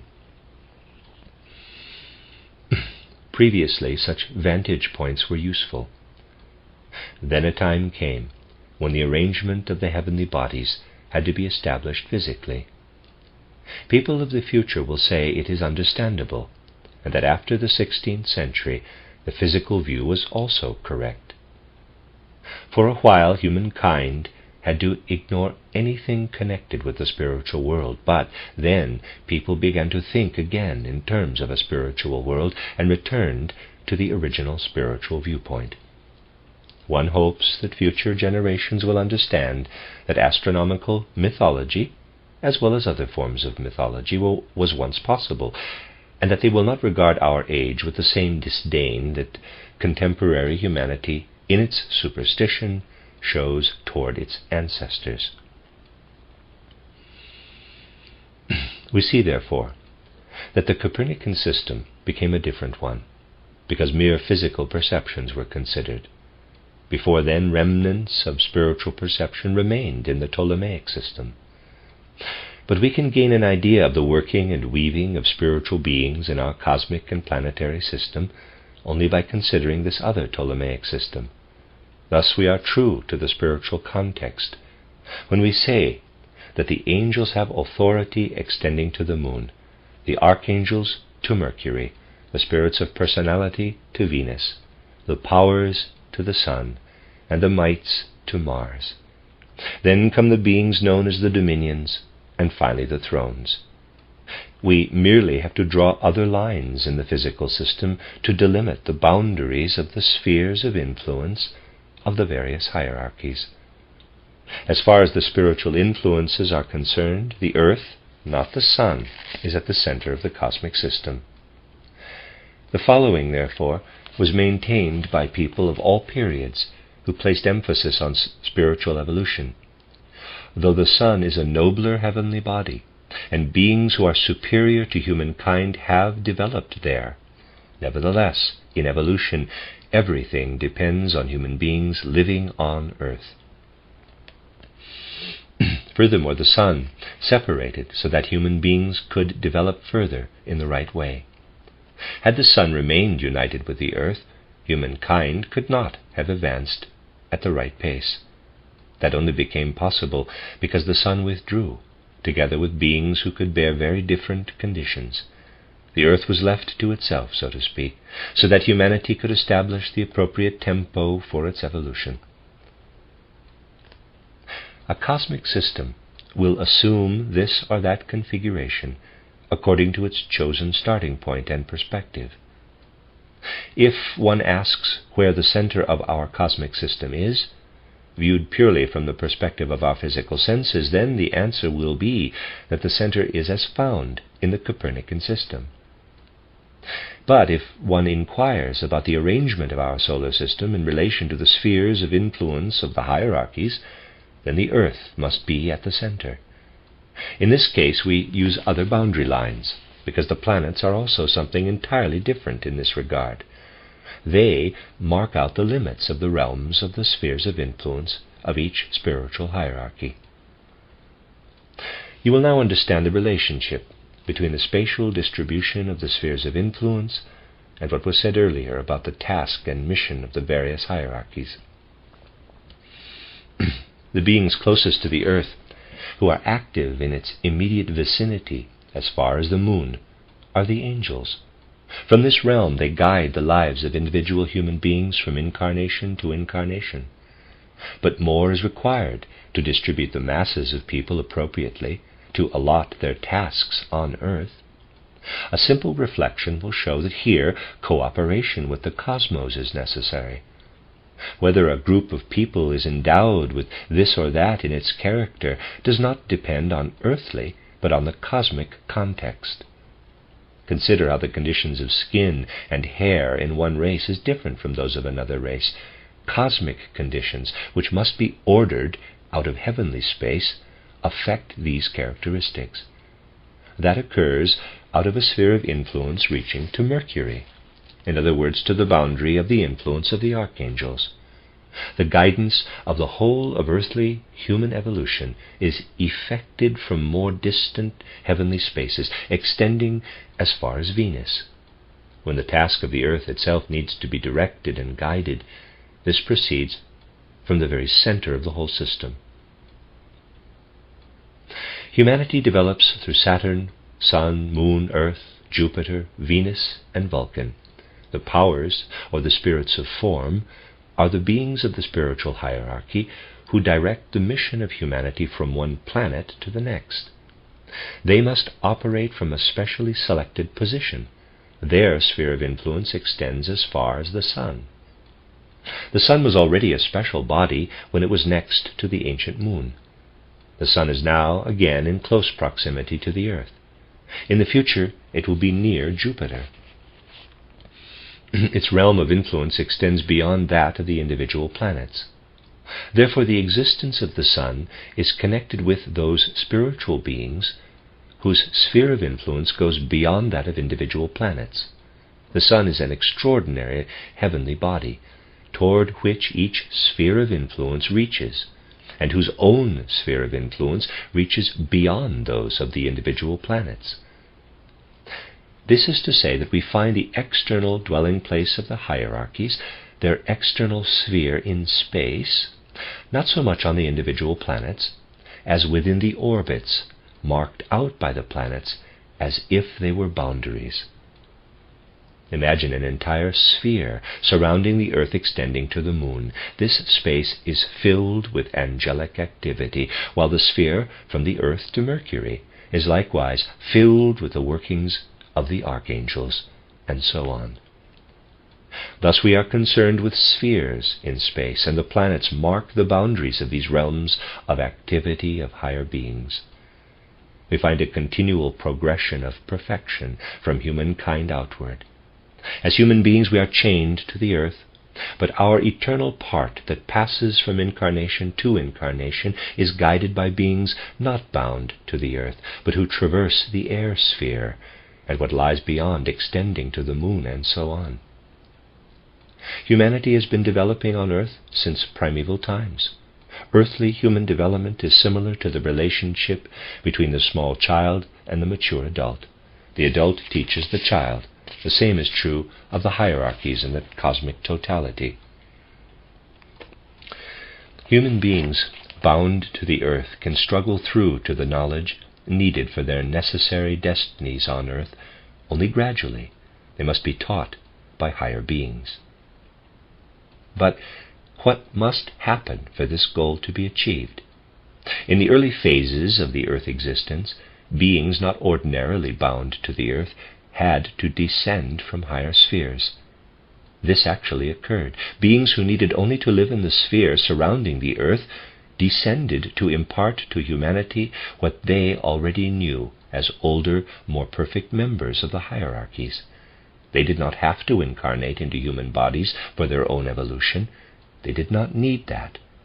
Similarly, when adults teach children, they do not spend time with the alphabet for their own progress. It is to teach the child. So we look back at Atlantean and Lemurian times when beings descend out of the sphere around the earth, incarnate into human bodies, and become teachers of humanity. These are beings belonging to the higher hierarchies of Mercury and Venus. Children of Venus and Mercury descended and became the teachers of a youthful humankind.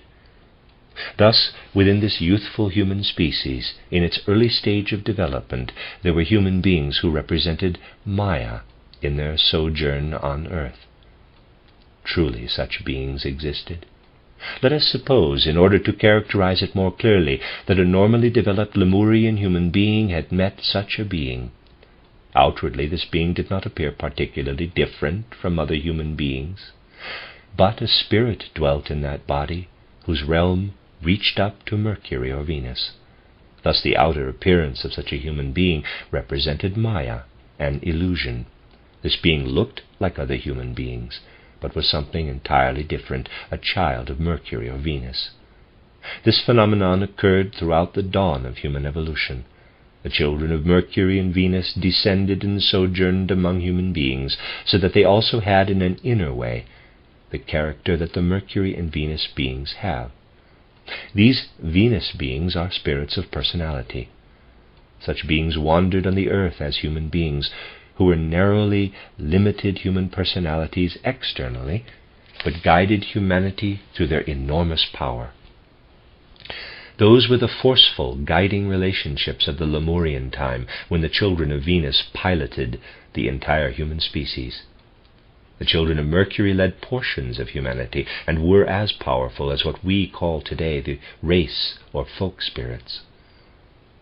Maya, or illusion, is not just in the world generally, but also in relation to human beings.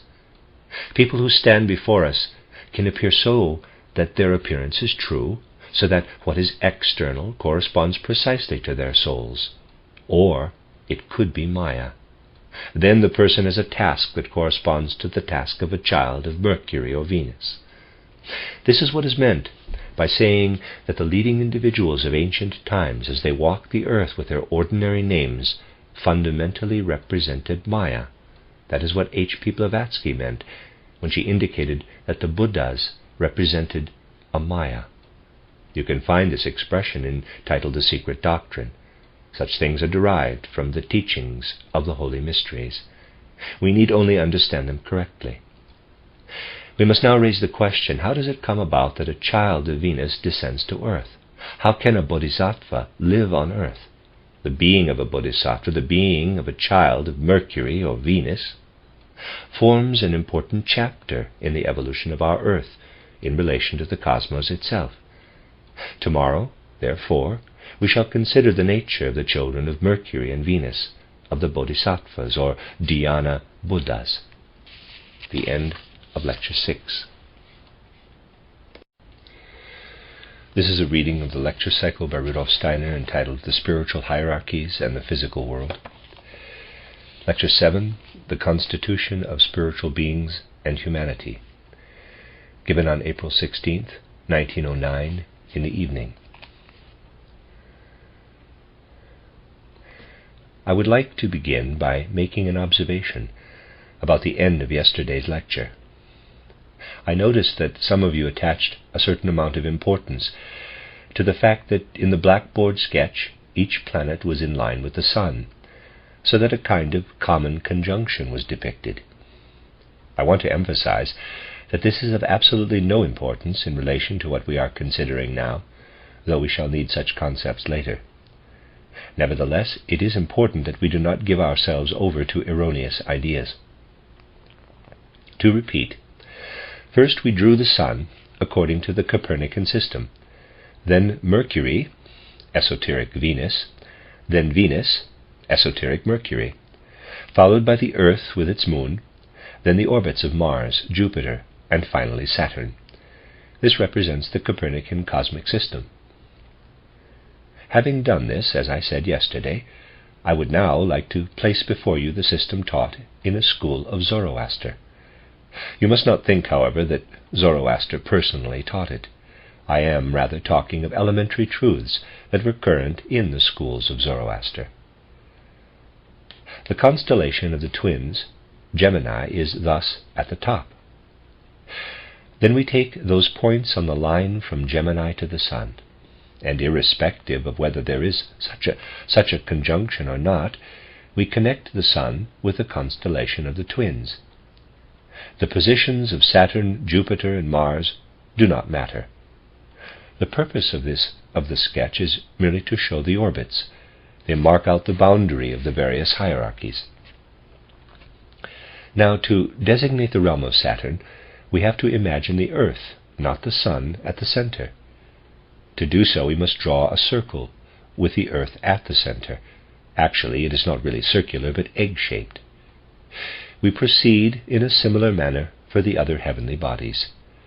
These, please discount aspects of secondary importance in this drawing and concentrate on what really matters. The aim here is to illustrate the corresponding figures for the realms of influence of the respective hierarchies. Today we shall consider in greater detail the nature of the members of the higher hierarchies immediately above humanity. The easiest way is to start with the human being, for only by becoming absolutely clear about what has repeatedly been said about the nature of the human being and human development can we rise to an understanding of the nature of the members of the higher hierarchies. We know that human beings, inasmuch as they dwell and have developed on earth, consist essentially of 4 constituent parts. These are the physical, etheric, and astral bodies, and the I, capital. Let us depict these 4 members in a diagram. Let us represent the physical body with a larger circle, the etheric and astral bodies with smaller circles, and finally the I with the smallest circle. You know how human development proceeds. In the course of earthly development, the human being begins to work on the astral body through the I. In general, we can say that to the extent that a human being works upon the astral body with the I, so that this molded part of the astral body has come under the authority of the I, it is called manas, or spirit self. Thus the manas, or spirit self, as has often been emphasized, is not to be regarded as something newly added to the human being. Rather, it is simply the transformed product of the astral body. What I am describing here applies only to the human being. It is important that we don't simply extend generalizations without thinking, but realize that beings in the universe are very different from one another. Therefore, let us now draw the fifth member, the transformed astral body, or manas, as a special circle. It should really be drawn inside the astral body. Above it, we draw the transformed etheric body, because, in so far as the etheric body has been transformed, we characterize it as buddhi, or life spirit. When the etheric body has been completely transformed, it is entirely buddhi. Similarly, if we consider the human being in its ultimate perfection, a stage that can be attained by evolution through Jupiter, Venus, and Vulcan, the physical body is transformed into Atman. Thus, when human beings in the Vulcan stage have reached the highest goal of perfection, they can be represented diagrammatically as follows: Atman, Buddhi, Manas, I, astral, etheric, and physical bodies. What is most characteristic in this scheme is the fact that the 7 members form a whole, that these 7 principles interpenetrate one another. That is the most important aspect. But this is not the situation when we turn to the members of the next hierarchy, the angels. We can apply this diagram to the human being, but not to any angelic beings. Angels have developed a physical body, an etheric body, and an astral body in such a way that these in certain ways form a totality. But we must draw the I, Manas, Buddhi, and Atman of the angels as separate from the rest of their being. If you want to clarify an angel's nature, you must imagine the higher members, which the angels have and can develop, hovering in the spiritual world above that part existing physically. Actually, the angel has, however, only formed completely the Manas member, Buddhi, and Atman will be developed later. Let me read that again. Actually, the angel has, however, only formed completely the Manas member. Buddhi and Atman will be developed later. An angel, unlike a human being, does not have an accompanying I within an earthly body, nor does an angel develop Manas in the present stage of earthly development. That is why one would hardly think that the part of an angel present in the physical world belongs to a spiritual being. When one meets human beings, it is obvious that they carry their members within them. Everything is differentiated organically. But if you want to find an angel, you must remember that an angel's physical aspect, here, below, is a reflection of the spiritual principles visible only in the supersensible world. You will find the physical bodies of angels in flowing water, in mist rising from evaporating bodies of water, and in the wind and lightning flashing through the air, as well as other occurrences of this kind. One of the first stumbling blocks for the human being is the firm conviction that a physical body must have a definite boundary. As human beings, we find it difficult to say to ourselves, I stand in a rising or falling mist, or before a spraying brook. I am surrounded by the rushing, roaring wind. I see lightning flashing in the clouds. These are the revelations of the angels. I need to see that beyond this physical manifestation, which is not as narrowly defined as the human one, is a manifestation of a spiritual body. As human beings, we develop all of the members of our being as self-enclosed entities. That is why we cannot imagine that a physical body can appear hazy and indistinct, that it may float and hover in the air, that it need not have definitely outlined contours. You must imagine, for example, that 80 angels may have the densest part of their physical nature in one stretch of water. We should not imagine that the physical body of an angel needs to be limited in any way. An angel can belong to a portion of water here, far away is another segment. In short, we see that everything that surrounds us as water, air, and fire on earth must be so conceived as to contain the bodies of beings belonging to the hierarchy immediately above humanity. To behold the I and Manas of angelic beings, however, we need clairvoyant sight in the astral world. Angelic beings look down upon us from higher worlds. To find them, we must investigate the realm of the solar system that extends as far as the orbit of the moon. Matters are relatively simple with regard to angels. If, for example, we have the physical body of an angel down here in a sheet of water or something similar, and if we investigate this portion of water or gust of wind clairvoyantly, we discover within it an etheric body and an astral body. That is why we have drawn these three members, so that they are connected with one another. Of course, what we find in rushing wind, in flowing or evaporating waters, is not just the material image seen by common perception. The etheric and astral bodies of angelic beings dwell in everything belonging to water, air, and fire in the most varied ways.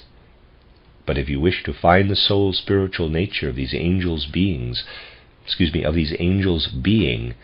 you must investigate the astral realm clairvoyantly. If we wish to consider the archangels in the same way, the process is again different. Their astral body, as we have drawn it here, is not connected in any way with the physical and etheric bodies. We must draw their lowest member as the physical and etheric bodies. These are separate from the principles that dwell above in higher worlds. To get a complete picture of the archangels, we must look in two places. Their being is not like that of a human, where everything is united into one being. An archangel has a spiritual part above and a reflection of the spiritual down below. A physical body and an etheric body can be united only if the physical body consists of air and fire. For example, you could not sense an archangel's physical body in rushing, roaring water. You could only perceive it in wind and fire. And you would have to look for the archangel's spiritual counterpart, which is manifest in the rushing wind and fire, clairvoyantly in the spiritual world. That part is not even united with the physical etheric body. We now come to the beings we designate as archai, or primal beginnings, primal powers, or spirits of personality. Here below we can draw only the physical body. All the rest is above, in the spiritual world. Such a physical body can live only in fire.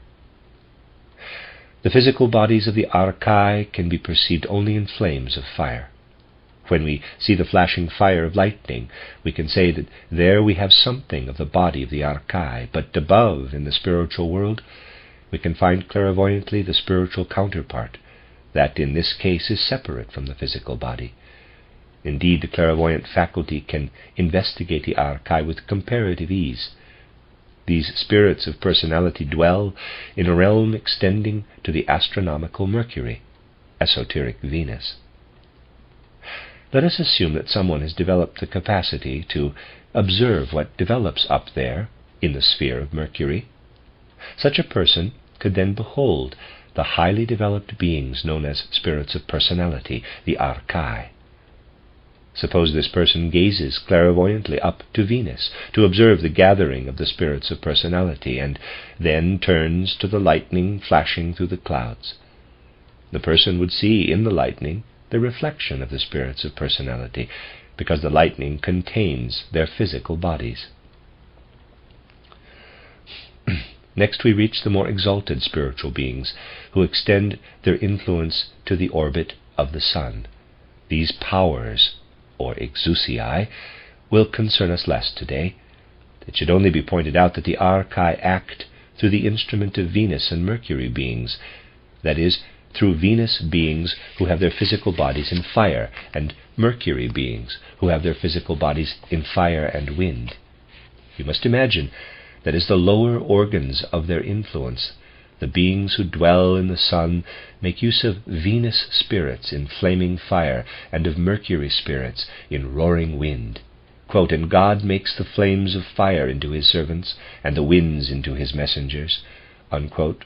Footnote Psalm 104, verse 4. End of footnote. Sayings like this one in the Bible can be found in ancient religious documents. They are taken from spiritual facts and correspond to what can be observed with clairvoyant perception.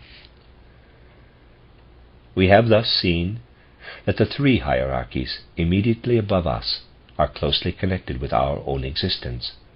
Human beings are the beings they are because in some measure they partake of the solidity of the earth. This separates us from all other beings.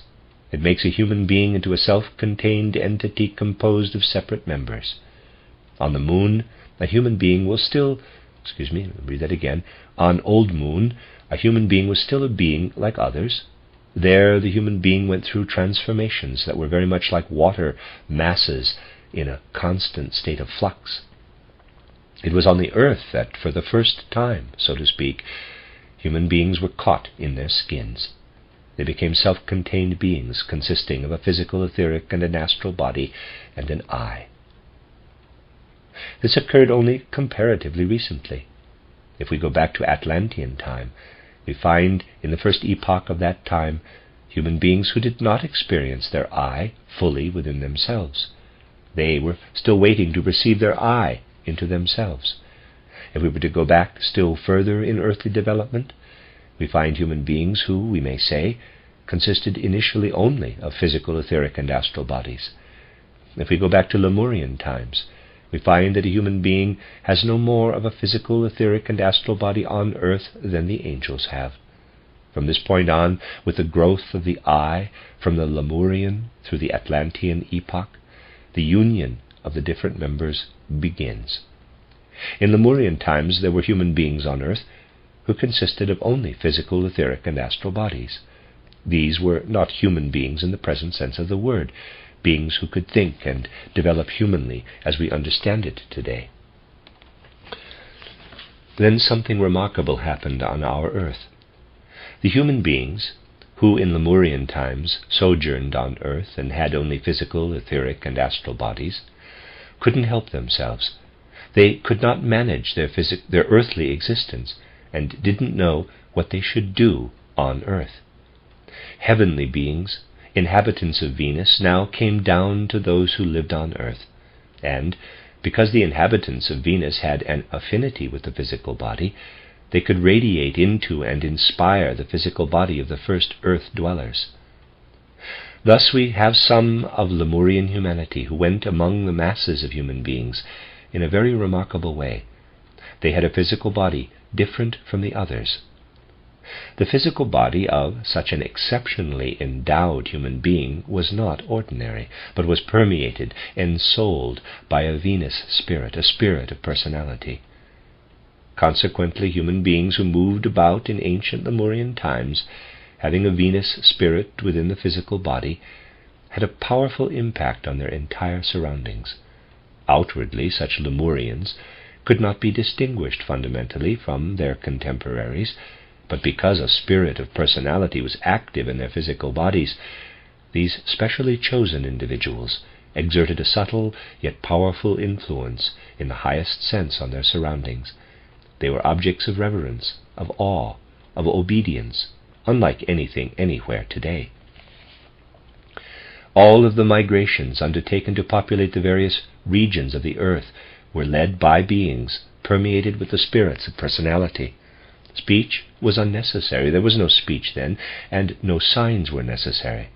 The presence of such a personality was sufficient. If it was considered expedient to lead great masses of humanity from one place to another, the masses of humankind followed without reflecting upon it.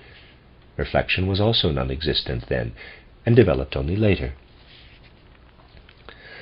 Thus in ancient Lemurian times, the spirits of personality came down to earth as Venus spirits. These Venus messengers, who had taken on human countenances on earth, such countenances possible then, were of special significance for the whole structure of the universe. Cosmically, they reached as far as Venus, and their activities were of significance for the entire interrelatedness of the cosmic system. They could lead humanity from one place to another, because they knew the broader context that can be understood when one is acquainted not just with the earth itself, but also with its cosmic quote-unquote neighborhood. Human evolution continued, and it became necessary for archangels, Mercury spirits, to intervene in this development. It was now their turn to ensoul and enliven what could be found below on earth. This occurred mainly during the Atlantean period. Archangels, spiritual beings from Mercury, descended, beings who could ensoul and spiritualize the physical and etheric bodies of certain human beings. So we also find human beings among the Atlanteans, who could not really be distinguished outwardly from others, but who were in their physical and etheric bodies ensouled by an archangel. Now, if you recall that yesterday it was said that archangels have the task of directing whole peoples, you will understand that individuals who carried an archangelic being within them could give to the whole Atlantean race of people the appropriate laws as inscribed in the heavenly world. When it was necessary to act more generally, the great leaders of ancient Lemurian times were ensouled by Venus spirits. Those whose task it was, in Atlantean times, to direct smaller segments of humanity, the various peoples of the earth, were ensouled by archangels. The priest-kings of Atlantean times were really a Maya.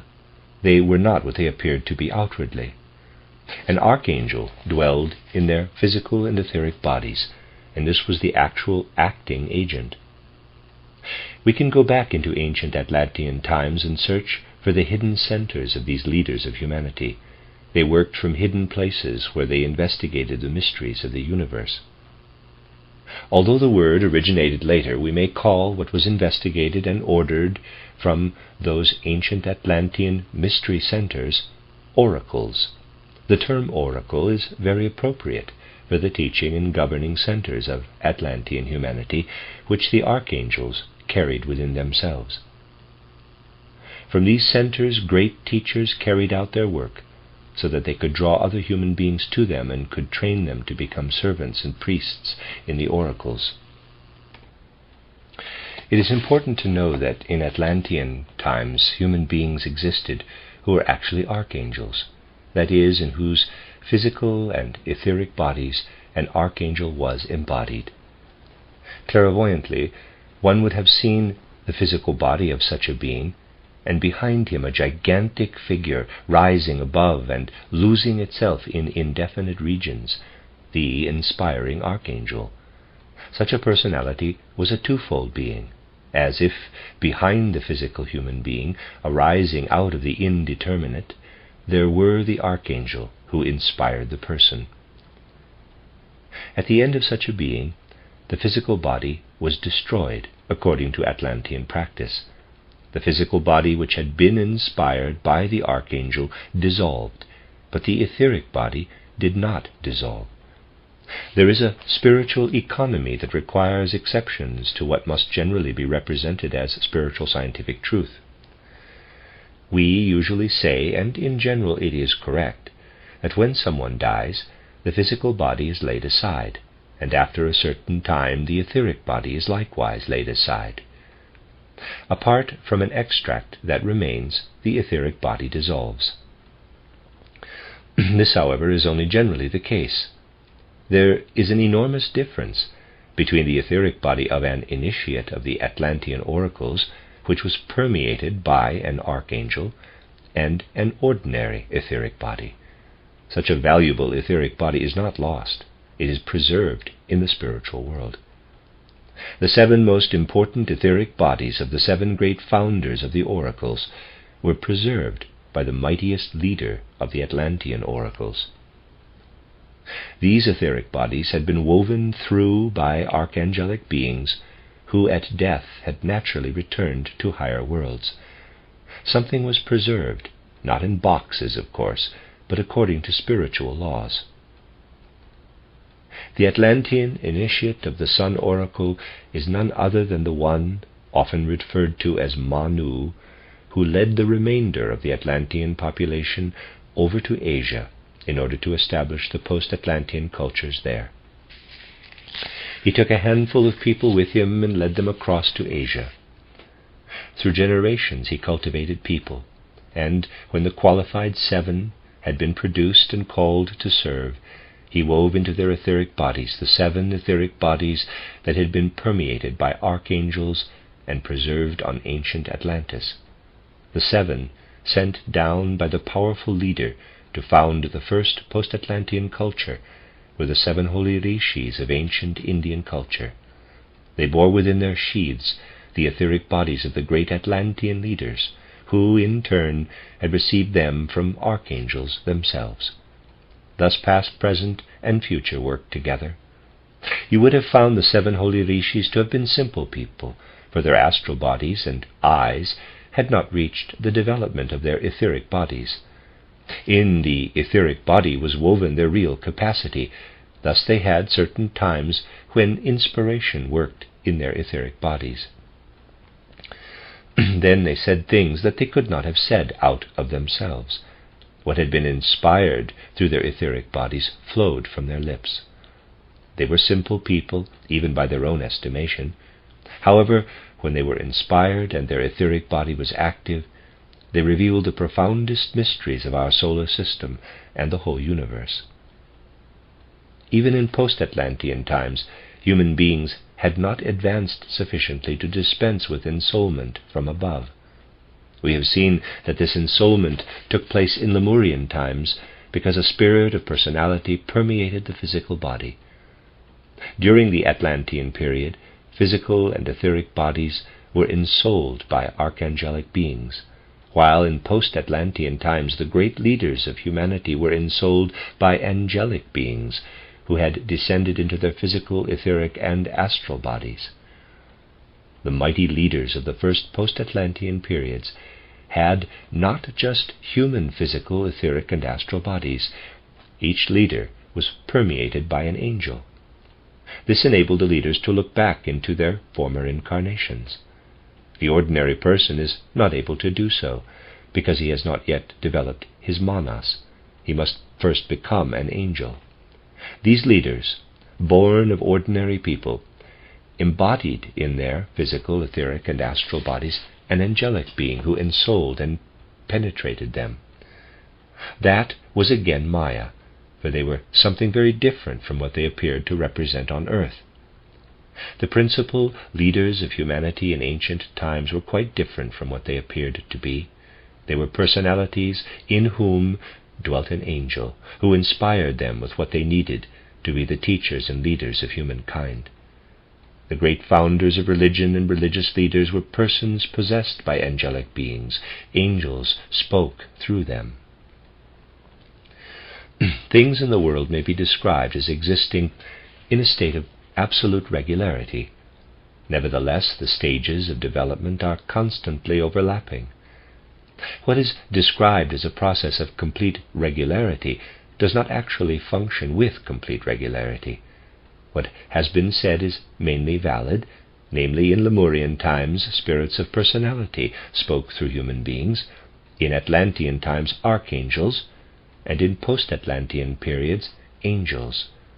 But even in post-Atlantean times we still find human beings whose physical bodies are permeated by spirits of personality, and although they live in post-Atlantean times, they are in the same position as those beings in Lemurian times through whom spirits of personality spoke. There can be human beings in the post-Atlantean era, therefore, who carry entirely the characteristics of the rest of the population, but who, because humankind also needs such great leaders, still carry within them one of the spirits of personality, and are the outward embodiment of such a spirit. Furthermore, in post-Atlantean periods, there were those who bore an archangel, a Mercury spirit, in their physical and etheric bodies. Finally, there was a third category of human beings who were ensouled and inspired by angelic beings in their physical, etheric, and astral bodies. They were in fact human beings through whom angels spoke.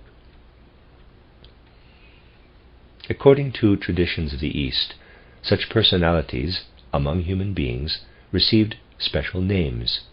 Thus those who outwardly appeared like human beings of the post-Atlantean period, though they bore a spirit of personality in their nature, were ensouled all the way into the physical body by such a spirit, were known in the teachings of the East as dhyana Buddhas, a general term for human individuals who are ensouled, even into the physical body, by a spirit of personality. Personalities ensouled down to the etheric body by an archangel in post-Atlantean times are known as bodhisattvas. Those individuals whose physical, etheric, and astral bodies are ensouled by an angel are called human Buddhas. Thus we have 3 degrees: the dhyana Buddhas, the bodhisattvas, and the human Buddhas. That is the true teaching of the Buddhas, relating to the various categories of Buddhahood. We have to consider this in connection with the manner in which the hierarchies manifest themselves. What we encounter is remarkable when we look back at earlier undeveloped humanity. Among these human beings, we find some through whom the mighty hierarchies of the cosmos came to speak to the planets. The spirits of the higher hierarchies at work even before the creation of our earth gradually emancipated planetary human beings according to the degree of their maturity. Here we gaze into profound depths of wisdom. It is extraordinarily important that we discover how primeval universal wisdom was taught to humanity in ancient times. You will hear about the Buddhas. The East teaches of not just one, but many Buddhas, among whom several degrees of perfection are represented. You should keep in mind that a Buddha sojourned on the earth, but behind the Buddha, so to speak, came a bodhisattva and even a dhyana Buddha. It could also occur in a particular instance that the dhyana Buddha and the bodhisattva did not penetrate deeply enough to ensoul the physical body. The bodhisattva may only have ensouled the etheric body, so that we can imagine a being who could not penetrate deeply enough to ensoul and inspire the physical body, but only the etheric body. A higher being, such as a bodhisattva, who was physically invisible, since he appeared only in an etheric body, could inspire the human Buddha in a special way. So we might have a human Buddha inspired by an angelic being who could still receive the inspiration of an archangel into the etheric body. Here we gaze into the profound complexities of the human being, and this is very important. Some individuals of former ages can be understood only when we realize that they represent focal points for a number of beings who work and express themselves through humanity. For indeed, many periods do not possess enough great people who can be inspired by the spirits who have to be active. It is therefore often the case that various beings of the higher hierarchies have only a single person on earth to ensoul. Sometimes, besides the inhabitants of Mercury, we have those of Mercury and Venus combined, who speak to us through one person. Such concepts help us understand human evolution. We learn to recognize the true nature of the personalities, who, when we meet them in their physical form, merely represent Maya. Tomorrow we shall concern ourselves with the origin of the various physical planets, which until now we have considered only as boundary marks. We shall gain an understanding of them as the dwelling places of spiritual beings. The end of Lecture 7. This is a reading of the lecture cycle by Rudolf Steiner, entitled The Spiritual Hierarchies in the Physical World. This is Lecture 8, entitled The Spiritual Hierarchies, the Zodiac, and the Human Being, given on April 17, 1909, in the evening. In our presentation of higher beings and their relation to our universe and solar system, we come today to the chapter that will be the most suspect to our contemporaries, who receive their view of the world and their circumstances from ordinary popular scientific knowledge, because here we must touch on matters absolutely unimaginable to the modern scientist. It is not a matter of contradiction. Anyone firmly grounded in occultism can survey the facts of modern science from this vantage point. You will not find any contradictions between what has been said here and facts of modern science. It is just that the harmony between the two is not easily established. but if you always have the patience to press forward, you will gradually see how individual facts unite to form the whole. Perhaps I should also mention that some of what has been dealt with in these lectures has been considered from a different standpoint in the lecture cycles held in Stuttgart and Leipzig. Footnote, first one was Universe, Earth and Man. That's 11 lectures given in Stuttgart, August 4th to the 16th, 1908. And the other cycle he's mentioning is Egyptian Myths and Mysteries, 12 lectures given in Leipzig, September 2nd to the 14th, 1908. End of footnote. If you take them superficially, you can find some contradictions between this or that assertion. This is only because it is not my task in my lectures to speak about speculative theories, but about facts gained through clairvoyant consciousness, which appear differently when viewed from various aspects. To use a comparison, the picture of a tree drawn from one side will look very different when drawn from another, and yet it is one and the same tree. The same is true of descriptions of spiritual facts when illuminated from different sides. Certainly, taking a few particular ideas as a starting point, it is easy to set up an abstract system. But we are working from the bottom up. The crowning achievement of this approach will be an harmonious unity of the whole. Above all, we must consider each assertion as to what sense and from which standpoint an assertion is made. For example, a popular scientific work states that air or gas on Jupiter must be as thick as tar or honey. From the viewpoint of spiritual science, it could be said that this is a grotesque notion, and the way I chose to express this emphasized the grotesqueness of the matter.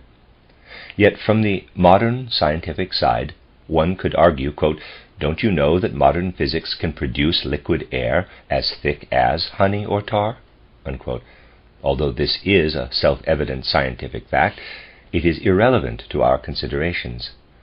What science calls air can be densified to such an extent, there is no doubt about that.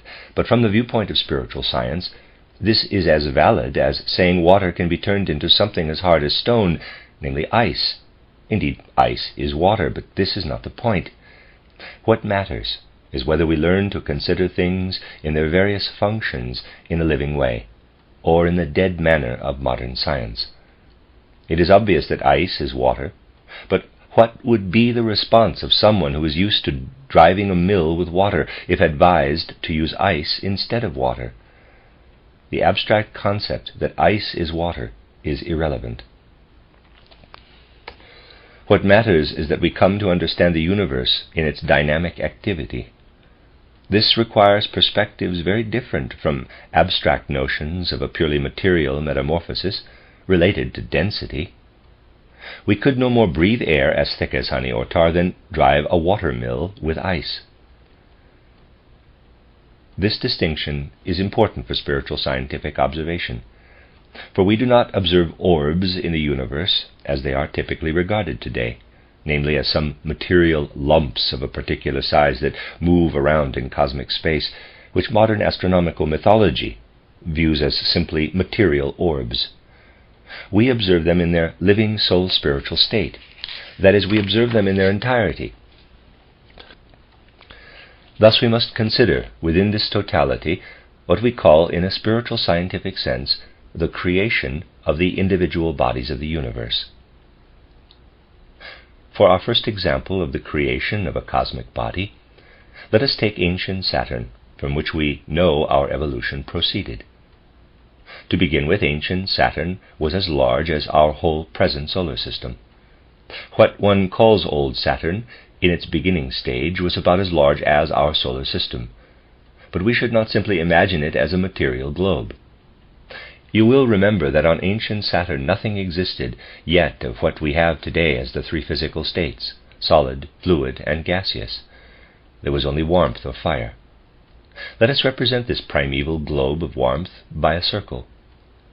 You will remember, we said, that at the point where the primeval globe of Saturn develops into the sun globe, those beings who form the zodiac appear surrounding the sun globe. I indicated, however, that the zodiac already surrounded ancient Saturn, though not as compactly as during the evolutionary stage of the old sun. Around ancient Saturn, therefore, we must picture the activity of thrones, cherubim, and seraphim, who spiritually represent the zodiac. The outer circle in the diagram represents the zodiac spiritually. You might ask, how does this agree with the modern view of the zodiac? It agrees completely with it, as we will demonstrate in the final lectures. You should picture the situation as follows. Imagine placing yourself at a particular point on the Saturn globe. If you now raise your hand and point upward with your finger above this spot on Saturn, you will find the region of certain thrones, cherubim, and seraphim. If you move from there and indicate the area beyond, you will point out another region of thrones, cherubim, and seraphim, because groups of these three beings form a circle around ancient Saturn. Suppose you then wanted to point in the direction of certain thrones, cherubim, and seraphim. Remember, these beings are by no means the same, like a group of 12 identical soldiers. They differ considerably from one another. Each bears its individual stamp, so that depending on where one's attention is directed, one sees quite different beings. So, to point out a particular group of thrones, cherubim, and seraphim, one denotes them as a particular constellation. The constellations are like signposts. In one direction, over there, are the thrones, cherubim, and seraphim known as Gemini, the twins. Over there, Leo, the lion, and so on. They are, so to speak, guideposts that indicate the direction where particular beings may be found. So we conceive of the constellations as guideposts or boundaries between these regions of beings. The constellations of the zodiac are more than mere signposts, but we must make it clear that as a first stage, when we speak of the zodiac, we are referring to spiritual beings. The thrones are the first to exert their activity on the fiery form that we call ancient Saturn. They have reached a stage of development that enables them to pour forth their own substance. They cause their own warmth substance to seep into the mass of Saturn. That is how, as I have described, a series of quote-unquote eggs, perhaps a strange word to use, yet they have this form, appear all around this structure. You might ask about the substance as such. Did a warmth substance already exist? What existed before can only be described as a neutral cosmic fire that was fundamentally one with universal space. In other words, to begin with, there was only space. This was marked out, so to speak, and now the warmth substance of ancient Saturn was made to trickle onto the surface. As soon as the warmth substance was poured into ancient Saturn, spiritual beings became active from two sides. We have mentioned previously that here in the inner part of the Saturn space we find the powers or spirits of form, the spirits of movement or mights, and the dominions or spirits of wisdom. The powers, mights, and dominions are active from within. The cherubim, seraphim, and thrones work from outside. And as a result, a cooperation occurs between the beings working from the outside and those active within. In the first lecture, we said that one can distinguish inner soul fire, experienced inwardly as inner warmth and well-being, and outwardly perceptible fire. Between these two is a neutral warmth contained in the egg-shaped forms. Spread above them is soul warmth, as if streaming in from outside, but also holding itself back slightly. It is as if radiating soul warmth were held back because of the neutral fire within. The perceptible warmth is pushed back from within. Thus, what was previously delineated as a warmth egg is enclosed by two currents, namely an outer stream of soul warmth and an inner stream of warmth that would have been perceptible to the outer senses. Only the inner part, therefore, is composed of physically perceptible heat. Now, because of the working together of the outer and inner warmth, the Saturn eggs begin to rotate. Each single egg inscribes a full circle and comes in turn under the influence of the various thrones, seraphim, and cherubim situated at the periphery. Then something strange occurs. On its journey, this egg finally arrives again at the point where it came into being originally. I am describing these facts according to spiritual scientific observation. End parenthesis. When it reaches this point, it becomes stationary. It cannot go further and comes to a halt. Every egg is created at a particular point, travels around the circle, and is stopped at the point where it originated. This creation of eggs lasts only for a specific period of time. After this, no further warmth eggs come into existence. When all of these eggs have arrived and are stopped at one particular point, they fall on top of each other, forming a single egg. Thus, at their point of origin, the eggs halt and come to rest. Naturally, from this moment, after which no new eggs are formed, the eggs all gather together and cover themselves. A globe is thus created on the circumference, but naturally only over the course of time. This globe consists of the densest part of the fire substance, called Saturn in the narrower sense of the word, for it occupies the position of our present planet Saturn. As previous stages are in a certain sense repeated, so were whole processes repeated at the origin of our Earth. Our present Saturn came about in a similar way. It, too, was held back at a particular point. But because things shift for various reasons, it was not held back at the same point as in the case of ancient Saturn. However, the process of origin is the same. In this way, as a result of the working together of all the cosmic powers belonging to the hierarchies, a small Saturn globe is born out of the mighty, voluminous, original Saturn. Let us consider more closely the moment on ancient Saturn when all the globes came to a standstill. The sages of primeval wisdom spoke of this moment as follows. The first foundation of the human physical body was formed on ancient Saturn. This earliest foundation was formed only out of warmth, but within this warmth body all future organs were already present in seed form. At that point, where the initial movement again comes to rest, the seed is created for that organ in the human body which, when the body is later set in motion, also ensures that all the functions of the physical body may be brought to rest again, that is, the heart. Here, from the first impulsive movement, the germ of the heart appears, but it only comes into existence in its first manifestation, so that the movement will again be brought to rest at this point. Thus the heart becomes that organ through which the entire physical body in all of its functions is brought to rest when the heart itself stops beating. In ancient languages, each member of the human body was identified with a very precise name. The heart was called the lion in the body. Thus the primeval world wisdom asked, quote, "In which zodiacal direction must one point to find the region where the first seed of the human heart was planted?" Unquote. They pointed upward and designated the thrones, seraphim, and cherubim who worked on the heart, the zone of the lion. The human being projected elements of the body into the cosmos, and the region of the body one is used to identifying as the inner manifestation of the lion was also identified outwardly as the region of the lion in the zodiac. This is how such matters relate to one another. All the other aspects of the human being were also formed through the zodiac. The heart was formed out of the region of the lion. The rib cage, which is near the heart and must exist for its protection, is referred to in the human body as the breastplate. Naturally, it must have been formed in the region next to and preceding the lion, that is, before the completion of the heart. Another name for breastplate was assigned, and the descriptive element was sought in an animal, which by nature also has such armor, the crab.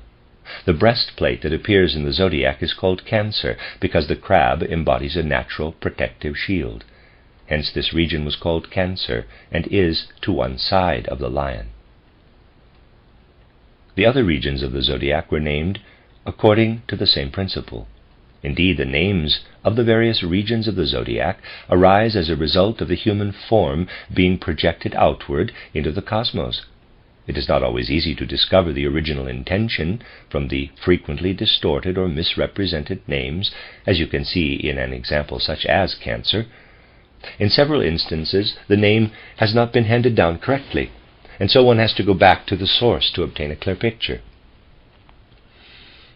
For the moment, we shall not consider how Saturn disappears, how it is dissolved again. We want to discuss how evolution proceeds after a pralaya runs out. A new evolution begins. The first phase that occurs is exactly the same as what previously occurred on Saturn. After this, all of Saturn existence repeats itself. A second formation begins again from the center point. We come now to the next stage of evolution, which we usually designate as the development of Old Sun.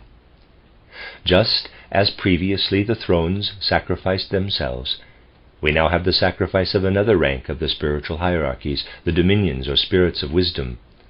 The thrones are mightier beings. They were able to trickle forth physical and warmth substantiality, were able out of their own bodies to bring forth the substance of Saturn as we have described. The dominions or spirits of wisdom are able to sacrifice only an etheric body, which is thinner. The human being already possessed the foundations of a physical body. To this the dominions or spirits of wisdom now added an etheric body. This happened in a second circumference, as it were. I draw here a second circumference. This represents the original size of the old sun, shrunk in comparison to the former larger circumference. In this process of contracting, it has also become more dense. As a result, the possibility arises that inside the old sun there is not only warmth substance, but densified warmth substance, a gaseous, airy substance.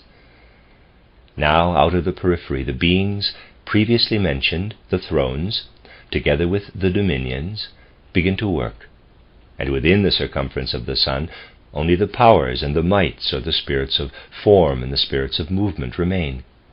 The other beings work from the periphery inward. The following now occurs in a way similar to what occurred on ancient Saturn. Certain currents form, which were created by the spirits at the periphery, the thrones, and now work in cooperation with the dominions. As a result, these currents are somewhat denser than those the thrones alone had earlier activated. Inside, this mass contracts, and one globe of mist after another is produced between the activity of the two currents. This globe is different from the Saturn globe, in that Saturn, with all its beings, was composed only of warmth substance, and everything, so to speak, was astir in the space around it. But this globe is permeated by ether, an etheric bodily substance. Although the globe is only as dense as gas, it is interpenetrated by an ether body. As a result, the whole globe is a living being. It is inwardly alive. Saturn was an inwardly dynamic being, full of mobility until it was brought to a standstill by the lion. But this globe that we can call Jupiter is inwardly alive. We can call it Jupiter because the planet Jupiter, as seen in the heavens, is a repetition of a part that split off from the old sun. Thus we have the old sun. The globes around it are circling living globes, grand living beings. Instead of Leo, you must now think of another region of the zodiac, the region of the eagle, where these globes were originally created. In this region lies the original impulse that led to the creation of the sun globe, this living being in cosmic space. When this living globe has completed its journey along the entire circumference, it returns to the region of the eagle. But now something different happens. Whereas before each globe was infused at this point with life, it is now killed on its return by the same influence that originally called it to life. One globe after another is slain. When all have been killed and no further globes come into being, the existence of the old sun comes to an end. Life consists here of the creation of new globes. When they return to this place, they are killed by cosmic forces. The sting of death inflicted by the cosmos on the life of the old sun was experienced as the quote, sting of the scorpion, unquote. So, because that region inflicts death, it is called the region of Scorpio. The scorpion. At this position may be seen the constellation of the eagle, which brings dead matter to life, and the constellation that sends forth the forces of death, Scorpio. The forces in the zodiac that brought to rest primordial life in the physical organization of the human being are in the region of the lion. The forces that have the capacity to destroy life as such are in the region of Scorpio. It remains for us to become acquainted with the context of conditions today, which are, of course, differently constituted, but can only happen gradually. A thick veil or maya has been drawn over the original conditions. Let us proceed. We don't need to consider the next set of circumstances in such a thorough way, because the significance of these relationships and the entire process appears before us. The following, however, must be remembered. Basically, what kind of body is Saturn? It is a warmth body.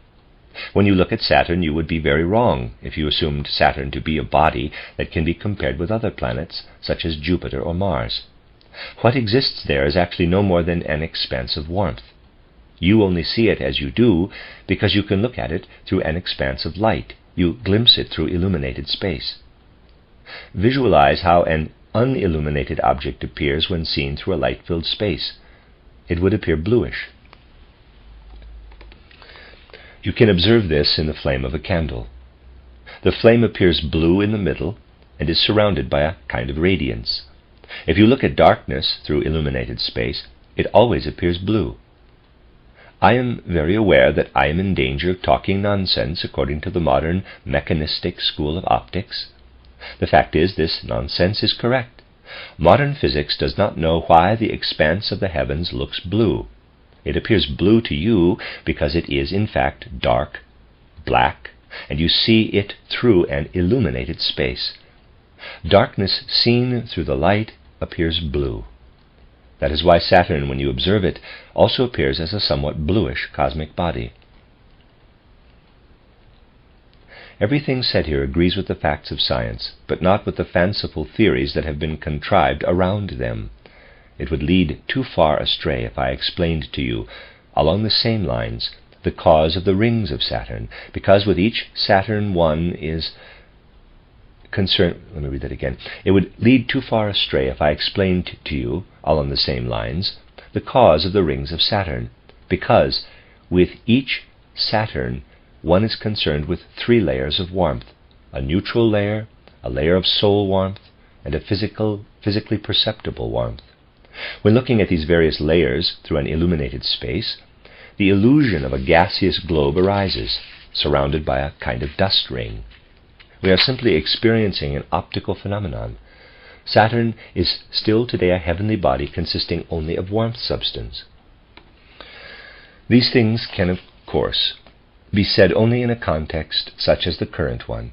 Otherwise one could not understand them. Each Saturn must be addressed while recognizing that it is composed in essence of warmth substance. Everything regarding this Saturn is explained in this context. Every Jupiter, which is nothing more than a stage of solar existence, is a formation composed mainly of gas and warmth. So it is with today's Jupiter, which is a repetition of ancient Jupiter. Of course, the relationships within space and concerning movement change somewhat. The present Jupiter is not at exactly the same position it was earlier, but basically it is. Let us now proceed and elucidate the Mars phenomenon in the same way. Mars originated as a result of the cooling of a gigantic globe into the fluid state, until it finally separated from the general misty, watery mass into a compressed globe of water. Again, this occurred because the watery globes that arose at the periphery were held back at a particular point. Just as the lion halted movement on Saturn, and Scorpio brought about death on Jupiter, so on Mars the watery globes are brought to rest. To be sure, the details about Mars are somewhat different than those of Jupiter and Saturn. Mars today is a repetition of Old Moon. The Old Moon reached as far as the present position of Mars. Mars is the other piece of old moon. One piece is the present moon, which is dross. The living remnant, which represents the other pole, remained with the present Mars in the course of the repetition. In this sense, Mars is the third condition of our planetary evolution, and it corresponds to the stage of old moon. Mars is essentially a water body. During the period of the old moon, or old Mars if you prefer, human beings received their astral body, or in other words, the first form of consciousness. The human body at that time consisted of a watery Mars or moon substance. Just as the human body today is composed of earthly substances, so the human body at that time consisted of fire, air, and water. According to the densest substance they contained, human beings of that time could be termed water beings. The human being became a water being above all because the astral body had been implanted into the being. This human being was not yet an I being. It was a human being endowed with an astral body. This occurred after an impulse was given at a particular point, moved around the course of the circle, and came back to the same point from which it first set forth. This point became the region in the zodiac known as the Waterman, Aquarius.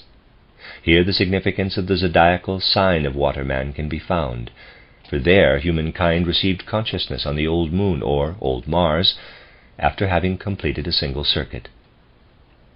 We come now to the Earth, which represents the fourth stage of development. The three earlier stages are repeated. Saturn is formed, Sun is formed, and leaves Jupiter behind, which is a repetition of the Sun. Moon is formed, and leaves Mars behind, and finally the Earth emerges, as I have described it, severed from the Sun, with the part that separated as lunar dross. You know that the I capital first began in the time of ancient Lemuria, when the present moon separated from Earth. That could happen only because once again an impulse came from the periphery that resulted in the completion of one rotation. Sufficient maturity had now been attained in order to receive the first beginnings of the I. This happened during ancient Lemuria. For this we point to the position in the zodiac referred to today as the Bull, Taurus. When this designation was created, humankind could still experience the reality of this name very clearly and concretely. In its most essential manifestation, the name originated in the secret doctrine of the Egyptians and Chaldeans. We can find its origins there, and a consciousness of the correct meaning of the word only exists today within the true mystery teachings. The very first stirring or tendency toward the I am is expressed in speech, in sound. All sound formation is connected in a certain way with the forces of procreation. This should not be touched on here, but it is familiar to every occultist. The breaking of the voice at puberty, for example, is connected in a definite way with the powers of propagation. There is a hidden relationship between them. Everything related to this human capacity and activity was summed up by ancient consciousness as the bull nature of the human being. From that capacity arose the name of this particular zodiacal sign, which has the same meaning for the Earth that the lion has for Saturn, that Scorpio has for Jupiter, and that the Waterman has for Mars. As the Egyptian period approached, so too came the third post-Atlantean culture. First came the ancient Indian, the second was the ancient Persian, and the third was the Egyptian cultural epoch. These periods of civilization represent stages of repetition of the development of the Earth as a whole. The Lemurian era was the third period of the Earth's development. Egyptian mystery teaching repeats, therefore, essentially a spiritual reflection of what occurred in Lemurian times. What happened in Lemurian times was best known to the priests of the Egyptian mysteries, for these occurrences were reflected in the particular culture of Egypt. That is why Egyptian civilization felt a particular kinship with the constellation of the bull and with the cult of the bull in general. So, now you will understand that it is by no means easy to describe the real processes that led to the origin of our heavenly bodies and what occurred in relation to them. How does a heavenly body originate? Our Saturn, Jupiter, Mars, and so on originated thus. First sheaths formed themselves. One after the other was destroyed in turn, and when the process of calling into life concluded, then the global formations that had previously shaped the sheaths coalesced to form a single creation of circumference. Celestial bodies such as Saturn, Jupiter, and Mars came about because originally a type of sheath existed. The heavenly bodies densified into a creation in that one globe was laid on top of another, so as to become visible in cosmic space. Here you have nothing of a mechanical process or the dreary theories of Kant Laplace. Rather here you have a living picture of how, as a result of the spiritual workings of the hierarchies, heavenly bodies such as Saturn, Jupiter, and Mars originated. The end of Lecture 8. This is a reading of the lecture cycle by Rudolf Steiner entitled The Spiritual Hierarchies and the Physical World. This is Lecture 9, entitled Evolution in the Cosmic Human Body, given on April 18, 1909, in the morning. Questions naturally arise following a talk like the one given yesterday. Also, if it is the first time one has heard such a presentation of broad cosmic truths, some things may not be understood. I emphasized yesterday, and I ask you always to remember, that what I am describing here is not based on speculation or theory. It arises out of the real facts we call the Akashic Chronicle. Such facts can be put together into a kind of system only later. A question that might have arisen for some people should be anticipated here today. What is the status of the finished planets? Yesterday, from a certain perspective, we described the genesis of a planet to the point when it becomes an individual visible planet. But now someone might say, yes, but were the planets we see in the heavens not in existence before the moment described yesterday? The answer is, no, they were not. We must be clear about the following. When the moment I spoke of yesterday was reached, a new epoch began. Assume, for example, that we want to describe the origin of a planet, not as it occurred at the time of ancient Saturn, when only Saturn existed, but as it occurred at the creation of the Earth. First, we have the repetition of the Saturn stage of development. Then the stages of the Sun and Moon are repeated. The development of the Earth, likewise, begins with the formation of a tremendous warmth or fire body, just as I described concerning Saturn. Now the time came when, at a certain moment, under the influences of the zodiacal region of the lion, this great revolving globe of fire divided itself off. That is, this single Saturn, what we call Saturn today, reached its peak at the moment of its separation. Thus the individual planet came into being. You should not imagine, however, that the calming influences exerted through the lion stopped Saturn's motion completely. Saturn became a being that absorbed everything previously distributed in its periphery. This occurred through the influences of the lion. But now the large globe from which Saturn severed itself contracted, yet continued to exist as a smaller globe. Although the whole structure withdrew inwardly, Saturn nonetheless preserved some of its original motion. This was after a calming influence had been exerted and Saturn's movements inwardly came to rest. Previously it had used its own momentum, because by necessity, so to speak, it had to keep moving as if swimming within the globe. Now that the globe had been withdrawn from it, however, a self-impelled motion continued, even though the inner movement had been broken. This self-impelled capacity to move after the first impetus was given is the current motion, the current rotation of Saturn. A similar process occurred in the case of Jupiter, for as the Earth began to form, what has been described had already happened. Differentiation took place in the globe, which had begun to contract inwardly. Under the sign of Scorpio, the slaying of the individual globes occurred. These globes interpenetrated one another, and as a result each began its own inner life. After Jupiter, as a mighty life being, had, as it were, been slain. Let me read that again. After Jupiter, as a mighty life being, had, as it were, been slain, the life of the several beings on the planet began. As the globe contracted again, Jupiter, finding within itself the impetus to do so, continued to move independently. What we observe as the present motion of Saturn, Jupiter, and so forth, is a consequence. It began as the formative process I described yesterday was being concluded.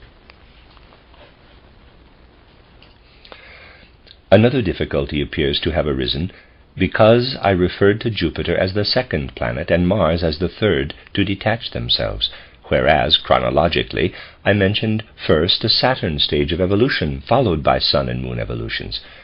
This is totally justified. Our current planets arose during the recapitulation that occurred during the fourth stage of evolution, that is, during the development of the Earth. In the beginning, when Saturn was formed, only Saturn actually existed. When the Sun stage of development occurred, conditions in this second body that had formed require us to speak of a Sun. But when this Sun development advanced beyond the Saturn stage, the entire evolutionary process of the Sun ended. So when we look back on these first planetary developments of our Earth, we must be aware that they had also been completed. This is not true of the development of Earth proper. First, Saturn came into being. Then the Sun arose, albeit as recapitulation. But the process advanced inwardly. It was not completed. Jupiter is left behind as the remnant of the recapitulation of the Sun development. This is what we have to remember. Then the Moon stage of development is repeated on Earth. If we look back on this process of development as a whole, this Moon stage was brought to a definite conclusion at that time. But the Moon period within Earth development does not represent a conclusion. It continues, and Mars is left behind during the recapitulation. The current planets that are visible to us in the heavens must be considered to have originated during the time we call the fourth stage of development, the time of earthly evolution, according to our Akashic chronicle system. We have considered these things. It is impossible, however, to speak of the entire universe and mention every aspect of it. You may have noticed that first a kind of globe existed. I spoke, for instance, about Saturn, about a globe of fire or a large kind of fiery egg, and after that we spoke of a rotating motion. Indeed, we can think of a kind of egg or globe, and while each such globe, corresponding to the most primal condition of Saturn, rotates, increasingly a kind of belt is formed. It does not surround the whole of the egg, it is more like a broad band. Within this belt, various forms assemble that were created around the globe. This belt formation represents a general cosmic law. You can see that the law, under which everything moves toward a concentration, refers to a kind of equator or belt, and is manifest in the cosmos as far as you can survey. The Milky Way, for example, owes its existence to it. When you see the Milky Way as an outermost belt surrounding cosmic space with stars sparsely distributed in between, it is the result of the law that causes things to be gathered together into a belt as soon as rotation begins. Because of this, our cosmic system is lentil-shaped. It is not spherical, as is usually presumed, but lentil-shaped, and at the broad equator the belt draws together. You must also imagine such a band forming at the origin of a planet. To draw these stages schematically, take an quote-unquote egg, and possibly with red color paint such a band around it. The whole egg must not be colored red, only the belt. The bodies selected to form a planet now assemble along this band. Here one would have to draw a point where everything comes together. Thus we see that the configuration, the distribution of the stars as set in space around us, is the result of the activity of spiritual beings or hierarchies. For when we speak about the contraction of great masses, we must be conscious that this contraction does not occur by itself, but through the activity of the beings we have described as the higher hierarchies. To sum up then, we can say that during the period when ancient Saturn, that is, when the grand fire globe from which our whole solar system issued, was formed, the spirits of personality were going through their human stage of existence. During the formation of the sun, the archangels or fire spirits went through their human existence. During the development of the moon, the angels went through their human existence, and on earth, humanity now experiences its human stage. Yet it is also true that the human being was involved in all that previously occurred. What we call the physical body today received its first beginnings during the earliest phase of the formation of Saturn. The physical body was not yet permeated by an etheric or astral body then, but the physical body was already predisposed, once it had achieved the transformations that it would later experience, to become the bearer of the spiritual earthly human being of today. Very slowly, step by step, the human physical body was prepared during the development of ancient Saturn. Member by member, the parts of the human body came into being as ancient Saturn formed, passing through each sign of the zodiac. During the time when Saturn was in the sign of the lion, the outline of the heart was formed. The beginnings of the rib cage came about as Saturn passed through the sign of the crab. The predisposition to symmetry in the human physical form, the fact that the two sides of the body are alike, occurred when Saturn was in the sign of the twins. In this way, we can describe the origins of every part of the human body. Looking up to the constellations where the ram is found, we could say, the foundations for the upper part of the head were established for the first time when ancient Saturn was under the sign of the ram. The foundations of our speech organs were laid down when Saturn was in the sign of the bull. If you now imagine the human being divided according to its various physical components, you will glimpse the creative forces in the zodiac that gave rise to each part of the human being. In the ancient mysteries, the zodiac was represented pictorially, much as we have it here on the ceiling of this hall. Indeed, by chance, but there is no chance, we are in a hall where the ceiling is decorated with the zodiac.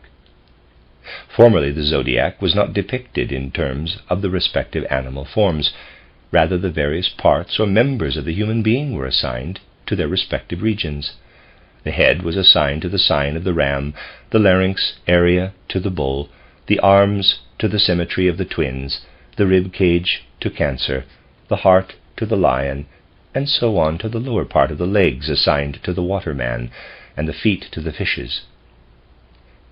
Imagine the zodiac as the form of a human being inscribed in the cosmos. There you have what created the original forms for the members of the human physical body out of the cosmos, out of the corresponding powers of the hierarchies of the thrones, seraphim and cherubim. This form is the great cosmic human being who strides forward in the wisdom, literature, and myths of the world, after which each individual human being has been patterned and created in the most varied manifestations. Think, for example, of the giant Ymir spread out in the cosmos, for the microcosmic human being was formed from Ymir, the giant. Footnote number 1. Ymir, the earliest being and progenitor of the ancient giants, was killed by Odin and his brothers. The earth was made from his flesh, the waters from his blood, and from his skull the heavens were created. End of footnote. Everywhere you find the great macrocosmic human, the creator, who represents outwardly what the human being contains inwardly. A profound truth lies at the basis of such pictures, a truth that, depending on the clairvoyant capacities of the various peoples, comes more or less perfectly to light. It also shines through in the wisdom that found external expression in the Old Testament. It illumines the wisdom that, as the esoteric teaching of the ancient Hebrews, creates the foundation for the wisdom of the Old Testament in the Adam Kadmon of the Kabbalah. Footnote 2. According to Kabbalah, Adam Kadmon is the name given to the first emanation from the eternal fountain. It signifies the first man, or the first production of divine energy, or Son of God, and other and inferior emanations are subordinate to it. End of footnote. The macrocosmic human is none other than the human being we have seen inscribed in the constellations of the cosmos. We only have to form concepts about this in the right way. What I have unfolded for you now, culminating in the instruction about the macrocosmic human being, are teachings containing the deepest secrets of the universe that will, gradually, flow into humankind's general education.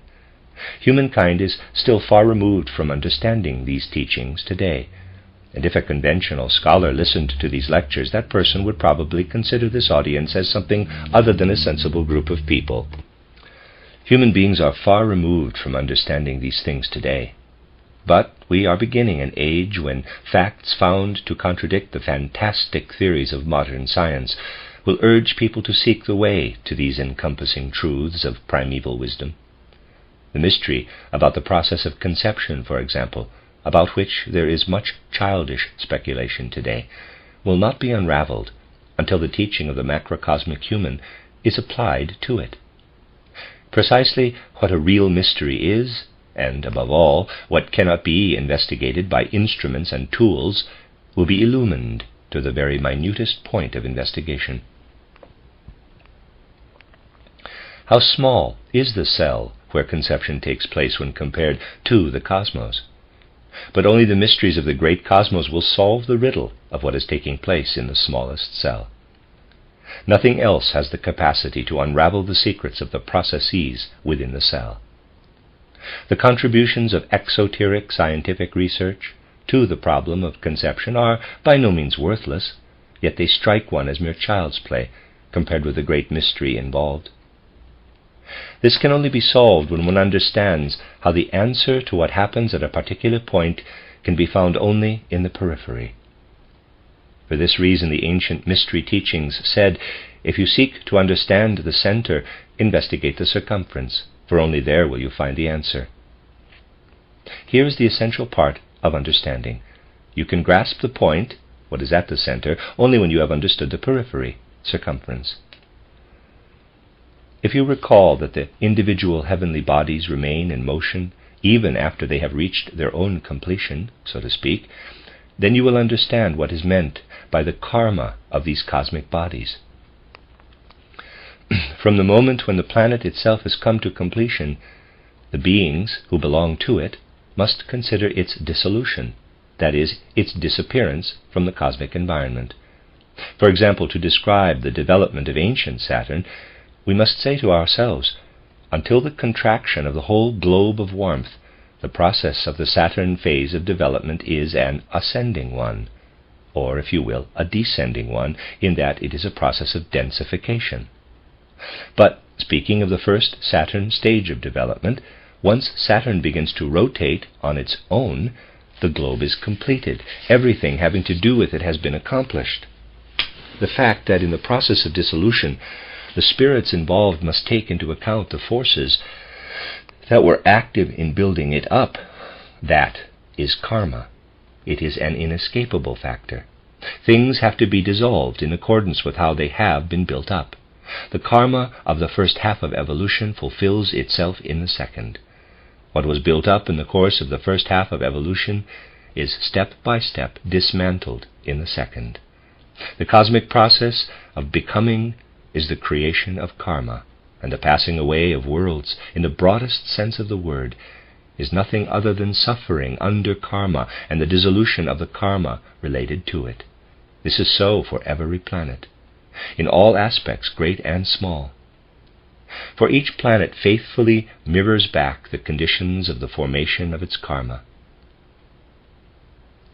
The same process can be observed in a people or a nation. Imagine a people striving in its youth and full of activity and energy. Imagine this people in successive ages bringing forward various elements of culture and civilization. At a certain point, a zenith is reached, but also a certain amount of karma. A karma of a nation has been accumulated. Just as karma has been accumulated during the development of Saturn, and one must consider what has come into being, so a people also collects karma during the period of its cultural growth.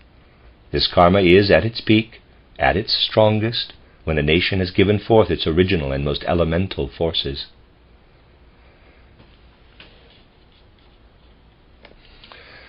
We have seen that during every period there are guiding beings.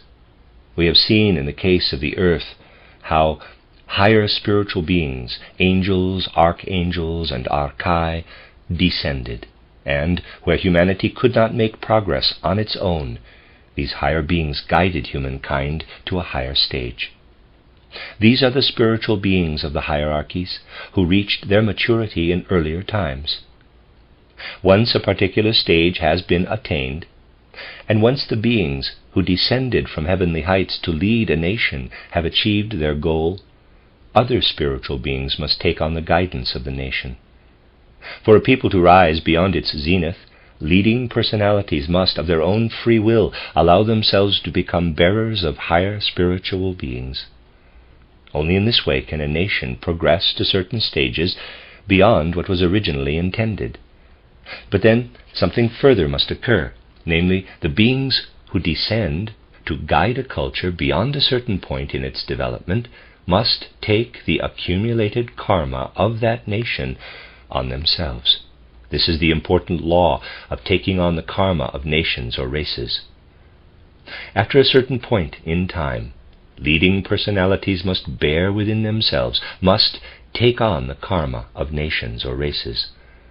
Personalities such as Hermes took the karma inherent in their people, the accumulated karma, upon themselves. These things are reflections of great cosmic processes on individual planets. We have still other such reflected images. We have seen that the thrones reached their position only because they could make the step from the created to creator. The capacity to receive was transformed into a capacity to give. At some time in another cosmic system, the thrones developed to the point where they could stream forth their substance. Bringing and offering sacrifices indicates a higher stage of development than storing up what was present in the cosmos for oneself. This again occurs in a reflected form in the case of humanity. Look back spiritually through Atlantean and Lemurian times, and then look forward. Human beings receive their physical, etheric, and astral bodies. They receive the eye. The eye then begins the process of transforming the other members, the transformation of the astral body into manas, the etheric body into buddhi, the physical body into atman, that is, into spirit self, life spirit, and spirit body. In every age, primal wisdom has taught the following, that people transform their astral bodies so that, to begin with at least, a part of the old astrality remains, and the other part becomes manas. In time, however, they will transform their astral bodies completely. The astral body will then be fully permeated by the activity of the eye. Take a person who has not yet reached this stage of development when the astral body is completely permeated by the activity of the eye. This, with very few exceptions, is actually the situation for the vast majority of human beings today. What we've already transformed accompanies us through all of eternity. The portion we have not yet transformed, and in which the eye has had no part, separates itself like an astral sheath as the human being passes through Kamaloka. It dissolves in the astral world, but not without causing considerable damage if the astral body encompassed bad appetites and passions. So we could say that human development consists of leaving less and less of oneself behind in the astral world. Let's follow this process through. A human being dies. Shortly after death, the etheric body is released, but a remnant remains behind. The person goes through Kamaloka, and the untransformed sheath is detached. The transformed part is carried in the eye through all eternity and is brought back in the new incarnation. The more perfected a person is, the less he or she will leave behind in the astral world in the form of remnants. Finally, one reaches the stage where none of one's astral body remains in Kamaloka. That is, the human being has come so far that such a person cannot harm anyone living on earth because of untransformed remnants left in Kamaloka. Such a human being, then, also has the possibility of seeing into spiritual worlds. For it is not possible to reach this condition without also having achieved a certain level of clairvoyance in the astral. The whole of the astral body is spiritualized at this point. It has become spirit self. This means that the whole astral body is then taken along. Previously, the untransformed portion had to be left behind. Now the entire astral body can be taken into the entire subsequent time. At the moment the astral body has progressed so that it is completely transformed, the new form of the astral body, the spirit self, stamps itself into the etheric body so that it receives an imprint of the transformed astral body. It need not yet have been completely transformed itself, but what has been worked through in the astral body is imprinted into the etheric body. Briefly, we have described a particularly exalted being who has progressed to the most eminent degree. In that, the being has developed the whole of the spirit self. Such a being is named Nirmanakaya in Eastern wisdom, for the being's astral body, the astral kaya, has reached the stage where no remnants are left behind. This is Nirmanakaya. Footnote: Nirmanakaya, literally the body that is built, is considered the vehicle that is maintained by one who has renounced nirvana. Hence the body of a Buddha, of compassion, or in Mahayana Buddhism, a bodhisattva. End of footnote. Let us proceed. As human beings, we can continue to work further and further. Ultimately, we can also refashion our etheric and physical bodies. What happens when the etheric and physical bodies are transformed so that they come under our own mastery? Once the etheric body has been transformed, so that one has not only achieved spirit self in one's astral body, but one has also gradually developed life spirit or buddhi in one's etheric body, and once the life spirit is imprinted in the physical body, then the next higher stage of development has been reached. This is a kind of intermediary stage. Through this intermediary stage, one reaches the point where one no longer needs to leave any part of one's etheric body behind. Such an etheric body, transformed into life spirit or buddhi, continues to exist for all time in the same form. Through such influences, we shall become more and more capable of attaining mastery over our astral and etheric bodies. Such mastery will also enable us, in a certain respect, to direct the astral and etheric bodies. One who has not yet brought the astral body under the mastery of the eye will naturally have to wait until this stage is reached. But those who have attained mastery over their astral and etheric bodies can dispose of them freely. They can say, because of what I have been able to experience with my eye in many incarnations, which has taught me how to transform my astral and etheric bodies, I have gained the ability, when returning to earth, to fashion new astral and etheric bodies as perfect as the etheric and astral substance out of which they are fashioned. As a result, such individuals can sacrifice their own astral and etheric bodies, transferring them to others. There are individuals who have achieved mastery in their etheric and astral bodies, have learned to reconstruct them, and thereby have become capable of sacrificing their etheric and astral bodies. When they want to return to earth, they construct a new astral body and a new etheric body from available material. What they achieved in perfection, however, is passed on to others who have certain tasks to accomplish in the world. Thus the astral and etheric bodies of earlier individuals are interwoven and assimilated into the astral and the etheric bodies of later individuals. When that occurs, those of a former time not only have an effect from where they currently are, they also work directly into the future through those who carry a portion of the astral and etheric bodies of earlier personalities within their being. Zoroaster, for example, who could manage his astral body, which he later passed on to Hermes, could say, "I live, but I shall not only be effective as the outer person I am now, I will also permeate the astral body of the Egyptian Hermes, who will be the founder of the Egyptian cultural epoch." Footnote, Hermes Trismegistus, the thrice great, or Thoth, was the great Egyptian initiate, legislator, priest, and philosopher. According to tradition, there were 3 Hermes, one of whom antedated the flood, and the last of whom may have lived around 1100 BC.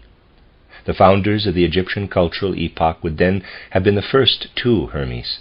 For the anthroposophical view, see also Steiner, Turning Points in the Spiritual History, and The East in the Light of the West. End of footnote. Such a person possesses a body, a kaya, that works not only at the place where one is, but also into the future, proclaiming the law for future development. The law that reaches into the future is called dharma. Such a body is therefore termed a dharmakaya. Footnote, dharmakaya means literally the body of the law. Law has the general meaning of the teachings of Buddha or supreme truth. End of footnote. Such expressions are common in Eastern teaching, and here you have the true explanation of it as it has always been given in primeval wisdom.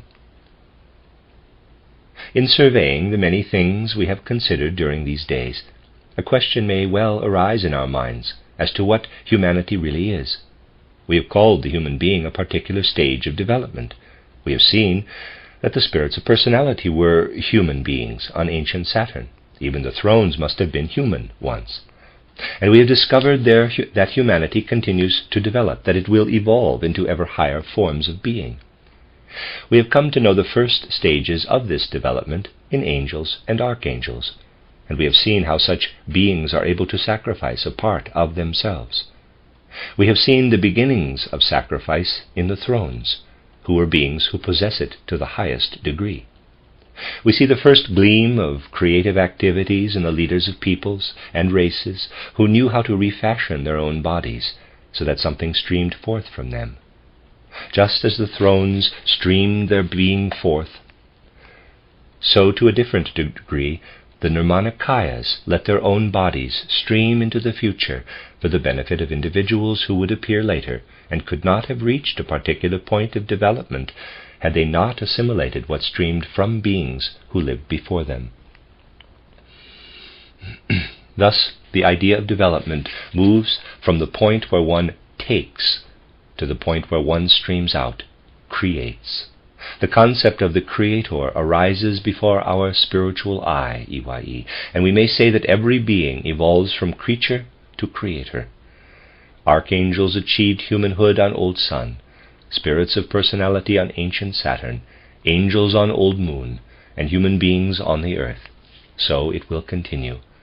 There will always be beings developing into human beings. But does this process continue endlessly? Is it merely an eternal succession of cycles, such as that of the Sun, which repeats what occurred on Saturn, apart from the fact that some beings reach this stage only later? Let me read that last sentence again.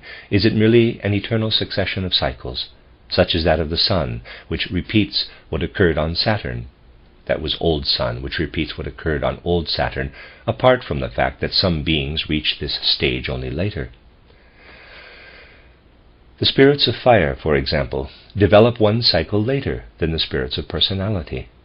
But is it really for beings who start as helpless creatures to develop so that they too can bring a sacrifice?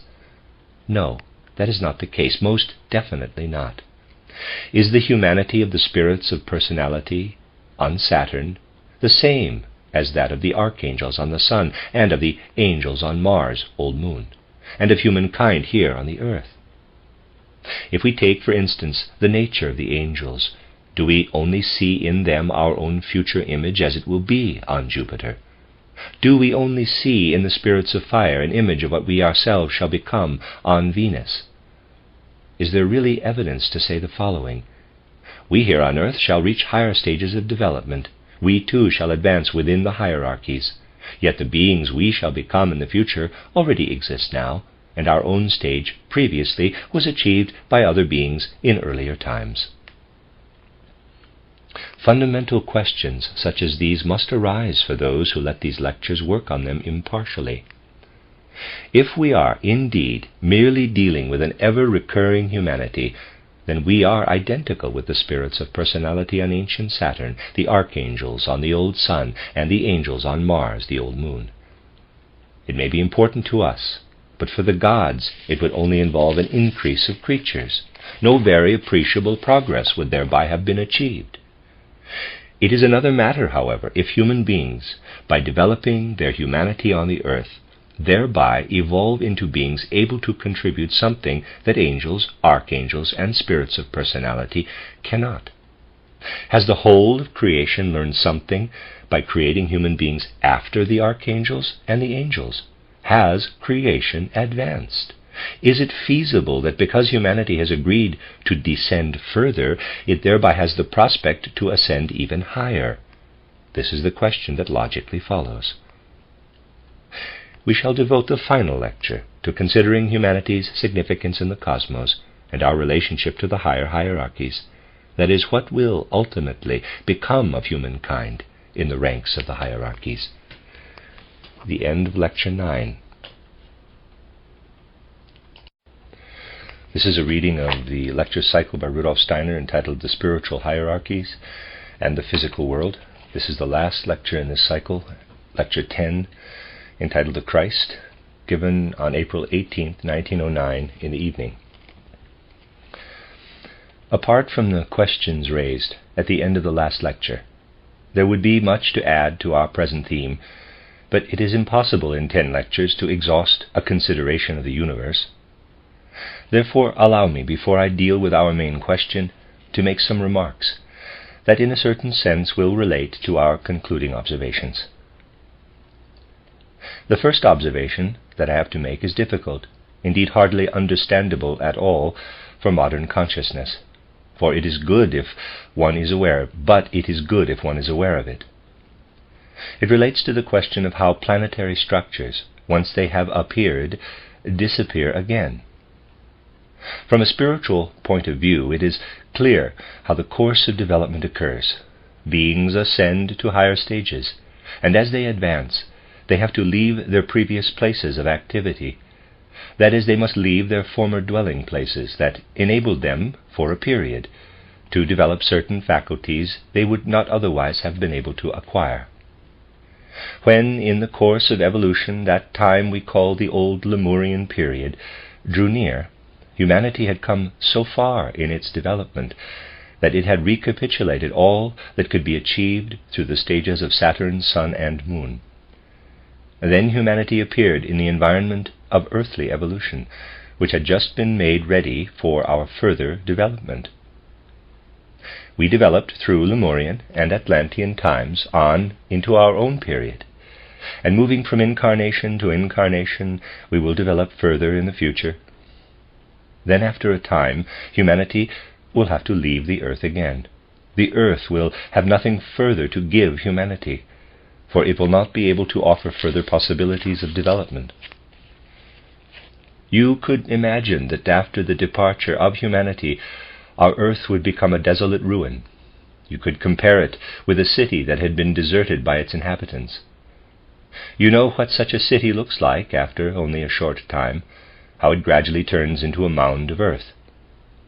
Seeing ancient cities taken over by the forces of nature gives us a graphic picture of the process. So it is today in reality. But this will not be true for the future of the earth. The following observation can guide you toward an understanding to the following questions. How will it be in the future of our earth? What is the significance for the development of the earth of such persons as Leonardo da Vinci, Raphael, or any of the other great geniuses in this or that field? What does it mean for earthly development that Raphael or Michelangelo produced wonderful works of art that are still enjoyed by thousands and thousands of people to this very day? Some of you may have felt a certain sadness on seeing Leonardo's Last Supper in Milan, and you may have wondered how much longer this magnificent work will last. We should remember that Goethe, on his first Italian journey, still beheld the work in its full glory, and that we can no longer see it in that state. From Goethe's time until today, the fate of this work of art, within its outward material environment, is such that it now calls forth feelings of sadness in us. And for people who will live as long after us as we live after Goethe, the work will no longer be in existence. So it is with everything that human beings have created and embodied in physical matter on earth. The same is also true for the earth itself, and even for the creation of human thoughts. Imagine that period of time when human beings will ascend, spiritualized, into higher spheres. Thoughts in the present sense of the word. I am not at all referring to scientific thoughts, for in 300 or 400 years they will no longer have any significance. But human thoughts, as produced by the brain and meaningful on earth, have no significance for higher worlds. They are only significant on earth. But humanity will have left the earth. What will happen then to everything that we have created on earth in the course of centuries and millennia? What must first of all be considered from a spiritual perspective is the evolution of the individual. Leonardo da Vinci has risen higher by means of what he accomplished. That constitutes his ascent. We ask ourselves, are the great thoughts, the great impulses that the great creators imprinted on the substance of the earth of any significance for the future of the earth? Will the future reduce the earth to dust, and will everything that men and women have made out of the earth disappear when the planet no longer exists? You admire Cologne Cathedral. Certainly, in a relatively short time, not one stone will rest upon another. Does this mean it is of no significance for the earth as a whole that human beings embodied the idea of the Cologne Cathedral in stone? We are not now considering what a human being takes with him from the earth. We are looking at the earth itself. A planet actually becomes smaller and smaller in the course of its development. It contracts. That is the destiny of the material part of a planet. But that is not the whole story. It is, so to speak, only the part that can be observed by means of physical eyes and instruments. There is also an evolution of matter that proceeds beyond what can be so observed. I now want to consider the evolution of matter beyond this point, and thereby I come to what I previously described as difficult, indeed almost incomprehensible, to contemporary understanding. The earth is constantly contracting. Matter is being pressed from all sides into the center. Now, I can say, and naturally with full awareness, that there is a law of the conservation of force. But I must also say in full awareness that there is another fact known to every occultist, that matter presses increasingly into the center and remarkably disappears into the middle point. Imagine a piece of matter pressed more and more into the central point where it disappears. It is not being pushed through to the other side. At the center it actually disappears into nothingness. In other words, eventually the earth, as its material aspect presses in upon the middle point, will disappear into the center. But that is not all. As much as disappears at the center, so much reappears at the periphery. It reappears at the extremity. Matter disappears at one point in space, the center, and reappears at another, the circumference. Everything that disappears into the center emerges again at the periphery. Everything has been worked into this matter. The beings who were at work on the planets impressed everything into the matter. Naturally, the matter is not in its present form, but in a form that it received by means of this process of transformation. So you will see Cologne Cathedral, whose material particles disappeared into the middle point, reappearing from the other side. Nothing, absolutely nothing, is lost of what has been accomplished on a planet. It comes back from the other side. All that came to us during the earliest phase of earthly development before Saturn was thus transferred outside, beyond the zodiac. In primeval wisdom, this is called the crystal heaven. It is where the deeds of beings belonging to a previous evolution were deposited. They formed the basis on which new beings could become creative. As I said before, it is difficult to understand these things with contemporary understanding, because we are accustomed to considering only the material aspect. We are not used to acknowledging that matter can disappear from one position in three-dimensional space and come back again somewhere else after it has gone through another dimension. As long as you remain in your thinking in the context of three-dimensional space, you cannot grasp it, for this phenomenon goes beyond three-dimensional space. Thus it cannot be seen until it again re-enters three-dimensional space from the other side. In the intervening period, it is in another dimension. This is something that we must understand, for aspects of cosmic creation are bound together in the most complex manner. Something in one place is connected in a complicated way to something else found in an entirely different place in three-dimensional space. The formation of our planets began with ancient Saturn. That is how it really began. Then the formation continued until Jupiter. As the whole creation began on Jupiter, as you know, all of the beings of the periphery also participated in the process. But just as beings within worked to set out the planetary system and continue their own development, so, too, the outlying beings worked inward from the periphery. As certain beings from the center withdrew outward, those beings who were out in cosmic space did the same. Certain ones on the periphery also withdrew. As Jupiter itself contracted, beings who had withdrawn compressed to form Uranus. Similarly, during the development of Mars, beings who had withdrawn contracted to form Neptune. The names Uranus and Neptune are of course no longer chosen in the same way that the ancients chose appropriate names for these things, although there still remains something significant in the name Uranus. It was given at a time when one still had an inkling of the process of giving the right name. Therefore everything lying beyond our own planetary system was designated collectively with the name Uranus. Thus we see that both planets, which our modern astronomy places on a par with the other planets, actually stand on quite a different basis, and in fact have nothing especially to do with the formation of our world. They represent worlds that came about because beings who still had something to do with us during the ancient Saturn period withdrew and established their dwelling place beyond the periphery of the universe. Many facts can be deduced from this. For example, that these planets have retrograding moons, and so on.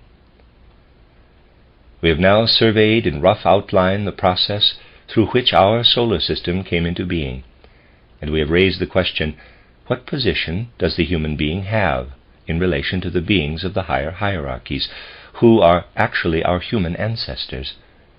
We can begin with the most exalted, the seraphim, cherubim, and thrones. Indeed, in characterizing their nature, we can arrive at a good idea of the human being. But once we go beyond the seraphim, we enter into the region of the Holy Trinity. That is what the seraphim, cherubim, and thrones have that is extraordinary, beyond what other beings in the universe have.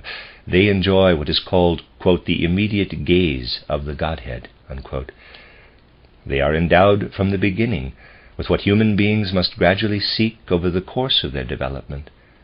As human beings, we say, to attain higher and higher powers of cognition, will, and so on, we must begin where we are today. If we do this, we shall draw nearer and nearer to the Godhead, who will be increasingly present with us. Thus we must develop ourselves toward what is still veiled from us. We must draw toward divinity. Such is the difference between the seraphim, cherubim, and thrones on the one hand, and humanity on the other. From the beginning of their development, these highest beings of the spiritual hierarchies were immediately present with the Godhead, the Divine Trinity.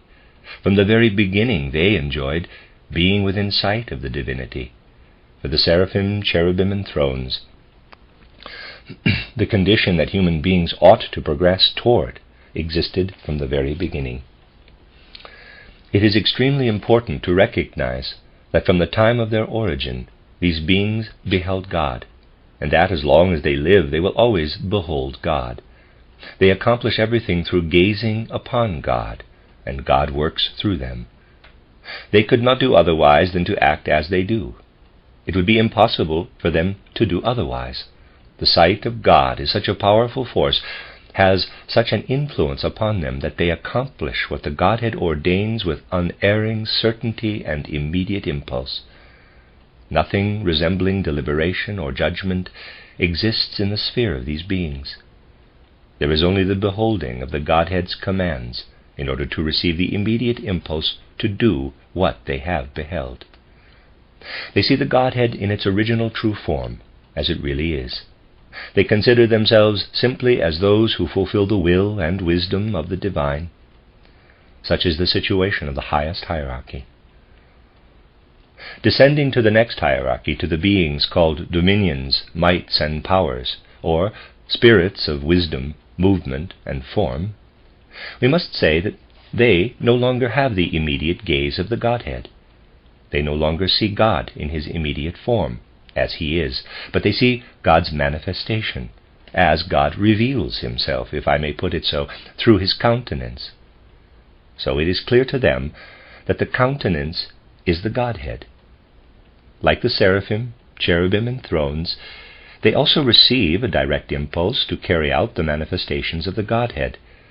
The impulse is not quite as powerful, but it is, nevertheless, still direct. It would be impossible for the seraphim, cherubim, and thrones to say that they would not do what they discern as ordained by the Godhead. It would be unthinkable, because of their proximity to the Godhead. But it would be equally out of the question for the dominions, mights, and powers to do what was not willed by the Godhead itself. For the evolution of the world to advance, however, something very extraordinary had to intervene. We are now introducing a subject that has always been difficult to understand, even for those who have advanced to a certain degree of mystery wisdom. In the ancient mysteries, one sought to make it comprehensible in the following way. At a particular stage of initiation into the ancient mysteries, the neophyte was led into the presence of hostile powers who had a cruel and horrible appearance, and who performed the most dreadful acts before the eyes of the neophyte. Those who did these things were none other than masked priests, masked sages. To bring about the necessary temptations, priests disguised themselves in ghastly demonic forms as dreadful beings, performing the most terrible acts that one could possibly imagine. Why was this done? Why did the initiate, the priest, bring before the neophyte the guise of the wrongdoer, the mask of evil? To show the neophyte how far development could err from the right path. Actually, let me read that again, it wasn't a question. To show the neophyte how far development could err from the right path. The neophyte was supposed to have the illusion of standing face to face with evil. Only when the unmasking occurred did the neophyte see the truth. The illusion was removed. Only then did the neophyte know that this scene was a means of creating a trial or test. To strengthen and arm the neophyte against it, evil was presented in its most hideous forms by priests who, of course, did not err. This was merely a reflection of something that actually took place in cosmic evolution. During the period between the Jupiter and Mars stages of development, if I may express it somewhat trivially, a host of beings from the sphere of the dynamis or mights were countermanded. Instead of acting as progressive influences, they were placed in the course of development to cause obstacles. We have come to know this as the war in heaven. The actions of these adversely commanded mights to coin a phrase, were thrown across the path of development, for the ruling cosmic powers of the hierarchy said to themselves that if the path were smooth, what was intended to come into existence could never arise. Something greater must arise. Now suppose that you wish to push a cart, and because you push it forward, your powers of strength develop to a certain extent. If you loaded the cart with heavy freight, you would have to push harder, but you would also develop greater strength. Suppose that the Godhead had permitted cosmic evolution to take its course up to and beyond the Jupiter stage. Humankind certainly could have developed well, but could become even stronger if obstacles were put in its path. For the good of humanity, therefore, certain mights had to receive adverse commands.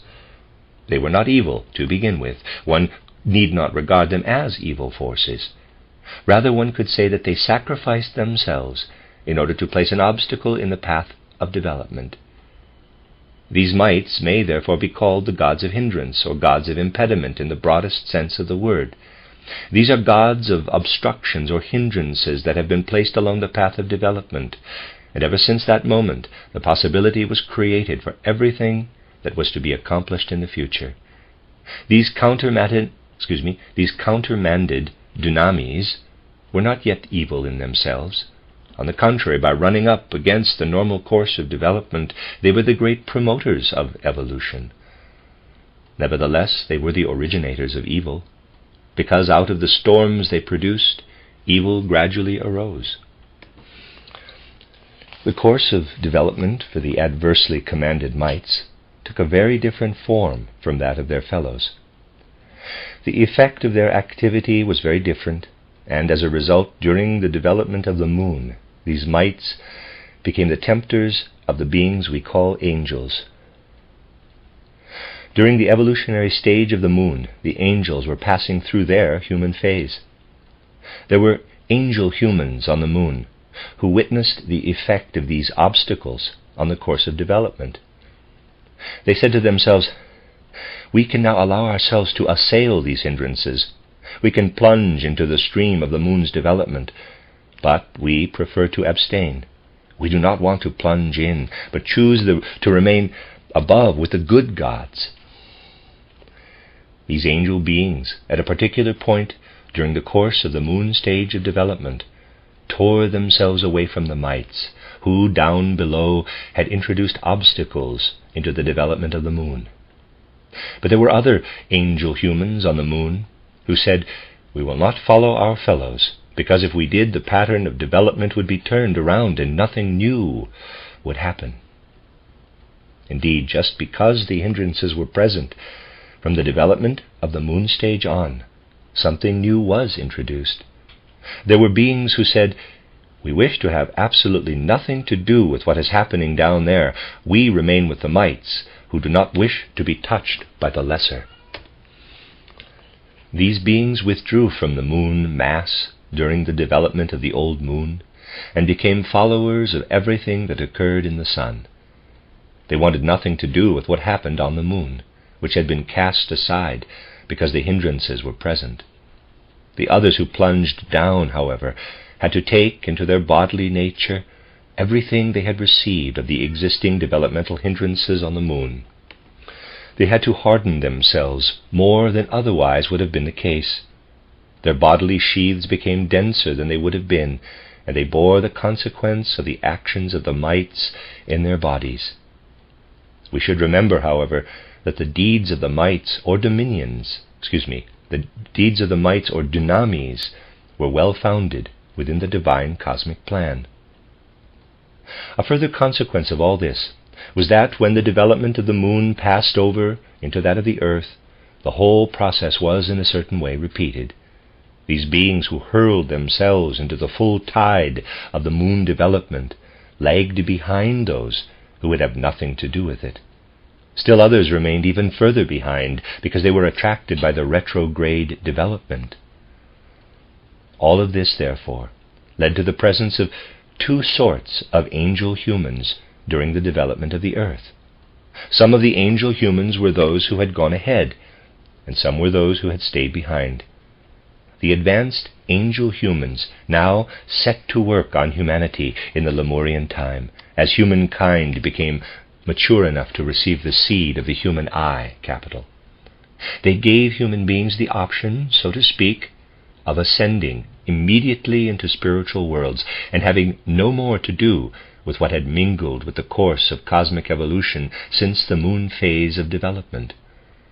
The beings who had stayed behind, whom we call Luciferic beings, went to work on the human astral body. They could not reach the I, and injected the results of the war in heaven into the astral body.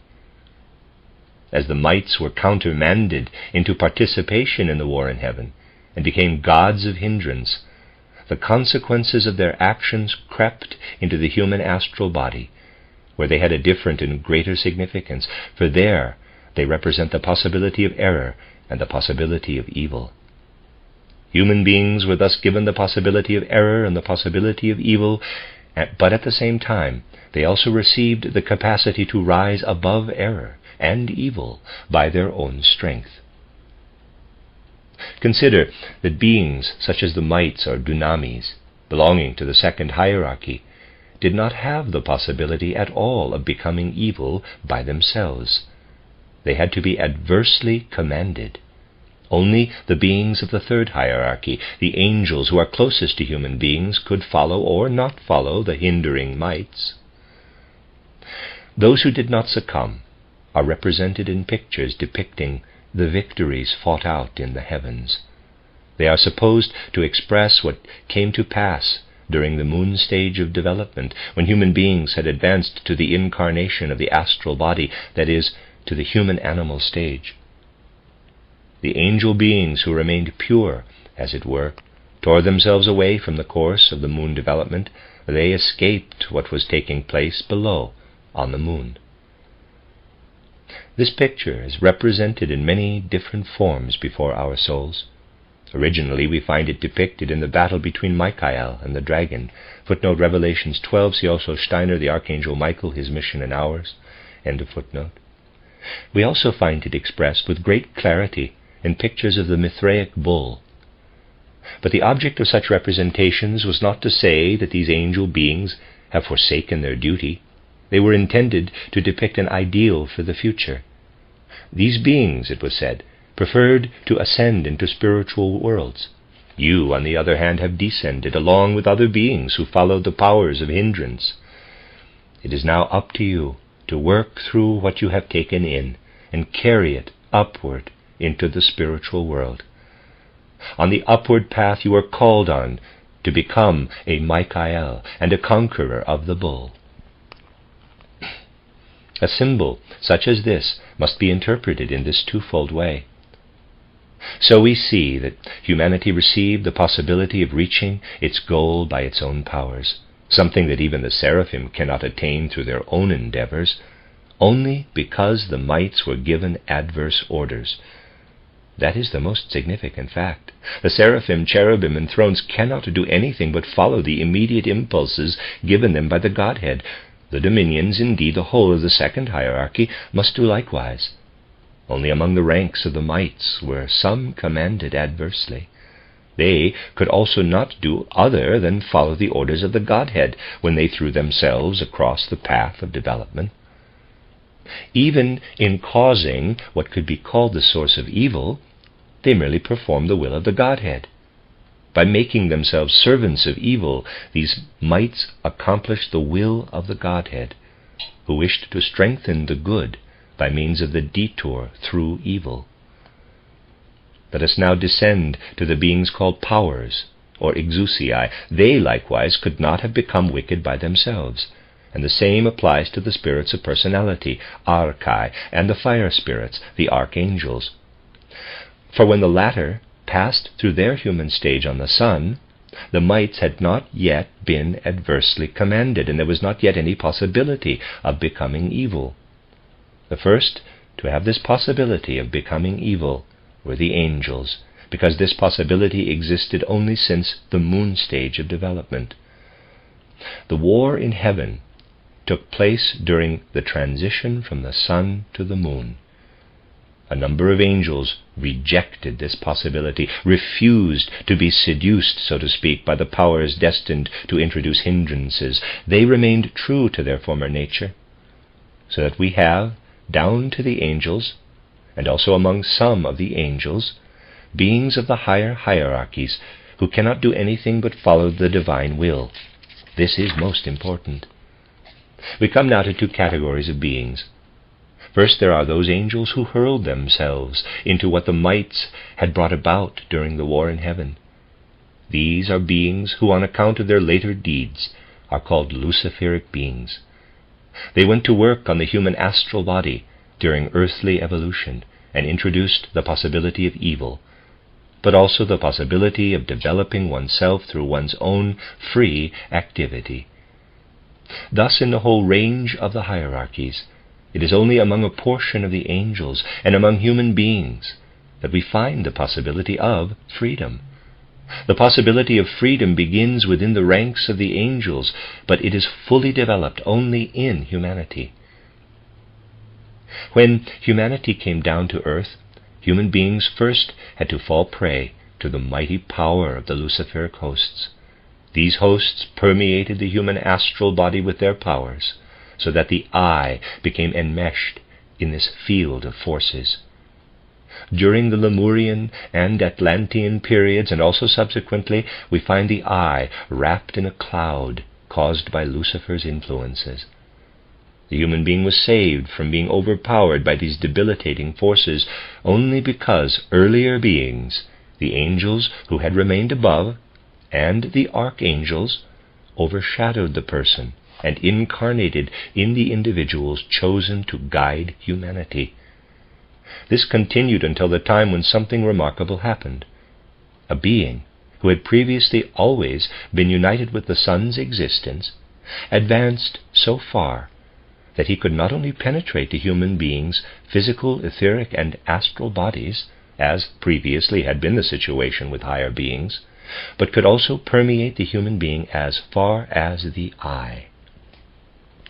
You will recall that I described how higher beings descended during former times and ensouled human physical, etheric, and astral bodies.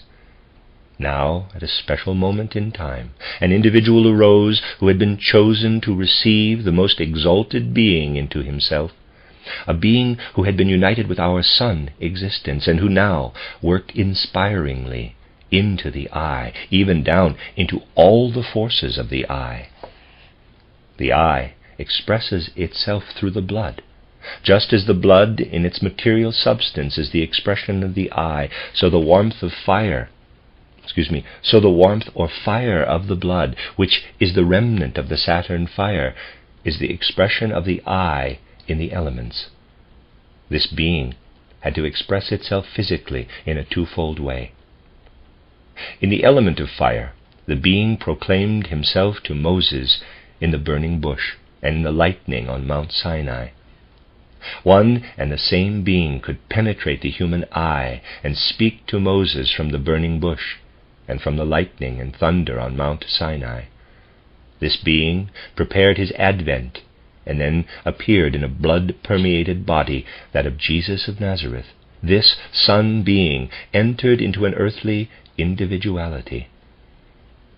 Because the human I will be filled and saturated more and more by the power that then penetrated it, this I will become more and more capable of overcoming through its own forces all the influences that have the capacity to pull it down.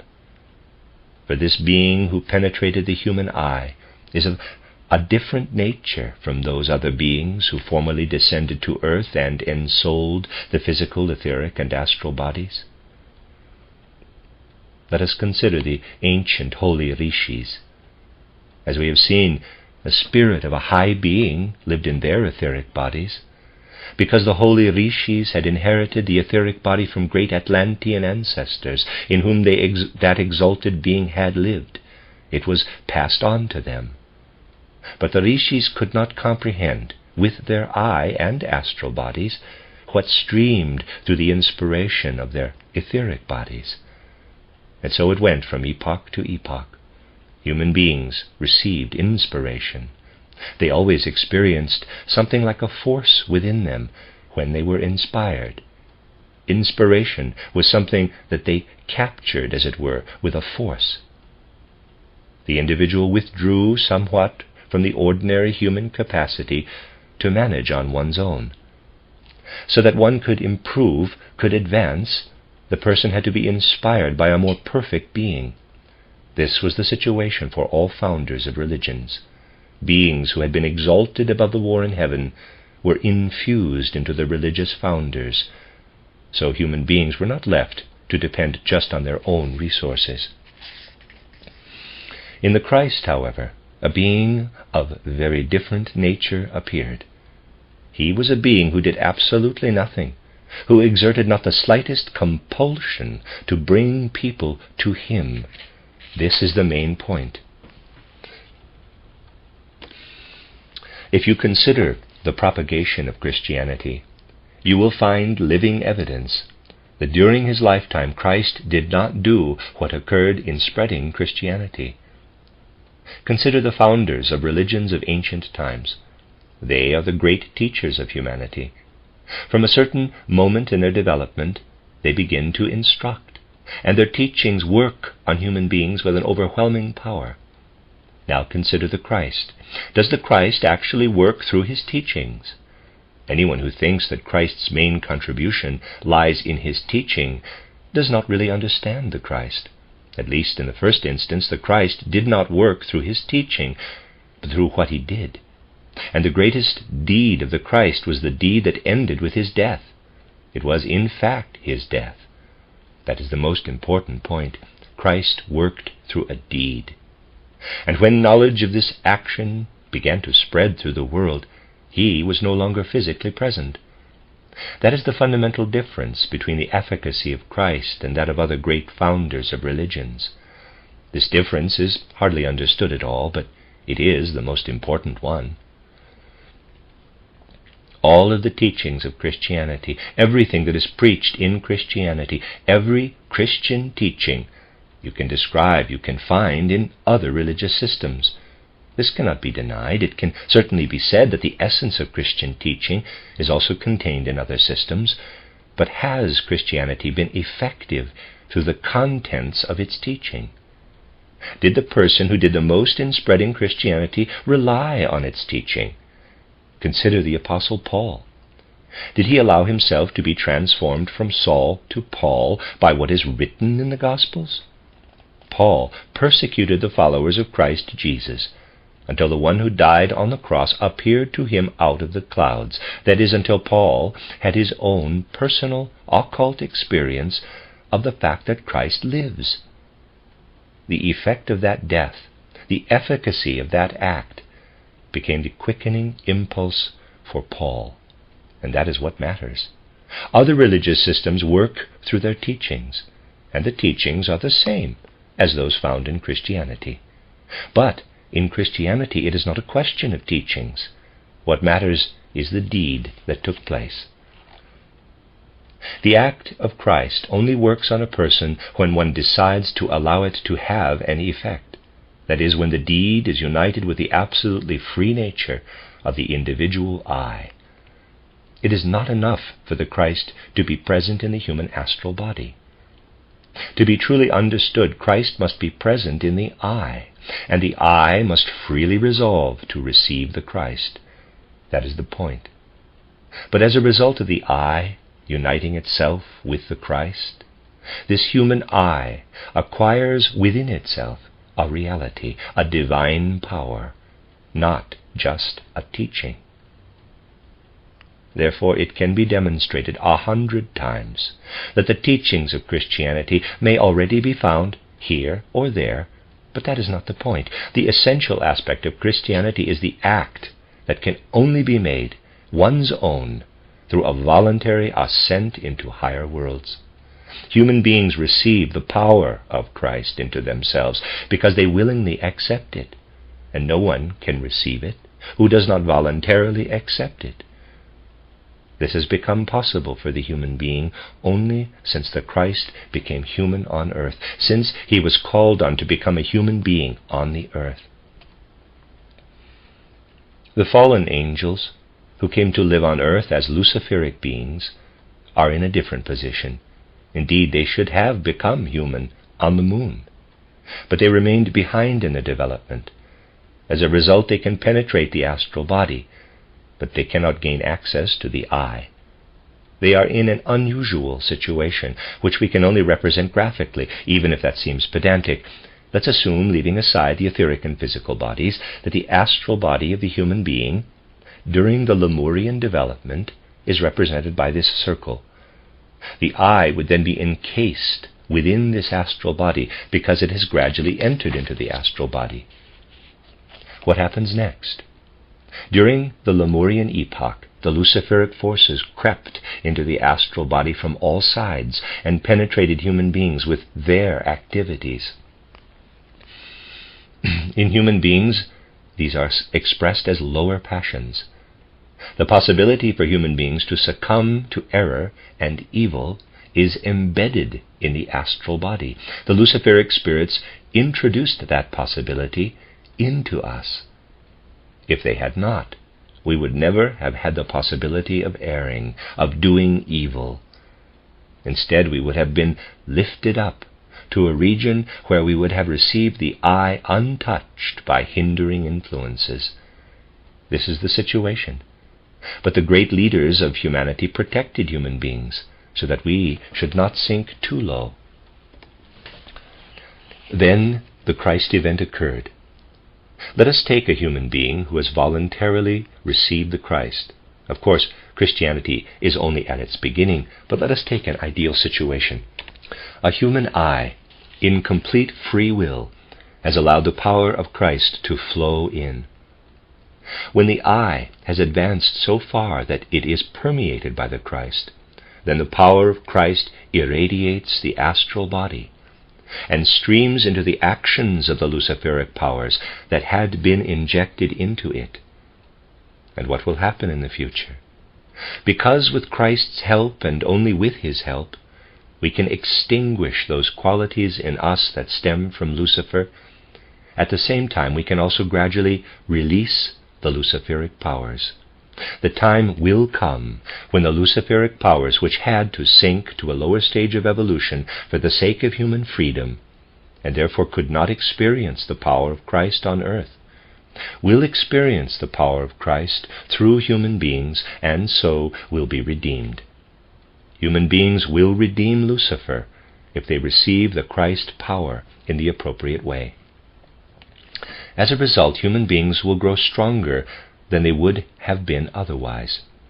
Imagine, if human beings had not received the Luciferic forces, the Christ power would have streamed forth, but would not have encountered any Luciferic obstacles. It would have been impossible for us to progress in goodness, truth, and wisdom to the degree that we now can, once we have to overcome these countervailing forces. The human being is one of the hierarchies, but distinct from the others. Human beings are different from seraphim, cherubim, and thrones, dominions, mights, powers, spirits of personality, fire spirits, and from some of the angels as well. Looking into the future, a human being can say, I am called to seek the impulse for my actions in the deepest recesses of my own inner being, not out of the contemplation of the Godhead, as the seraphim do, for instance, but out of my own inner being. The Christ is a God who does not work in such a way that his impulses have to be followed. One follows the Christ only out of understanding and freedom. The Christ is the God who never seeks to hinder the free individual development of the I in this or that direction. The Christ could say in the profoundest sense, "You shall know the truth, and the truth shall make you free." And the beings of the next hierarchy, who had the possibility of doing evil, the Luciferic beings, will again be redeemed and freed through the power of human beings. Thus we see that cosmic development does not simply repeat itself. new factors enter in. A human stage, such as that experienced by human beings, was not to be found previously among the angels, archangels, or primal beginnings. Humanity has a completely new mission to fulfill in the world, the mission we have just characterized. Humanity descended into the earthly world in order to accomplish this mission. Christ came into the world as the free helper of humanity, not as a God working from above, but as the firstborn among many. Only in this way can we grasp the full dignity and importance of humankind among the members of the hierarchies. Looking up to the exalted nature and glory of the higher hierarchies, we can say to ourselves, however mighty, wise, and good these higher hierarchies may be, and hence unable to err from the true path, it is humanity's great mission to bring freedom into the world, and along with freedom what we call, in the truest sense of the word, love. For without freedom, love is impossible. Beings who absolutely must obey a particular impulse merely do so. But for those who can do otherwise, there is only one power that enables them to do so, and that is love. Freedom and love are two poles that belong together. If love is to enter our cosmos, it can do so only through freedom. That is, through Lucifer, and the one who conquers Lucifer, the one who is also the Redeemer of human beings, the Christ. That is why the earth is the cosmos of love and freedom, and it is important that without wishing to tempt human beings away from humility, we should learn to familiarize ourselves with the sequence of the hierarchies, as this has always been known in the esotericism of the West. Seraphim, cherubim, and thrones obey the direct impulses transmitted under the gaze of the Godhead.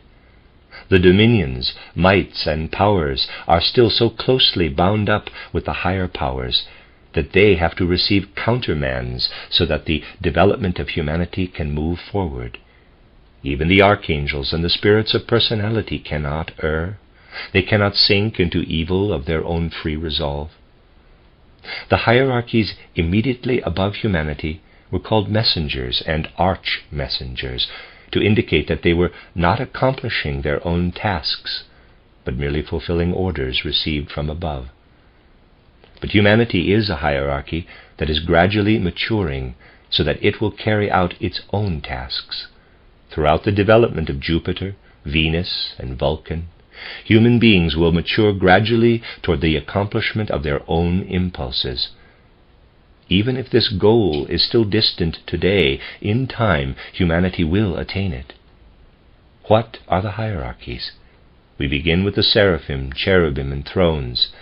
They exercise their authority by carrying out the impulse received from the gods.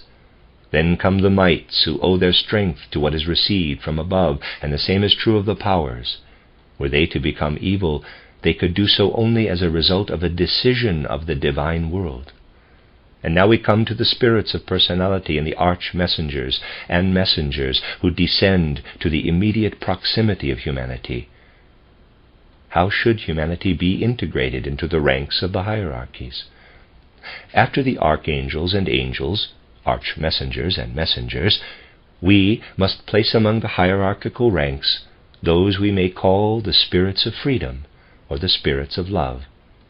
Counting from above downward, this is the 10th hierarchy. This 10th hierarchy, although still in the process of development, nevertheless belongs to the spiritual hierarchies. It is not just a matter of repetition in the universe. Each time a cycle has been completed, a new element is introduced into cosmic evolution, and the integration of the new element is always the task of the hierarchy that is at its human stage of development.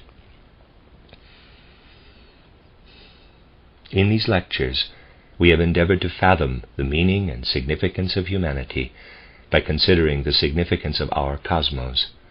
Today, to some extent at least, we have raised the spiritual question of the significance of the human being, and we have tried to establish the significance of the human being, the point at the center of the universe, according to the teachings of the mysteries.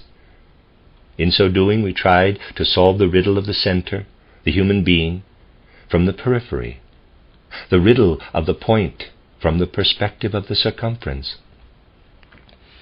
In doing so, we place our knowledge within the sphere of reality. This is the essential point, that true spiritual scientific knowledge is also real concrete knowledge. In other words, spiritual scientific knowledge itself directly produces a picture of the cosmos and the spiritual hierarchies. We are at the center of our universe. Everything around us loses its significance because we have to acknowledge that the outer sense-perceptible world cannot solve the riddles that confront us. It is as if everything were concentrated at a single point. But just as everything compresses together, the solution of the cosmic riddle comes back from the periphery, as powerfully real as matter itself, which is a reflection and image of the spiritual. Matter gathers itself together, disappears at the center, and reappears at the periphery. That is reality. Our knowledge is real when it steps in front of our eyes as the structure and process of the entire cosmos. Such knowledge is no longer a form of speculation, a weaving of fanciful theory, for such knowledge is born out of the cosmos. This is the feeling we should develop. Wisdom must become an ideal for us, born out of the periphery of the cosmos and capable of filling us with great strength, with the strength that enables us to fulfill our own destiny and to achieve our own cosmic ideal. With this strength, we shall also be able to realize the human ideal that awaits us in the future. That is the end of the Spiritual Hierarchies in the Physical World, given by Rudolf Steiner, 10 lectures, in Düsseldorf, April 12th to the 18th in 1909, translated by R.M. Querido, revised and edited by Jan Gates.